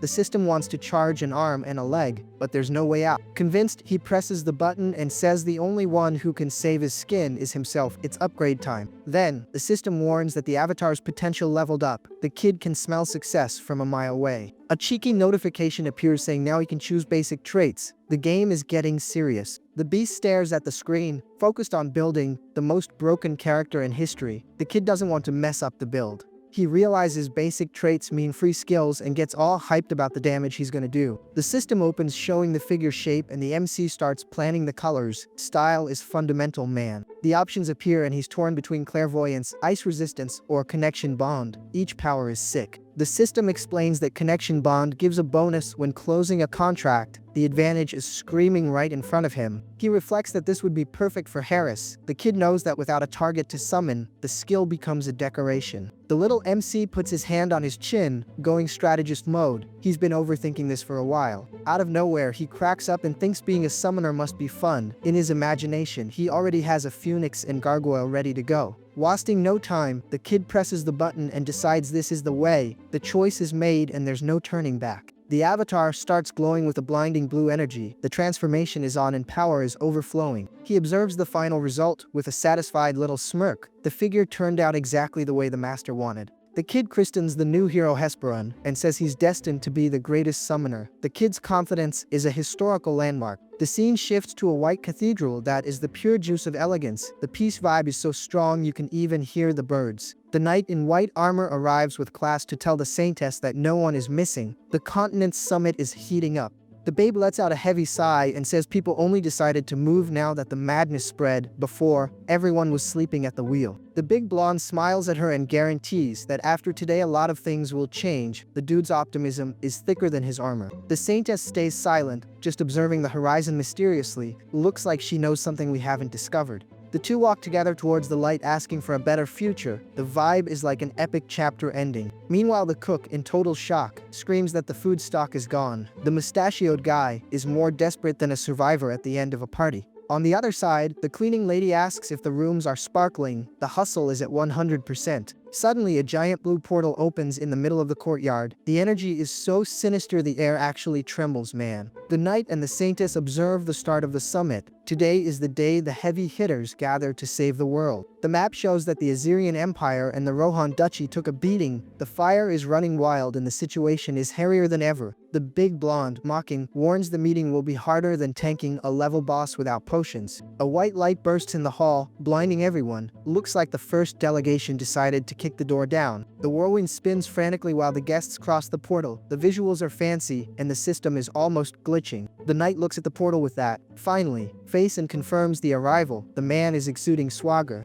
The guests touch the ground with the utmost elegance. The mystery vibe is in the air, and their shoes are spotless. The elf kingdom enters the chat with all the pomp and pointy ears. The guys show the alliance is complete. My partner. The big blonde elf is chilling in the capital of Drasha. The dude says the sun is delicious and this is the warrior's rest. He looks to the side and sees the golden bow shining. Seems the elf MC has a strong emotional attachment to the gear. The kid gets all silly and hugs the bow with love. The mood is so mushy Cupid must be on vacation. He starts rolling in the grass, shouting it's too good. The dude confesses he feels one with nature, man. With his cheeks burning, he reveals the beauty's name is Themis. The guy is more in love with the bow than I am with holidays. The beast explains the weapon was made with a branch from the world tree. The thing is a pure relic, level 1000. The bow glows with sinister energy, and he warns you can tune the beast with spiritual power. The shape is sophisticated. He even gives the weapon a little kiss and celebrates that the item is exclusive. The dude is almost proposing to the bow. Out of nowhere, the system beeps warning the entity evolved. Affinity turned into natural assimilation, and the kid is overpowered. Harris lets out a sigh and realizes he's gaining power just by chilling. It's the life everyone wanted, bro. His eyes actually shine with tears of joy. The kid is so emotional it looks like he saw the price of a graphics card drop. He looks at the giant tree and screams he wants to stay there forever. The guy's paradise is shade and fresh water. But the peace is short-lived and he hears a strange noise. The dude goes on alert asking what's going on. The spirit decibel appears floating and the elf warns someone is coming. Danger seems to be knocking at the door. He orders Decibel to remove the sound barrier right now. The spirit is cute, but the service is elite. The barrier undoes itself and Harris comments that isolation is too convenient. The kid likes privacy, bro. He gets surprised and asks if by some miracle Harris isn't sleeping. The kid looks like he was caught red-handed. The elf chaperone appears all styled up and the big blonde even stammers. The babe arrived with a vibe like she owns the place. Harris feels the mood is different and keeps staring at the girl. Seems the penthouse in his head is already built. He asks why she's looking like that and chaperone keeps it real, saying today they are the official delegation. The elf comments she prepared based on the stories Harris told about Ein. The babe took the talk way too seriously.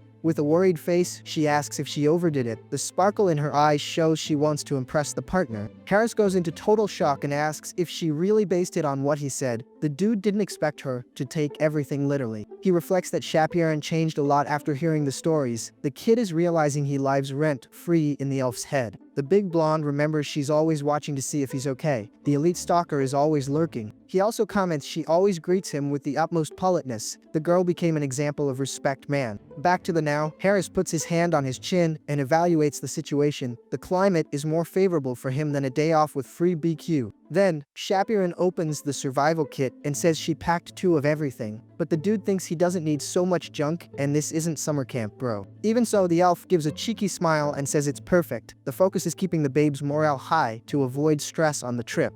Then she drops a really cute thank you and starts arranging things. The elf is super happy. Hitting the ceiling today, my partner. Then the big blonde decides to hit the road and tells everyone to run. Time is passing faster than bad news in a family group chat. Shapiran dashes off saying the gang is already gathering and they'll be late. The girl is excited on a level of total absurdity, bro. Harris watches his partner, proud of her progress. The kid is feeling like the server's own elite mentor. The two go through the bush and he asks if the backpack isn't heavy. The elf guarantees it's smooth, but the sack of potatoes on her back says otherwise. Then, the elven delegation crosses the portal and arrives at the destination. The guy's entrance is full of swagger and elegance, the way we respect. The Saintess welcomes them to the great temple of Resilia with all the pomp. The important event vibe is exuding from every pore, man. The big shot elf thanks the hospitality and comments it's a shame to meet for such a heavy subject. The continental drama is on the table for everyone to solve. A little elf with green hair stays in the corner, nervous about the gathering. The pressure of being near the Saintess is hitting the poor thing hard. She gathers courage and greets the Saintess with full reverence. The girl's cuteness almost breaks the channel's charisma thermometer today, bro. The little one introduces herself as Cecily Greenwood, the high elf of the elf kingdom. The girl arrived to show size doesn't matter when push comes to shove. The Saintess praises that Cecily grew a lot. The little one turns all red and says the boss lady is exaggerating with the flattery. Out of nowhere, another blue portal bursts in the middle of the courtyard. The energy is so raw the ground shakes again, bro. Harris comments to the knight that the crowd doesn't stop arriving. Looks like a bank line on payday. Endless despair. Then, the Magic Tower Alliance enters the chat with a white, bearded grandpa. The wizard's style is out of this world, man. The Assyrian Empire also marks its presence with a blonde dude all worked in nobility. The guy exudes 100% arrogance. To top it off, the mercenary guild arrives with a scared bearded guy. The dude looks like he sent a lot of people to the lobby. The MC reflects that the leaders of all Autarca gathered in one place. The tension is tighter than a steel guitar string. Then Harris gives that little smirk, thinking the plan is running wild. Here comes the MC plotting some major wickedness. He and the knight look like villains planning the zap. The kid knows impressing this crowd will yield absurd karma. The scene cuts to the clouds just to give a breather. The sky is clear, but the trouble coming is the pure juice of chaos. The delegation walks through the temple and the elf comments he heard the gossip. News flies faster than a dragon blur in the sky. The dude wants to confirm if Lord Heinrich really became a saint. Then the knight says it was a blessing from the main god, and doesn't even blink. The big blonde in armor guarantees the partnership is trustworthy and asks to leave it to him. The guy's boldness is a 10 out of 10. Cecily sees the mansion where they'll stay, and thanks for the consideration. The little one is enchanted with the luxury of the accommodation. Bro. Harris warns the meeting will start soon and asks no one to be late. The serious vibe tries to stick, but we know the MC. While Shapiran stays in her corner, thoughtful and hiding her cards, the babe is pure mystery. The camera focuses on her clothes while silence dominates. Tension is rising higher than meat prices at a BBQ. She stares at Harris and guarantees she already knew things would end up like this. The elf is more tuned into the movement than a highway radar. The kid lets out that cheeky laugh and decides to play dumb. The MC is a master at renting space in others' heads and laughing it off. The image focuses on the giant round table where the world's fate will be decided. The political brawl is about to start and the clapback is inevitable. The table is full, bro. The Assyrian rep and the Elf Kingdom one already marked their presence with that server owner swagger. There's even the crew from Titania, the Wild Lands, and the Central Swamp Zone. Looks like they opened the magical zoo, man. Prince Dennis from the Duchy of Rohan appears looking unfriendly. The dude is more serious than an overdue bill on Monday. He looks around not understanding how the crowd is relaxed. His duchy is on the edge of the abyss, and the big shots look like they're at a picnic. Bro. The MC sweats cold thinking about the monsters coming out of the mountains. He knows he needs a solution or everything goes to base. Out of nowhere, a white light bursts in the hall with a loud noise. Looks like the main attraction decided to arrive making a scene. My partner. The saintess and her knight appear in the middle of the glow. The babe exudes a purity that makes the room feel like another world. The crowd goes into total shock, realizing these are God's favorites. The air even feels lighter with so much divinity, man. The knight notices Prince Dennis is kinda shaking. The tension is so high the dude almost has a seizure. The saintess keeps her serene pose, observing everyone with a look that seems to read the souls of the clowns present. A big shot from the main god order comments that a meeting this size is rare. The event is world class, bro. She gives it straight, thanking everyone for coming from afar. Manners are the soul of the business. The lion rep from Titania just watches, dying to start the brawl. The beast is ready for the smoke. The camera focuses on the saintess, who remains there, poised, while the discussion heats up. The babe is pure mystery and elegance. The big blonde knight prepares for the next step. He knows now things get real, and the system will have to work double time. One of the elves gives a side smirk, watching the humans. These pointy-eared guys always hide their cards. Bro, Dennis is almost having a stroke from worry. The poor guy realizes the other kingdoms don't care about his problems. The big shot from Azirian flashes a big grin like he wants to swallow his neighbors. Malice is written all over his face, man. The final command is given and the Continental Summit begins. Now it's every man for himself and God for all in this political feud, my partner. Declaring the start of the Continental Summit, one of the reps warns that, as everyone knows, the three immortal kings revealed themselves to the world once again. Recalling the deeds of one of them, she tells that the crazy guy lured the church and simply annihilated an entire vampire clan. Besides that, the same guy conducted bizarre biological experiments in the monster forest, showing there's no limit to his wickedness. Then, a flashback of the army being massacred shows the scale of the damage the villain caused. Finishing the chaos report, she confirms the main temple was invaded, leaving countless casualties behind. Sitting at the table, the elf and the dwarf just process the news in silence, looking extremely worried. Meanwhile, our blonde knight thinks with hatred that the culprit is a scumbag named Hines, who is causing all this uproar. However, the rep warns the real problem lies elsewhere, leaving a mysterious vibe in the air. Explaining better, she reveals that all over the world, something called abyssal madness started spreading without control. During the investigation, they concluded the only option is to find and seal the core of this madness, but everyone wonders how they're gonna seal something they don't even know exists. Thinking fast, a blue-haired noble deduces that, if that's the case, there's a big chance the immortal king has this core. Confirming the suspicion, the saintess says that is correct and the madness was clearly spread by the king, so they need help to stop him. With a mocking little smile, the blonde prince of the Azirian Empire repeats the word, help, full of sarcasm. Introducing himself as Simon Cartazirian, the crown prince questions if the church is now simply pushing the responsibility onto them. Accusing them boldly, he says if the church had taken care of the immortal king's fragments properly from the start, this tragedy wouldn't have happened. With a smirk, the guy finds the situation convenient, since he planned to suppress the church's influence to strengthen the empire's authority.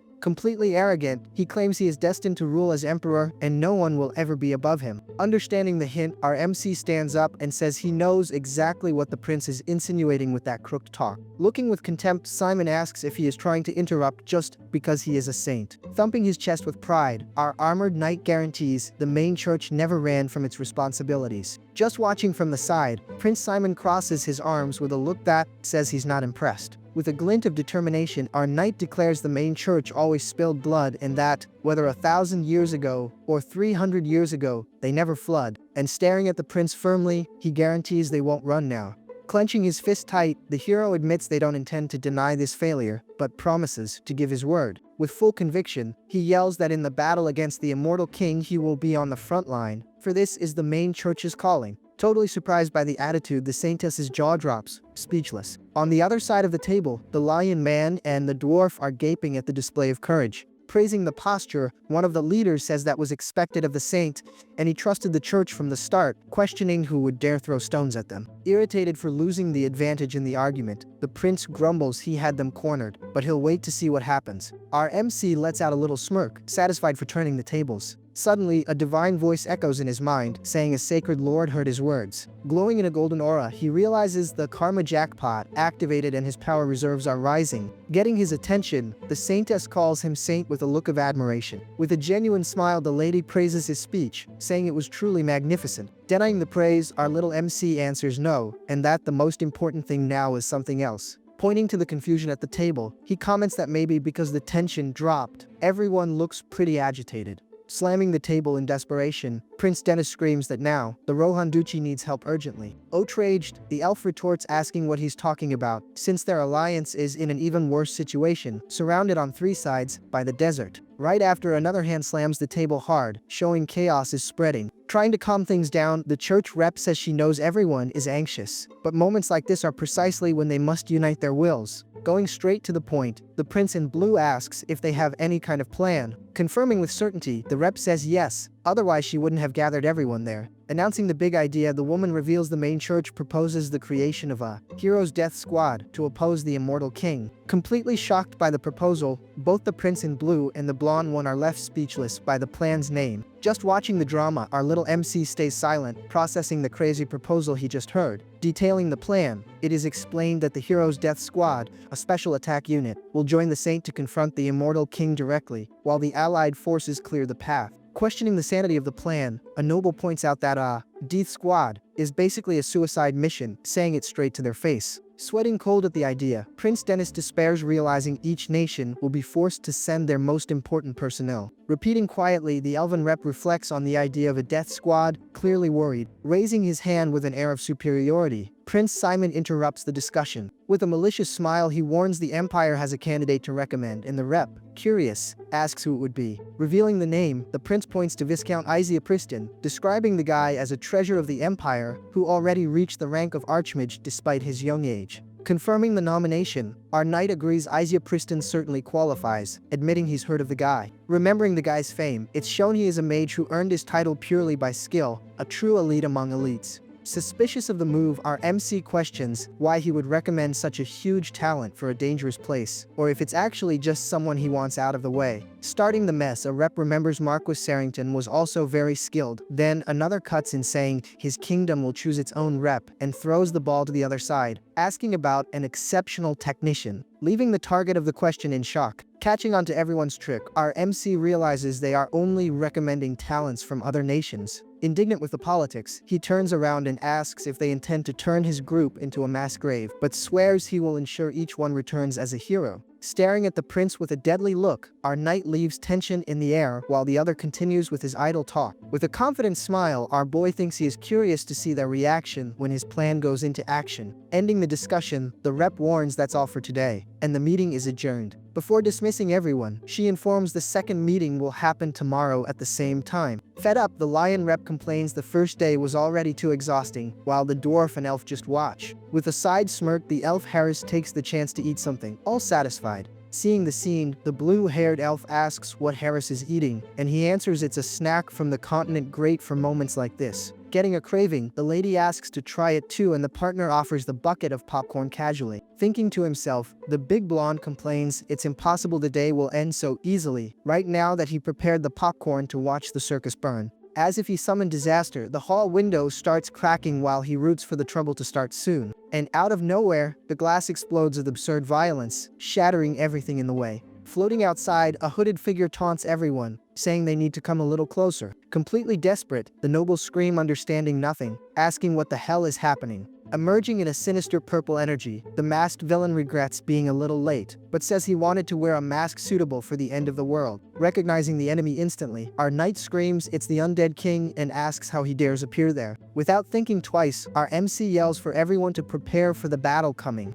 Giving the order, he commands all paladins and holy knight orders to gather immediately. Answering the saint's call, the knights run up screaming, ready for whatever comes. Then, our boy screams with all his strength to activate the protection barrier. An intense golden light starts forming around the round table, creating a shield. The barrier expands rapidly, glowing with a holy energy promising to protect everyone. With authority, the saintess orders everyone to enter the holy barrier, guaranteeing it will protect the gang. Touching the golden barrier, the villain feels the shield's energy and prepares his next move. Commenting the barrier is quite powerful, the masked guy laughs and says they must be terrified of him. Praising hero Heinrich for the good preparation, the enemy recognizes the opponent's power while our MC confirms mentally he is ready. Facing danger, our boy thinks the stage for the drama was set perfectly, reflecting that with the invasion of the king of the undead, the world leaders have no choice but to feel the crisis on their skin. Meanwhile, the big shots behind him continue in total panic, not knowing where to run. With a determined smile, our MC declares in thought that this is the official start of the Great War. Mocking the hero, the masked guy says his courage is admirable, but he can't be defeated, since his power surpassed what it was before several times. Retorting with the same coin, our knight warns it's the villain who will taste defeat, and the enemy, surprised, asks where such confidence comes from. Giving that little side smirk, our boy builds suspense, clearly hiding an ace up his sleeve. Pulling the sword, he says that honestly, since the stage was so well prepared, he has no choice but to fight. Taking the cue, the lion rep, already worried about costs, asks if the Holy Order will cover medical expenses. With victorious smile, our MC reveals that is his plan, since all the continent's powers, like Campbell Lepori and Lionel, are gathered there. Bursting into laughter, the masked skeleton holds his head and screams the situation is getting very interesting. Already annoyed with the mockery, our knight unsheathes the sword and asks what's funny. Explaining the reason for the laugh, the villain warns he will correct a small illusion, as they aren't the only ones gathered there. At this exact moment, strange shadows start emerging from the floor, surrounding everyone. With eyes wide with dread, our MC thinks, "Don't tell me, already getting the trap." Jumping back, he screams desperately for everyone to watch out for the floor.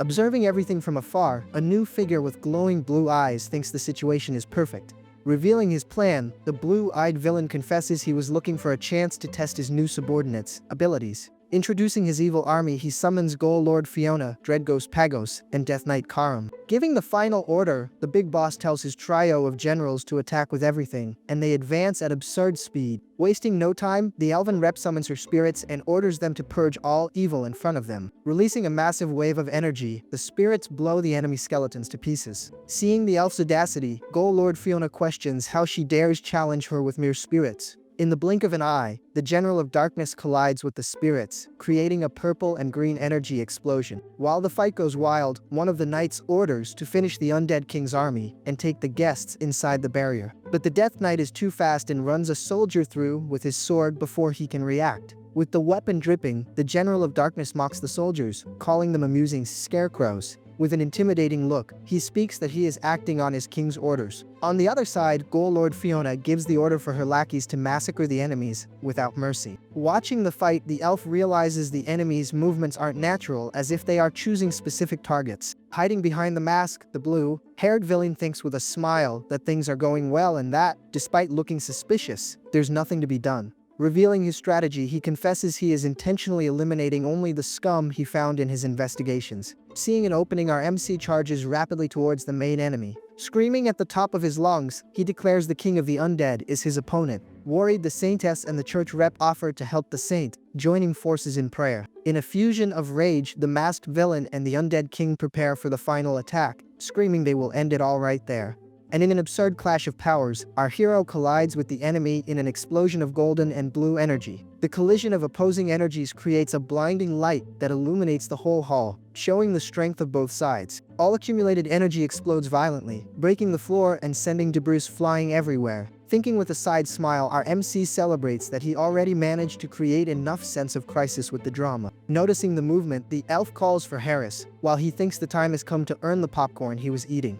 Wrapped in a bluish aura, the big blonde reflects that if Heinrich was the star last time, then, grabbing his bow, he declares now it's his turn to shine and the time has come for his weapon, Themis, to debut. Questioning what Harris is trying to do, the elf reminds him her dad told them to stay there, but with a cocky air, the big blonde answers he just felt his body a bit stiff and thought about shooting some arrows casually, leaving the partner shocked. Understanding nothing, the two elves stare at him, and one questions if casually is the word you should be using in this moment of chaos. Jumping forward with powerful energy, the archer prepares for action, ignoring warnings. Thinking with a confident smile, the elf reflects that normally there would be an impossible power gap to overcome, but there is a way. Worried, the companion screams, calling Lord Harris, who looks back for an instant. Questioning the archer's intentions, the girl asks if he knows it's dangerous, and he confirms instantly, but says he can't stand still doing nothing. With a determined smile on his face, the elf shows he already made his decision and won't go back. Seeing his attitude, the girl is speechless, clearly touched by his courage. Inspired by the attitude, the other rep decides to join the fight too, declaring she will help while green energy wraps around both. Giving a slight smile of approval, the archer agrees with the help and says, "Great." Invoking his power, the big blonde materializes 3 elemental spirits, one of fire, one of water, and another of lightning, and applies them to his arrows. Pulling the bowstring with strength, he charges the shot with absurd elemental energy. Firing with everything, the elemental arrow flies at high speed towards the fight between the knight and the undead king. With a look totally focused on the target, the elf aims with surgical precision. Hitting the target dead on, the arrow explodes in a mix of fire and lightning, creating a massive impact. Receiving the direct impact of the explosion, the villain's mask starts cracking with the force of the attack. Piercing the enemy's defenses, the combined elemental attack hits hard, breaking part of the skeleton's mask. Being pushed back by the force of the blow, the villain grumbles in pain, while our MC observes the scene. With half the mask destroyed, the king of the undead reveals his skeleton face and gives a sinister smile, finding the situation funny. Completely shocked, one of the nobles points and screams to everyone that the king of the undead's mask was broken with a single attack. Receiving a system notification, the archer is informed that his special skill, Child of the World Tree, evolved to Hair of the World Tree. With a smirk, the big blondie celebrates that the conditions to become a high elf have finally been met, but wonders if the World Tree isn't giving him a paycheck in advance. Seeing the attack, the undead king's generals get furious, with one of them growling in rage while the other screams, asking how they dare. Charging in full force, the Death Knight advances to attack the heroes and the other knights. Being stopped by his partner, the Ghoul gives the order for him to stop, saying that's enough already. Commenting that the situation is interesting, the king of the undead admits he thought they were just small fry, but they have unexpected talent, so he's gonna change plans and dip for today. Outraged by the villain's audacity, the Saintess and our MC scream that he can't just come and go as he pleases, but our boy tries to calm his partner down, saying the damage caused was already severe enough. Ignoring the protests, the enemy and his troops start to vanish amidst dark energy. Mocking the heroes, the skeleton tells them not to be disappointed and taunts them, saying they must be very busy dealing with the crazed monsters out there. Full of hate, our knight screams the villain's name, Hannibal Strauss, and swears the next time they meet will be the day he gets sent to the lobby. Returning the threat, the skeleton warns he'll return those words and tells him to anxiously await the moment of destruction he's gonna provide. With a final sinister warning, the villain says the true despair hasn't even started yet. And so, disappearing completely into the sky, he leaves the heroes watching the spot, apprehensive about the future. With a tired expression, our MC reflects to himself if his acting isn't getting more natural. Immediately, the knights start cleaning up the mess, shouting orders to move the wounded to the healing ward and to escort the representatives first. Questioning what the enemy's last words meant, the Saintess expresses her concern, and our boy agrees he must have another trick up his sleeve and they need to be careful. Meanwhile, the elf leader approaches Harris and praises him, saying he is truly cracked and that he never imagined he would demonstrate so much power. Coming over, the other elves agree, saying they weren't the only surprised ones, and that all the reps had their eyes on him, but that the big blonde plays it cool, saying it was luck. While his partner complains he's unfairly cutting in line ahead of her again. Killing the celebratory vibe, a representative warns they can't be happy yet, leaving the others confused. Speaking to everyone present, the woman says she believes everyone recognized the seriousness of the situation and that, shamefully, they failed to stop the king's invasion, so everyone's cooperation is desperately needed.